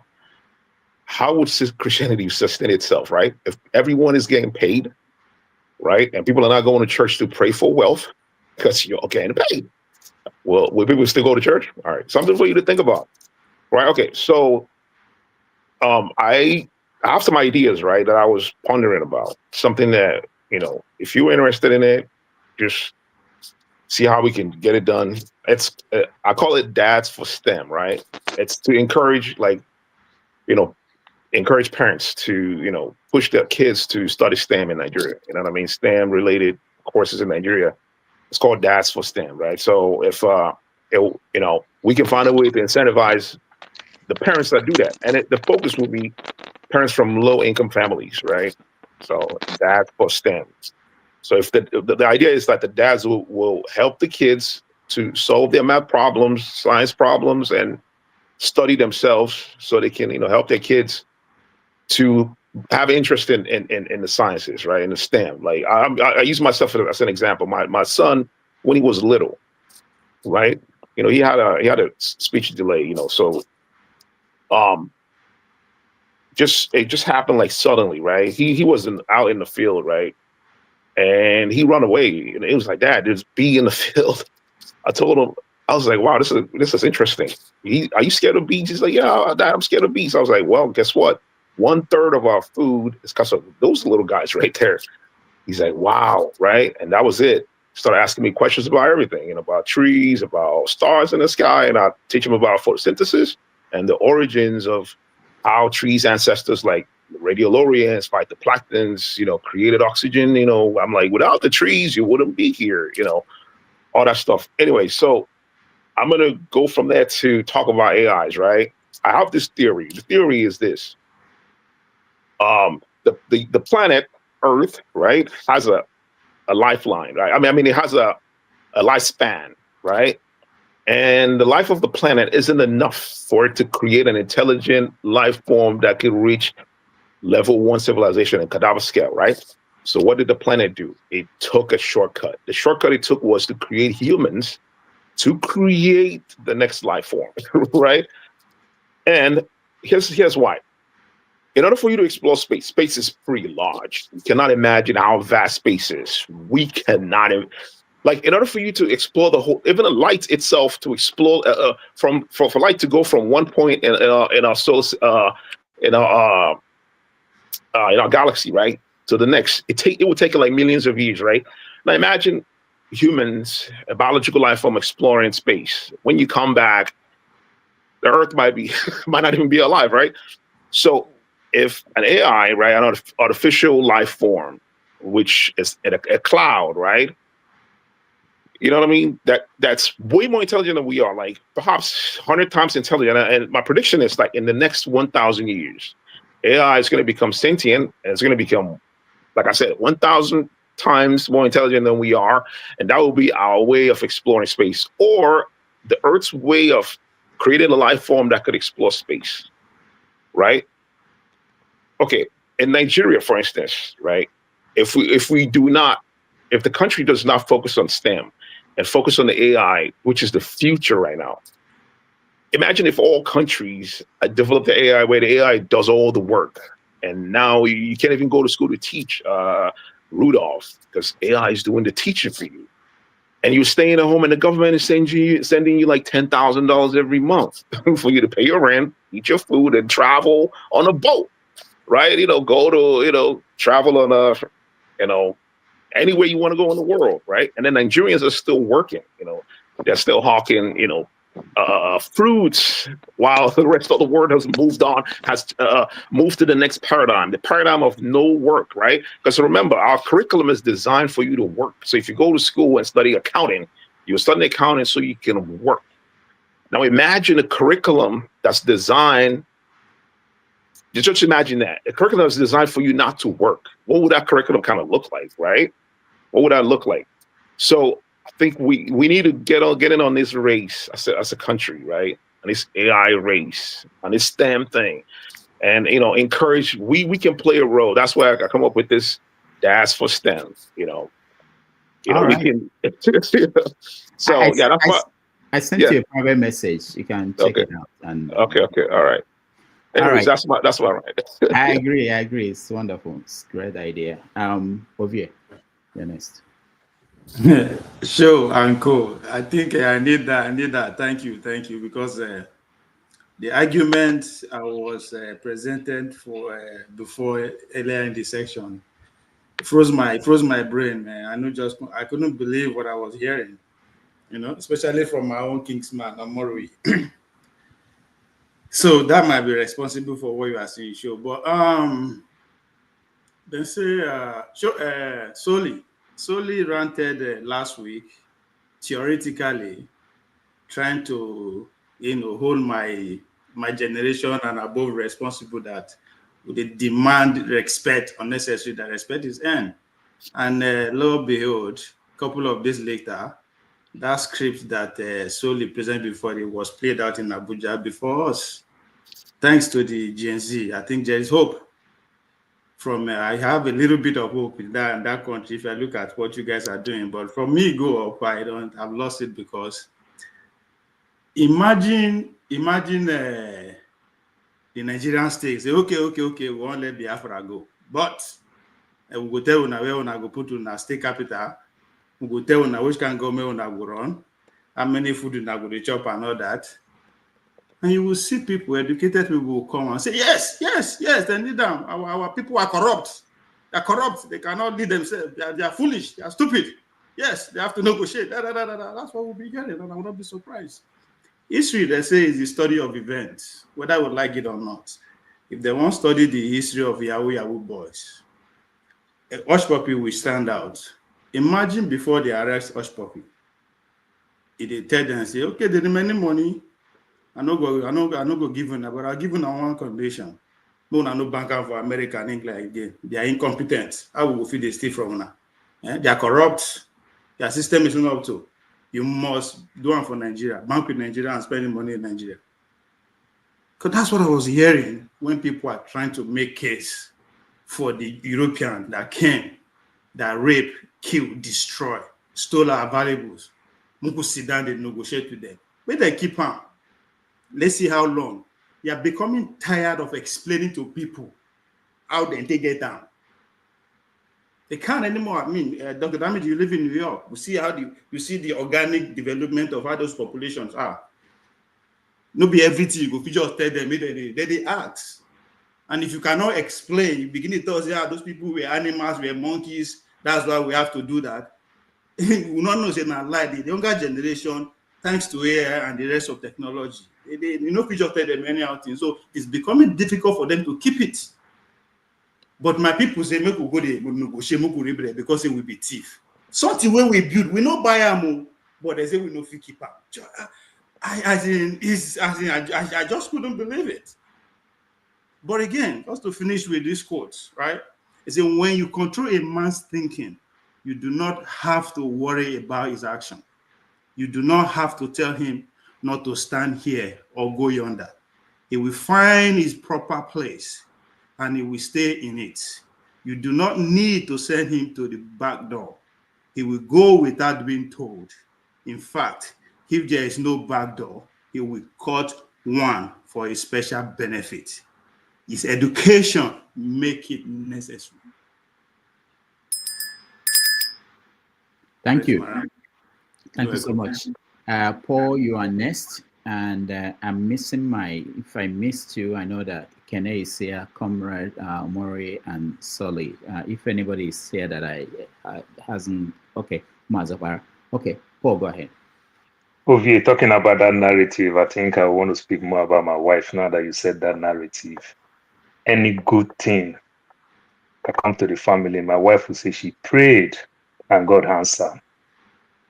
When any other thing that goes contrary, she don't want to sin, then she will say, God time is different from our own time. And every other thing. This is how funny how we do things in our part of our world. But however, talking about this Wike thing again, this man, I forgot his name now, says something which I really like a lot. When I lost my both parents, I lost my dad many years ago. Then I lost my mom some 4 years ago. My mom cajoled all these church people all in my father's property. Two pastors were living in our house. One have not paid rent for 5 years. One have not paid rent for 4 years. I am the second son. When they started sharing property, I choose those two property as my own inheritance. I choose those two property as my own. I give them emergency notice. You understand? That's how bad I can feel. One of them, father, is the first child, has property in the same neighborhood, but is living in my father's property. My father's property just look like property that is cursed, that stranger will hit our inheritance. That's how bad I felt and everything. But guess what? There is process. It still take me process. One of them, I told him, I said, I will go all out for you. But however, I can give you 6 months rent so that you quit. I'm paying you 6 months emergency notice so that you quit. Otherwise, if not, I will not make you have peace of mind. But there is process. I can't just stand up and just kick him out, pull the roof off the property and let him go. I still follow the process, even with all my emotions. So when somebody comes to say, oh, he's the governor of the state, he is the FCT minister and everything, that won't stop you not to follow the process.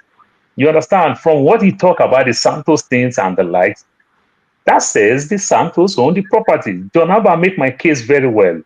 You understand? If the Santos own the property, which means the Nava chief bought this land from Santos, whatever, and which means if you have anything, even if you want to revoke the land, you still go to write Santos. You still going to follow process. 2015 or thereabout, I moved down to Arizona. When I moved down to Arizona, where I stayed a little bit and I left there, they want to change the pipes, the water pipes and everything. I'm talking about 2015. My family have not even joined me, only me, myself, just to come understand.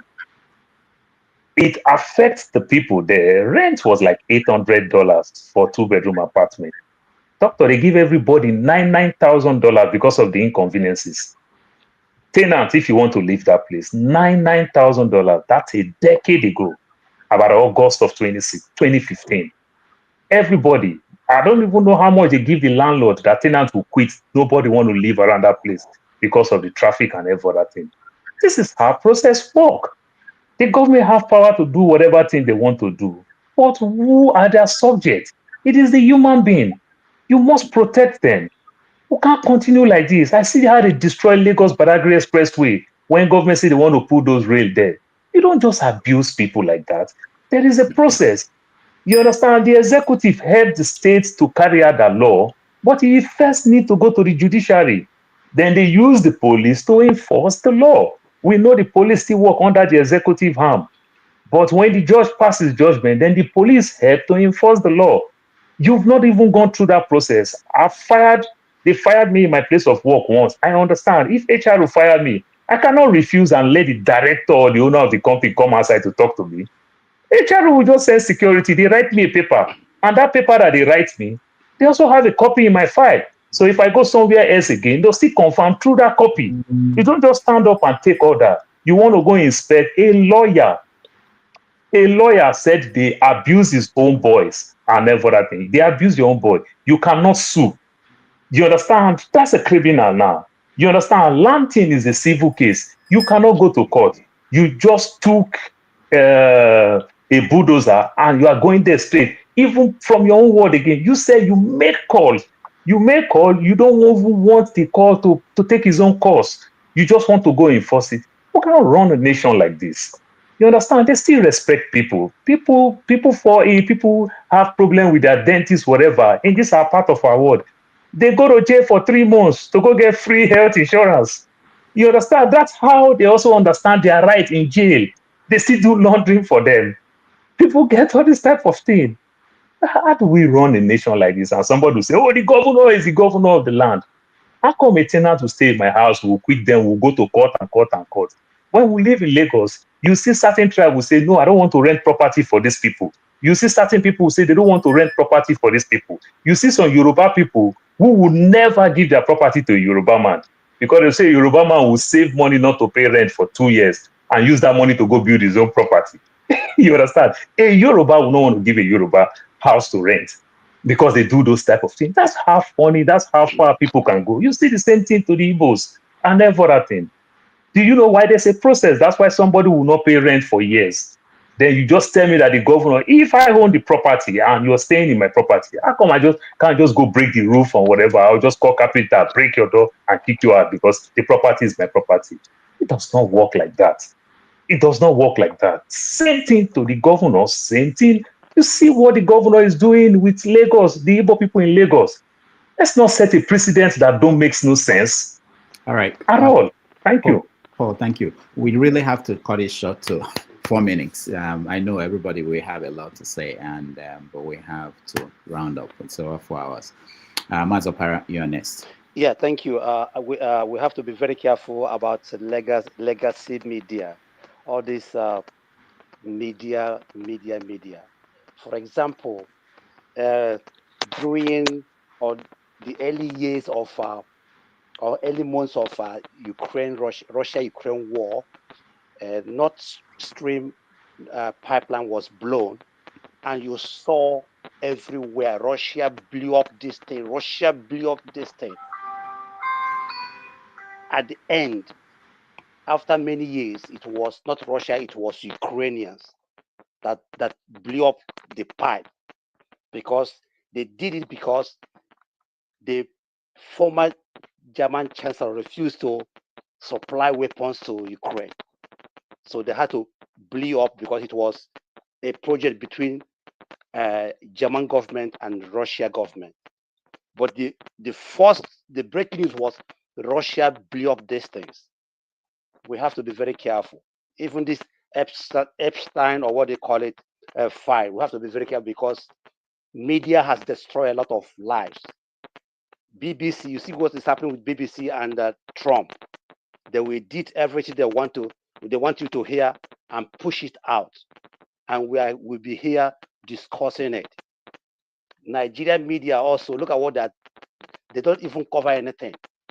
Somebody will stay in Lagos, will be, the media has no journalist or journalist in Castina, but they will be telling you how many people have been killed in Castina without pushing or sending their journalists over there. Media, we have to be very, very careful. They have destroyed a lot of. They have destroyed system. They have destroyed a lot of people. And then Show played something here. Actually, I wanted to send it to say that thing, but thank God he played that video here. Nigeria, we are insensitive of one another. We don't care about one another. There is a video trending right now. One pastor, Ayo, I think Ayo Dele, what he said about his fellow Igbo people.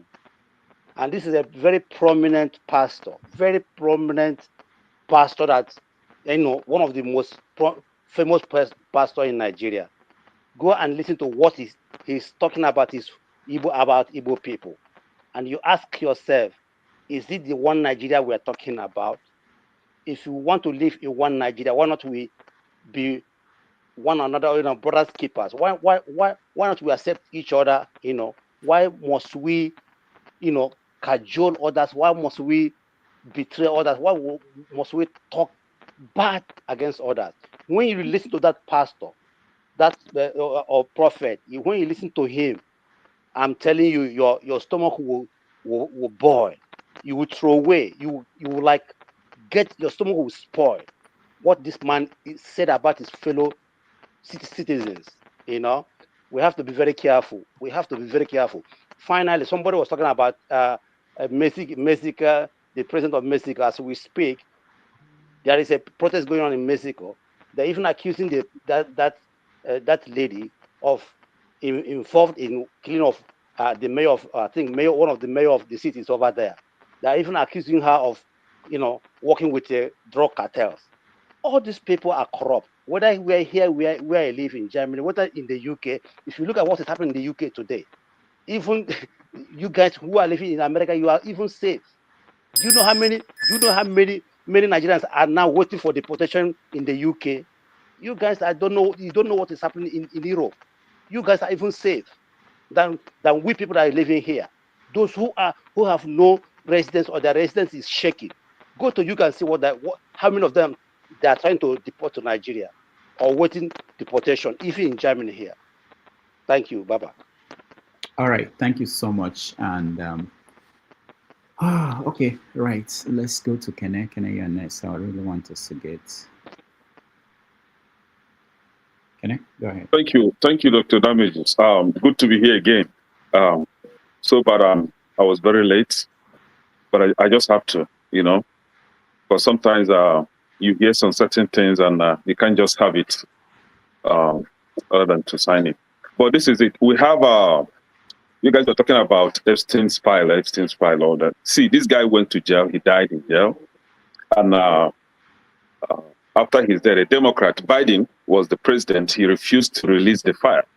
And none of you, ranted and asked Biden to release the file. Now your enemy, your arch enemy, which is Trump, is in power. You started shouting again just to distract us. See, I know Democrats for one thing. They know how to distract democracy. They know how to distract the people. But it's unfortunate that these people don't know how to embrace failure, work on their failures, and try to work hard next time in order to win election. Once they lost, they don't mind burning down the country just for their selfish gain. And this is what is going on right now. Distractions left, right, and center. You see, that is all I have to say on this Epstein's file. They missed the opportunity to release the file. They should just keep quiet. Now, we had a FCT minister. These people are used to want something. They're used to land grabbing. The Constitution has given them the right to grab lands that are not theirs and share it among their friends and families, right? The idea that the government or the state has 100% ownership of land is one thing that I can't just imagine how and who created that law in Nigeria. And I made a little research and I found out that it was military guys, I think under Obasanjo, 1978. He abolished the freehold land ownership in Nigeria and enacted these useless laws that they have that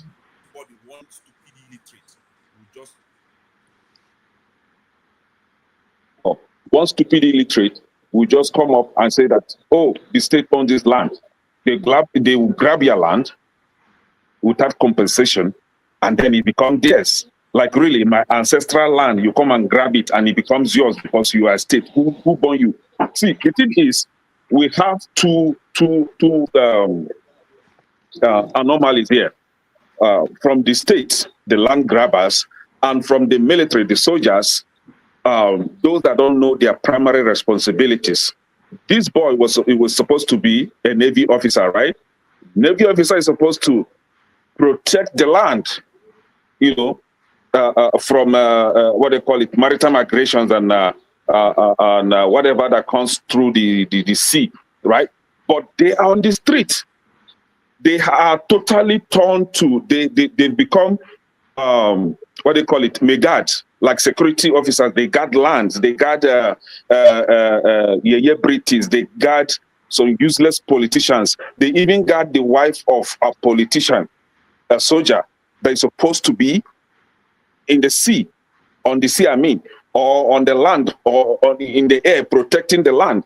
But they are everywhere with guns like morons. So we have two anomalies.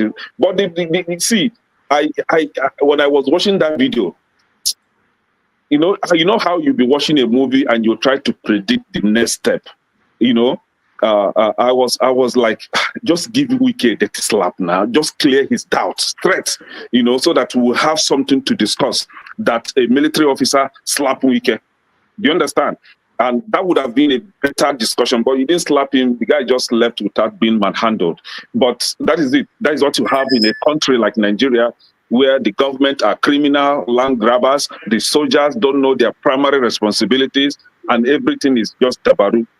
Now, lastly, our brother here, Shosho, shared a video of Islamic clerics calling for how, teaching you how they conquer countries and dominate. And I think we've had this kind of discussion one time here, and I told you that why you have peace in the countries like Saudi Arabia, all those Islamic countries, where you have some sort of peace in those countries, is because they have succeeded in conquering the land, killing the Christians, dominating everything. So there is no any other opposition that they will go after, and that is why you have some sort of peace in those areas. They have succeeded, and this is exactly what they are doing in Nigeria. Once they kill and dominate and take over, then you have peace in Nigeria. This religion is not a religion of peace, whether you like it or not. It is not a religion that you share with. It's not the kind of people, especially those that are in mass in that kind of mentality of dominating and conquering using takia. These are not the kind of people you associate with. But you can choose whatever you want to do. Associate with them, they will slay you and still come for your burial. These are the kind of people that we have. They are busy going from one media house to the other to counter what the US have taken time to study, made depth, an in-depth investigation. We come to a conclusion that there is a genocide against the Nigerian Christians, and these people, all they are after is to counter that move. Instead of protecting the land. Today, as we talk now, they are busy releasing fake videos from the Nigerian Navy. Oh, they strike terrorist camp. They are all lies, all deception. And we know these people. They are just taking videos and sharing up and down. Kenny, thank you so much. All right, Sully, welcome. Please, Dr. Damage, sorry, I don't know if you can please help me. My network is not stable. Let me just use 3 minutes so that I can yield the floor for you, please, before he kicks me out again. Please. Solly, please, brother Solly. Okay. My comrade. All right. Comrade, go ahead. Yeah. Dr. Damages, if there is anything, if impunity or lawlessness was the name, that thing should have been Wike. So seeing somebody like Wike telling a young girl, army officer, we cannot continue like this, beats me hollow. I was dumbfounded. I couldn't know. I was looking at the messenger. I was looking at who is talking. Is this Wike? The same Wike that allocated almost half of Port Harcourt land to himself before he went to Abuja. The same thing he did in Rivers is what he's repeating in Abuja. Don't get me wrong, this is not an attempt to support the military. I'm not preaching the military option. Two wrongs cannot make it right. But the message is as important as the messenger. Look at who is preaching impunity. He's talking of impunity, lawlessness. Wike himself is impunity and lawlessness personified. If he has to change his name to lawlessness, this is the same man. DSS wanted to arrest somebody, one judge in Rivers. He mobilized at the middle of the night. He mobilized his thug and his security apparatus to go and stop DSS from arresting a suspect. Another thing he did, there was somebody Nune that was working, MD of NDDC. They wanted to get her arrested for one thing or the other, whether genuine arrest or not. He mobilized himself to go with guns and everything to go challenge police and the DSS. So he's the one preaching, talking about impunity, lawlessness. The same land, he would take one land from A and give it to his himself, family, as a political associate. So I'm not even bothered about what they are doing to us. My concern here, the reason why I came for this rant, we are talking right now, it has become a debate because it's happening between two big men. This is what Nigerians go through every day. Look at what they did to them at Oworoshoki. You want to develop area, want to make an area an urban center without creating an alternative for the people. You just push them out. You go to people's house at the middle of the night while they are sleeping. You put bulldozers and destroy their homes without minding the casualties. We should be happy what happened that day. That gentleman, that officer, I don't know where I can be able to get in touch with him. I will give him a salute even when I'm not a military man. Though he stood his ground, he was courageous, he was still able to maintain his school. Other than that, there will have been casualties on both sides. Wike knew those people were there. As soon as he was told, his field workers reported to him, like, what? Look at what was going there. He mobilized. Can you see the number of people a minister could mobilize within a twinkle of an eye? You see the number of security men. You see the number of DSS. You see the number of civilians and the errand boys, online urchins around one man. He mobilized to the side. He was ready for war. If that man did, if Yerima did not maintain his school, there will be casualties. Then why are we even talking about it? If it happens to the common Nigerian, the masses, it's a norm. We live with that every day. When do we begin to fight for ourselves? If it happens to our pastors and imam, we're ready to die for them. If it happens to our traditional rulers, we're ready to die for them. If it happens to our politicians, our political winners, who are making life miserable for us, we're ready to die for them. My question today, Dr. Damage, is to everybody on the panel. When do we begin to channel this same energy to fight for us as the citizens? When do we begin to fight for ourselves, fight for our rights, and to regain our land that has been captured? We complain every day. Enough of this wailing. Enough of this lamentation. When do we begin to rise up ourselves? If it happened to my brother in the village or my uncle in the village, who probably is not in the police, in the military, it will not be a subject of discussion. Enough of this nonsense. Most of these people don't even care about our existence. Why every day we die in their war? Can we begin to change our mentality? For my brother of you, don't push me too hard on this issue so that we will not watch our dirty linen in the market square. I don't want to go that route. When tradition and custom becomes abominable and unpalatable, I'm not part of that tradition. If you push me too hard, many people will know what we have. We speak the peace, and the people will not respect your heritage. And I don't want to go that route. Be careful. I eat. Beans is my favorite food. Bring it on. I'll go eat them. Thank you so much, comrade. All right, Sully, you're next.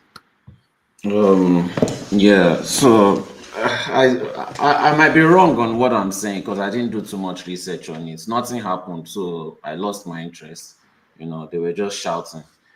As for the land, the soldier, I heard, is not supposed to be at that post, in the first place. Wike has given them some time to develop the land, and Wike kept on telling them that the land was sold to the other soldier as a scam, and he should go to court. Obviously, Wike is saying that they should go to court because they know they own the court, and they can delay the man till the ultimatum of developing your land is done. It's just trying to be smart. And the soldiers already know who they are dealing with because they've helped these people do a lot of criminal things. It's the same thing with the police. The police know all the criminalities of all the politicians because they are the ones that help them carry out this thing. This soldier that everybody is respecting, these people help them. Without the soldiers, they can't rig your election. These people help them rig the election. They will rather rig the election and be collecting small salary and be going to Lagos to go and do Okada man. They are trying to take all the Aboki's business in Lagos instead of protecting the country and protecting our votes. So I don't know why Nigerians are praising this guy. These guys, they are breaking the law. Wike too is breaking the law. And what happened there is just, when there's no law, you have chaos. So the lawlessness is affecting everybody. The soldiers know they will not get any justice. Wike knows he will not get any justice. That's why I was making phone call at the points and space. And Wike is a coward, just like most politicians. All these people that you people oppress, like your house girl, your gates man, these people have more courage than most of the politicians. But you guys don't know because you don't challenge them because you like oppressing weak people. But Wike saw the situation that, this shouting match, these Navy people, they are higher than the police. If they decide to execute all the police there, nothing will happen. Wike understands that, even the policemen, they understand. He saw that his policemen were scared. He could see it on their faces. He saw that my errant slaves that carry guns sometimes, they are scared though. Maybe me too, I should be scared. And that's why he backed off. And the people were celebrating. You are such a terrible person that a soldier is breaking a law and people are celebrating the soldier. They are so used to gambling with their life, but that's the job of a criminal. A criminal will always gamble with his life. So nothing excited me there. If Wike had pushed too much, those soldiers would have fired all of them and nothing happened, and that would have started the coup that they've avoided in the first place. They know that would have been what would start the coup, because those soldiers, they will not let up. Once they start firing and they know that it's a politician that is their target, and these people, you can see that these soldiers, they don't have any respect for the politicians. And they are looking down on the citizens, because the citizens too also are light. Without the citizens are light, the soldiers will not be doing all this nonsense. But when you talk about, oh, these are my orders, I hate when Nigerian soldiers say that thing. It's some bullshit. Because if they tell you to unalive your mother or your father, will you do it? They will not say, oh, but they will never tell us. But if they tell you, will you do it? It's just an excuse. When it's time to oppress the citizens, they know how to follow order. When it's time to disobey the law to their advantage, they know how to not follow order again. So all of them are just criminals fighting their battle, and Nigerians are choosing their champions of the criminal. Like I said, Nigeria will never change. Nigeria will never get better till every tribe is ready to bring out their criminals and say, okay, this man must go to jail.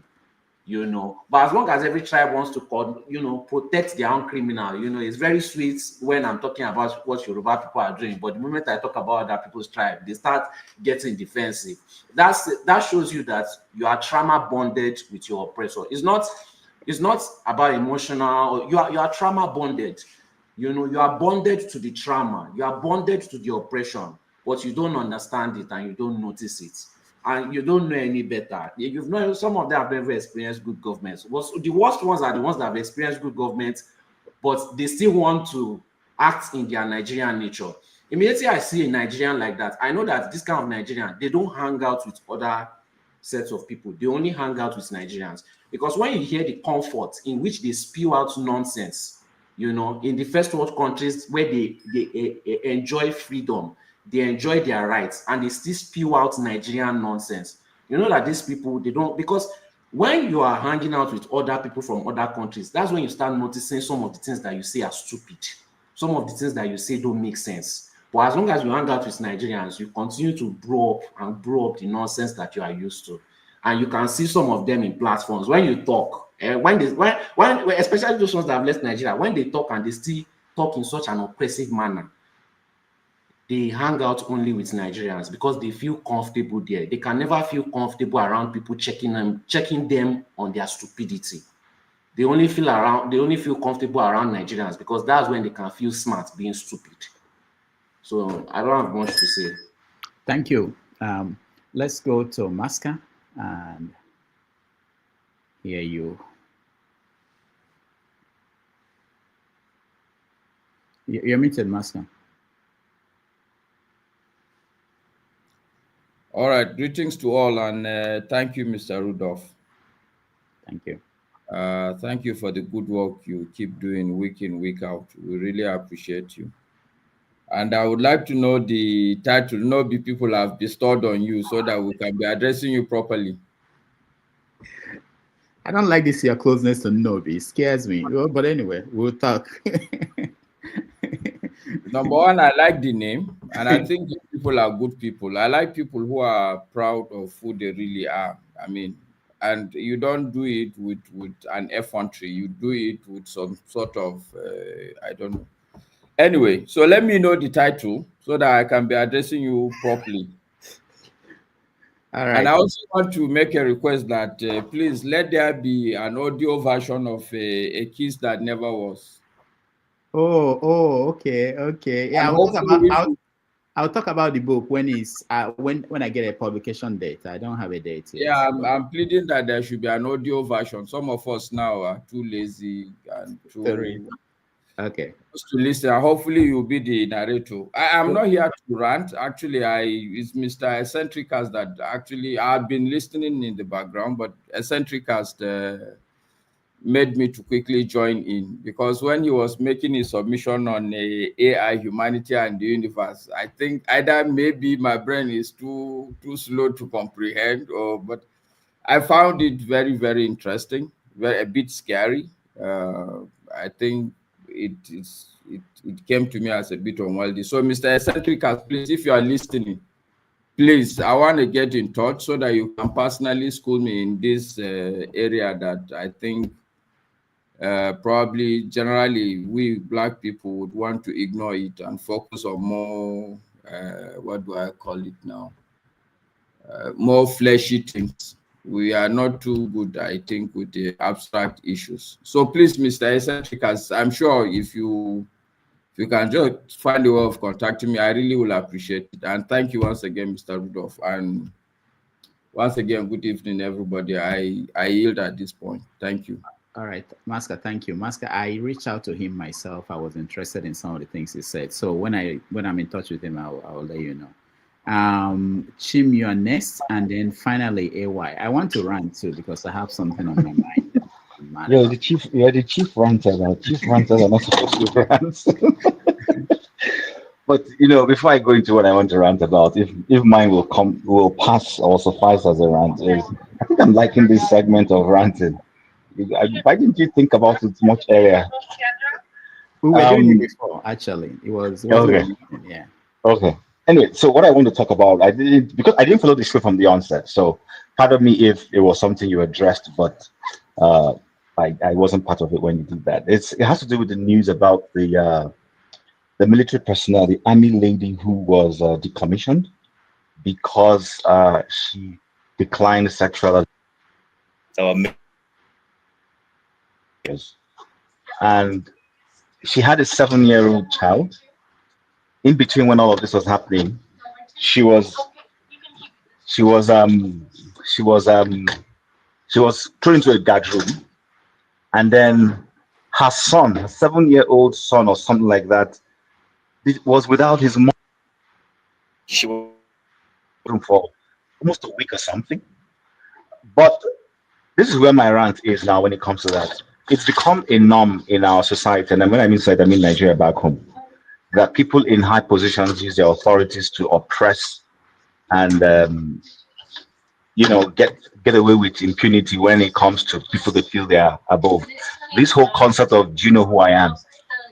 Do you know who I am is what Wike went to that place to go and do. So I just want us to pause and begin to reflect. Part of why our society is the way it is. I listened earlier and I heard somebody talking about when you guys were talking about Trump. Yes, if Trump is guilty of anything, for those who are calling me out, please, if Trump is guilty and they find him guilty and it requires and they get enough people to impeach him, they should go ahead and impeach him. But you know what? What are the lessons for us? The lessons are that those people live in societies where the rule of law works, where when somebody breaches any norms that are agreeable by that society, he or she will pay the penultimate price for it.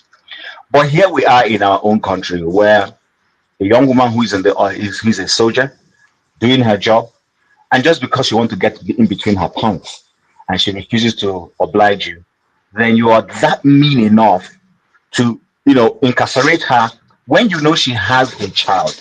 Now she has worked for about 17 or 18 years. You decommissioned her and she's going to lose her pension. So that's my rant. That's why I said I don't know if it passes for rant, because I don't know whether rant involves shouting. No. I didn't shout enough.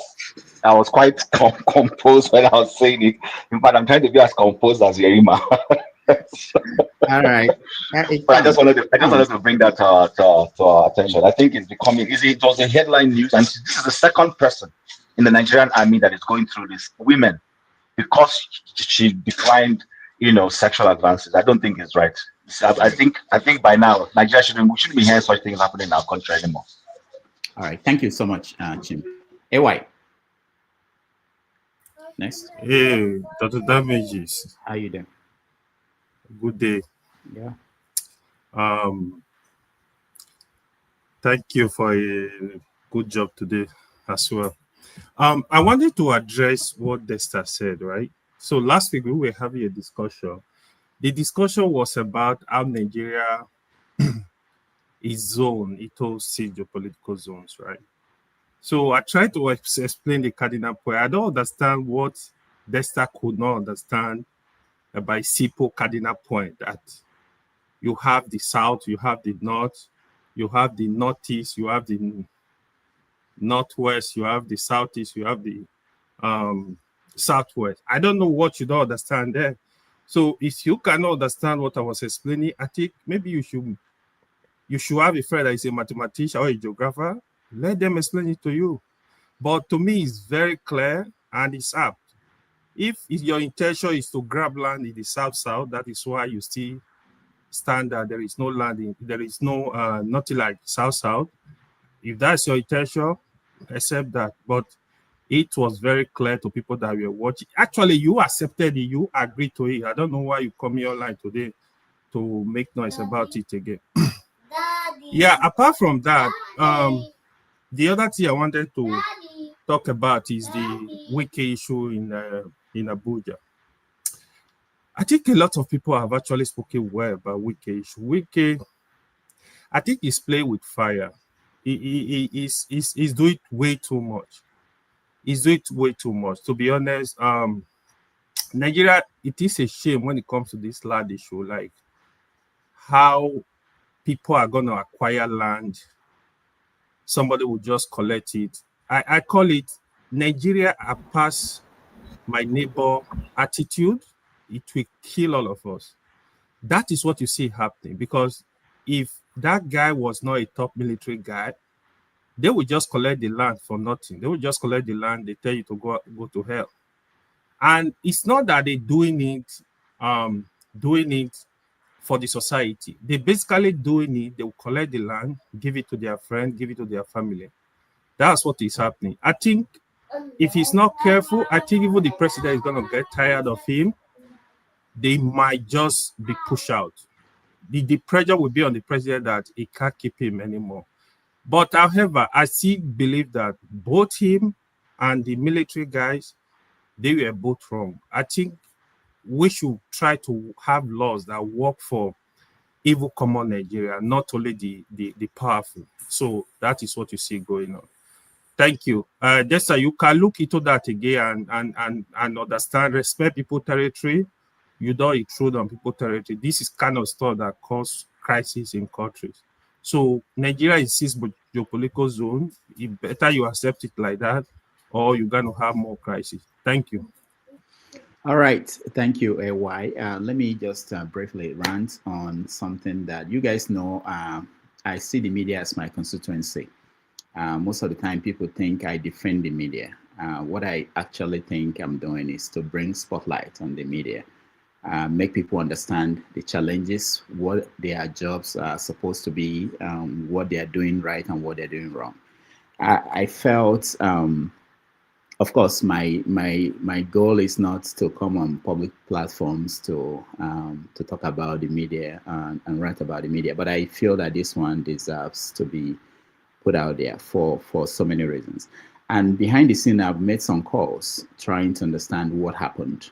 And I'm talking about the issue of the story of Obiano, the governor of Anambra, former governor of Anambra State, that he died. That was published.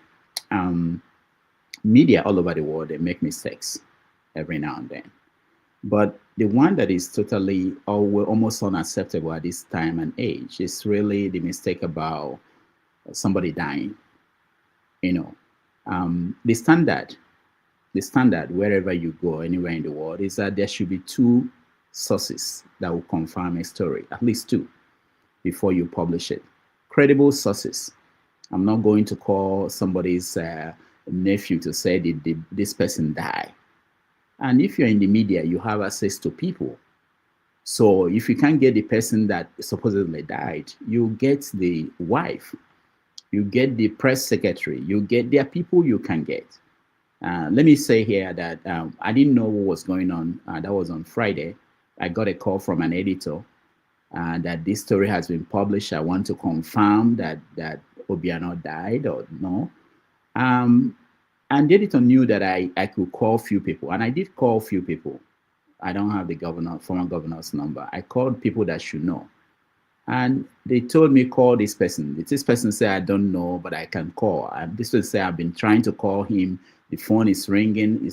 And within 30 minutes, we were able to confirm that he's alive. And that paper didn't publish that he died.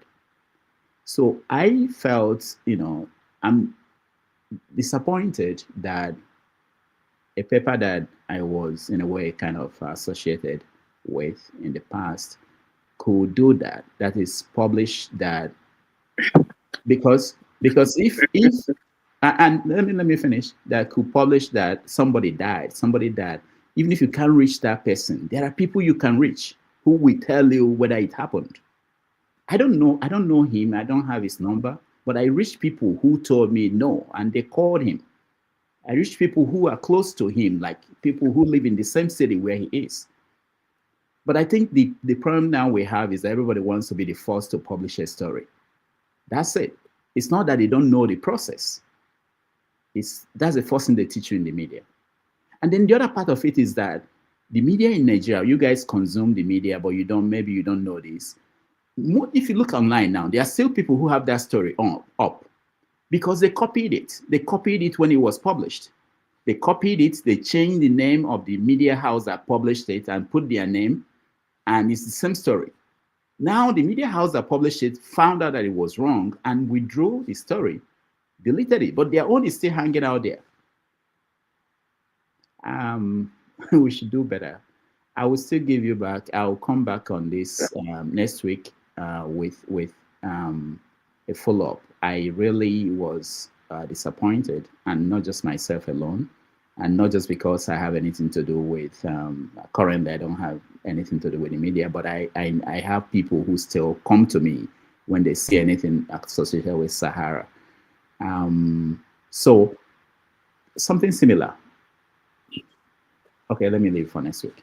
Go ahead. Yeah. Dr. Damages, thank you. I'm happy that this happened, and you have to understand that you have to let us know where you stand. See, I've been the one, not that I hate anyone, I don't hate anyone, but I just hate deception, any form of deception.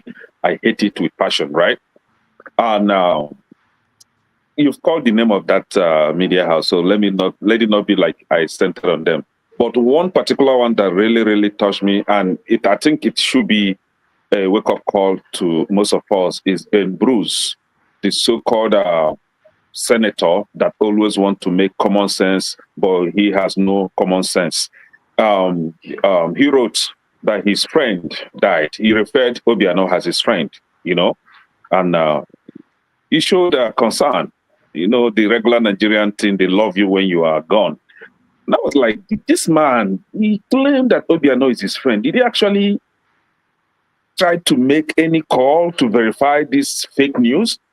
Right? And you see, AY, you see that your friend, I'm talking to AY, that you always pally with, know that he doesn't love you. The day Who is your friend? The day he hear any rumor of your death, he will be the first person to come and announce it here. So be careful the kind of people you keep around.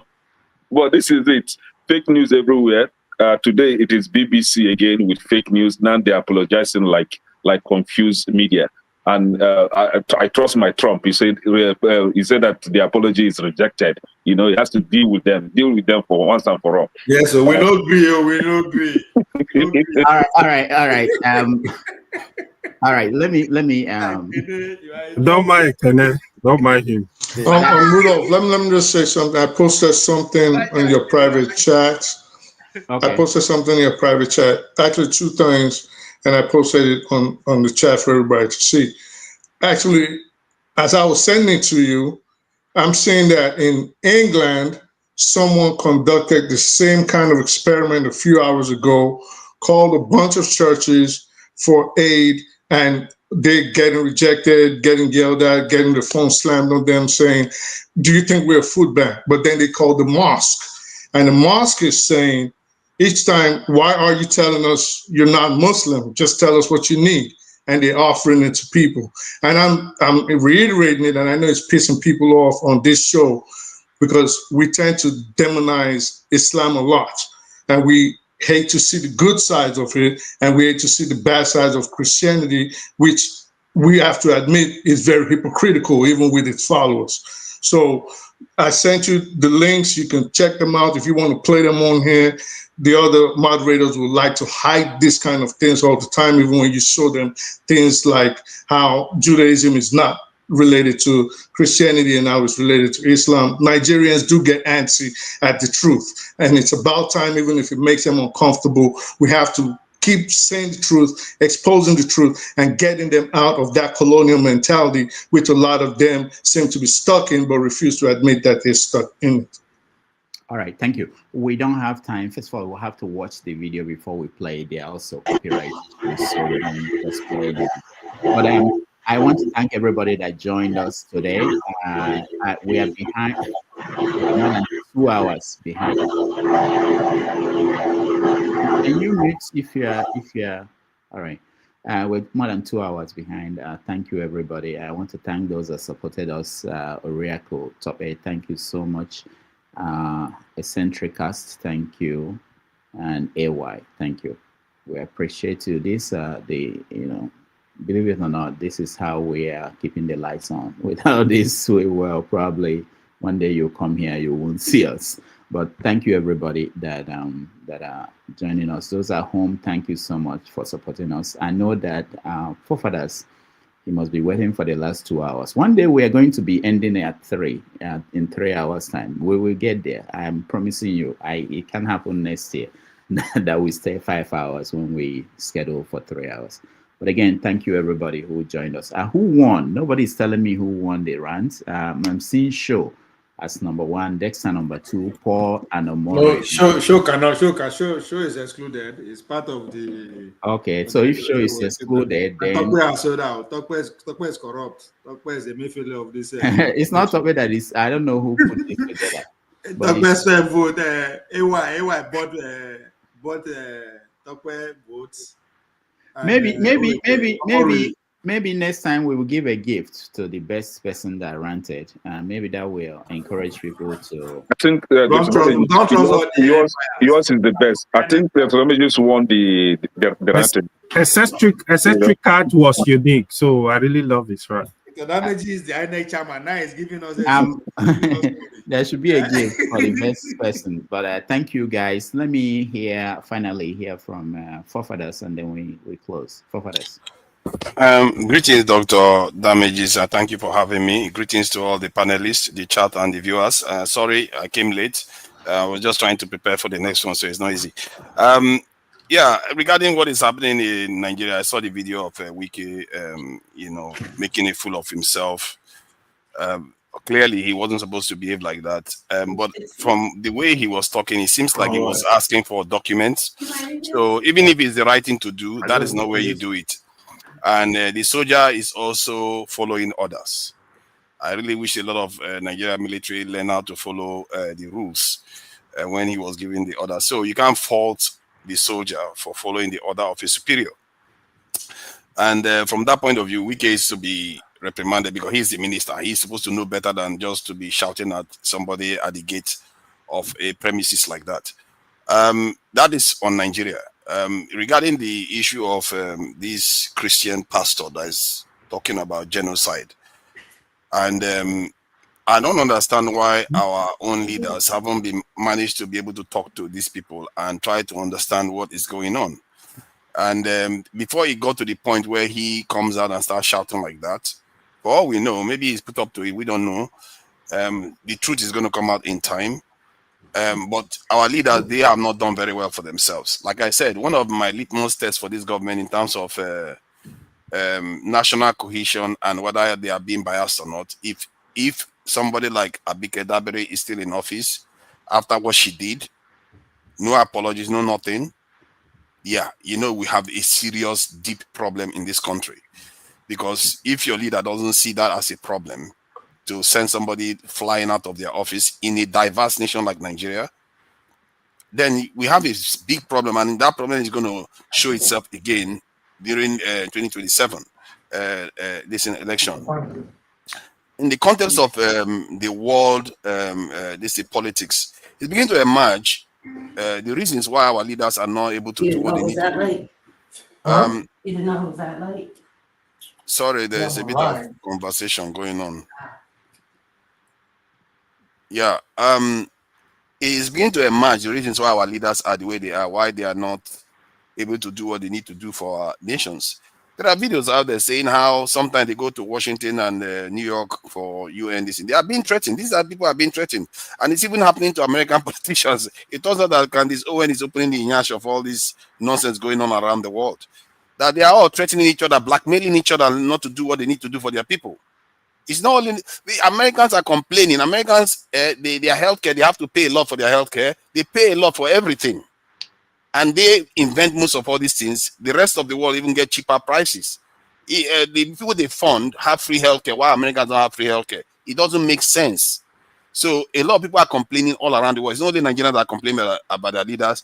The people that are controlling these people, when I was saying that these Europeans, when they want to take control of their country, they know how to. It's only us that don't know how to do it. They are going to take over control of their country back from those people that were controlling their nations. And this is why this Epstein file is going crazy.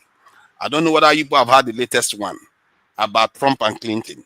If that is anything remotely true, Trump is done. Forget it, it's done. The question is, where is this fire going to burn to?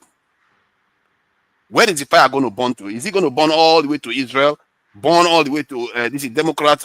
There could be a revolution in America. I told you, when I was saying America is going to have a lot of problems, maybe that's why America wanted to attack Nigeria.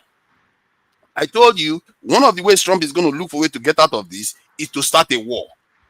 But he can't seem to find a good war. He tried with Venezuela. That one is not going well. Venezuela leader is telling him, come and do deal with us. We are going to talk to you. Nigeria is an ally. Why would you go to attack Nigeria?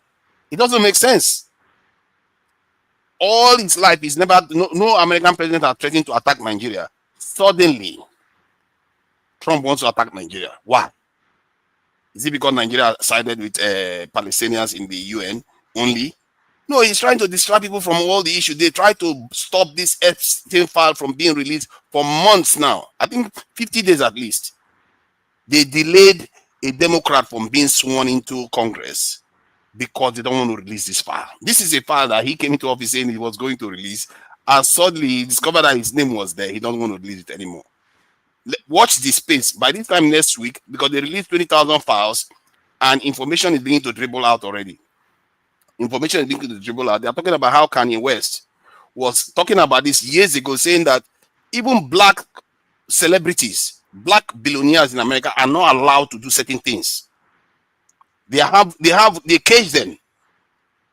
This is a cage many of us live in, but we don't see it. And that is why you don't see our people doing things that other people do take for granted. Why do you think you don't see that? Even in America, you don't see that. Why is it that a black man doesn't own a tech company? Americans own more than 100 tech companies. Not one black man owns a large, massive global tech company that we know of. Why is that the case? Not to mention 50 black African countries don't get anywhere. You have to open your eyes to the fact that these our leaders are being threatened. They are being bribed. Whatever they need to do to keep them in line. And that is why your country is the way it is. I'm sorry to tell you.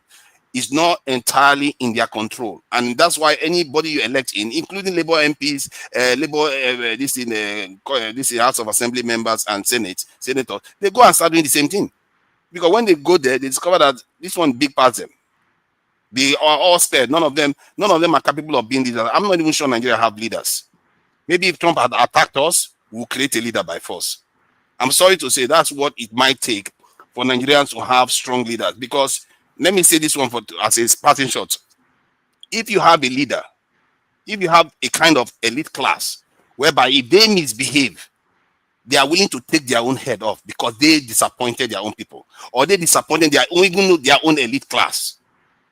Imagine if those people give orders for something to be done and that is not done. Can you imagine how that nation is going to run? If you have leaders that are like that, do you think your leaders are like that? They are not. All of them is about their stomach and how many women they can carry and how many houses they can build overseas and their children, train their children. That's all they are about. They don't have that accountability culture. So how can they be able to control people? The people that control people are the people overseas. Those are the ones that are the true leaders that we have around the world. I don't think we have leaders right now. We will create them if the circumstances are right. Thank you. All right. Thank you so much, forefathers. Forefathers will run the next stream, which will start as soon as this one ends.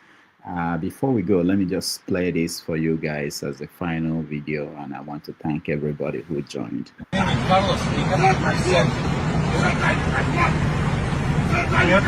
No, we are climbing 340.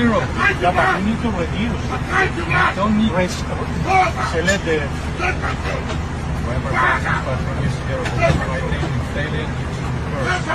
so we are on heading 280, descending now, flight level 150, request message will have to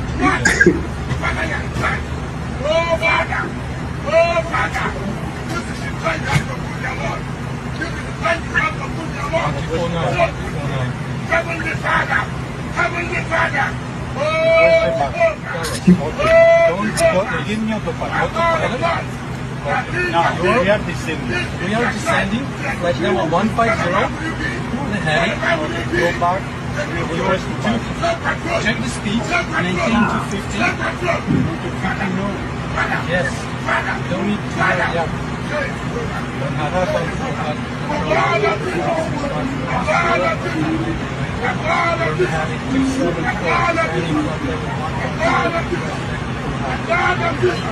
Yeah, of course. Which one? That face? Yeah,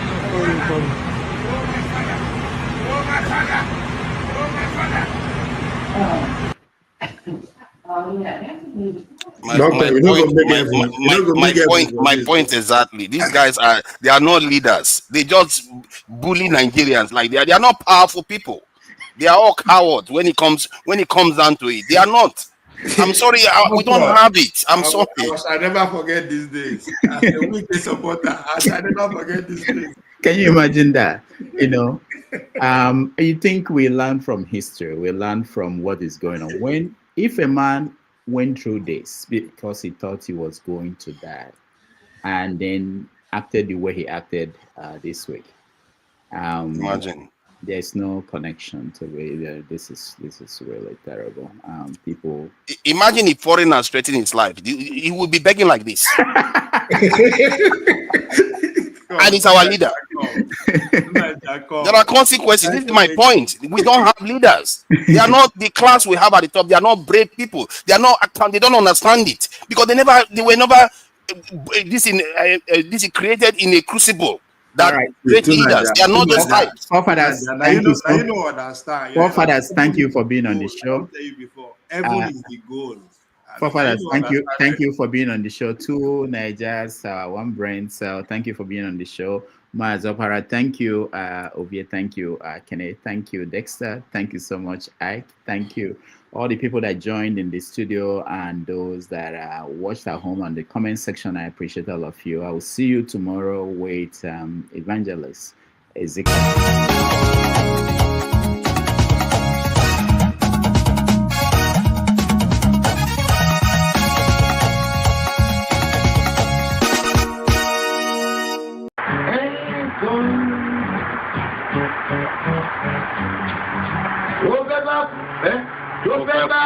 tó fẹ́ kú torí ẹ̀ o.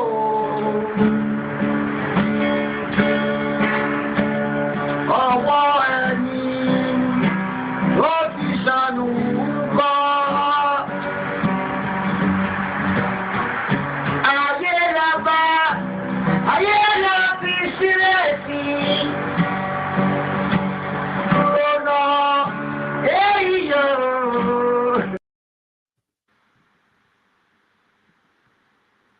To break little by little for you. Let me tell you one thing that you don't know, that this government did not know. I've been saying it though.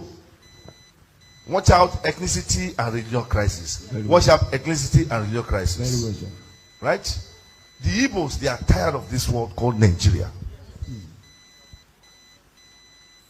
Hausa is not the problem, but the Igbos. Any Igbo can go against it. You can lambast me. You can insult me, it's not my business. It gives me courage. It gives me more glory and blessing. Your insult. Igbo, they are the problems of this country. They are desperate of power.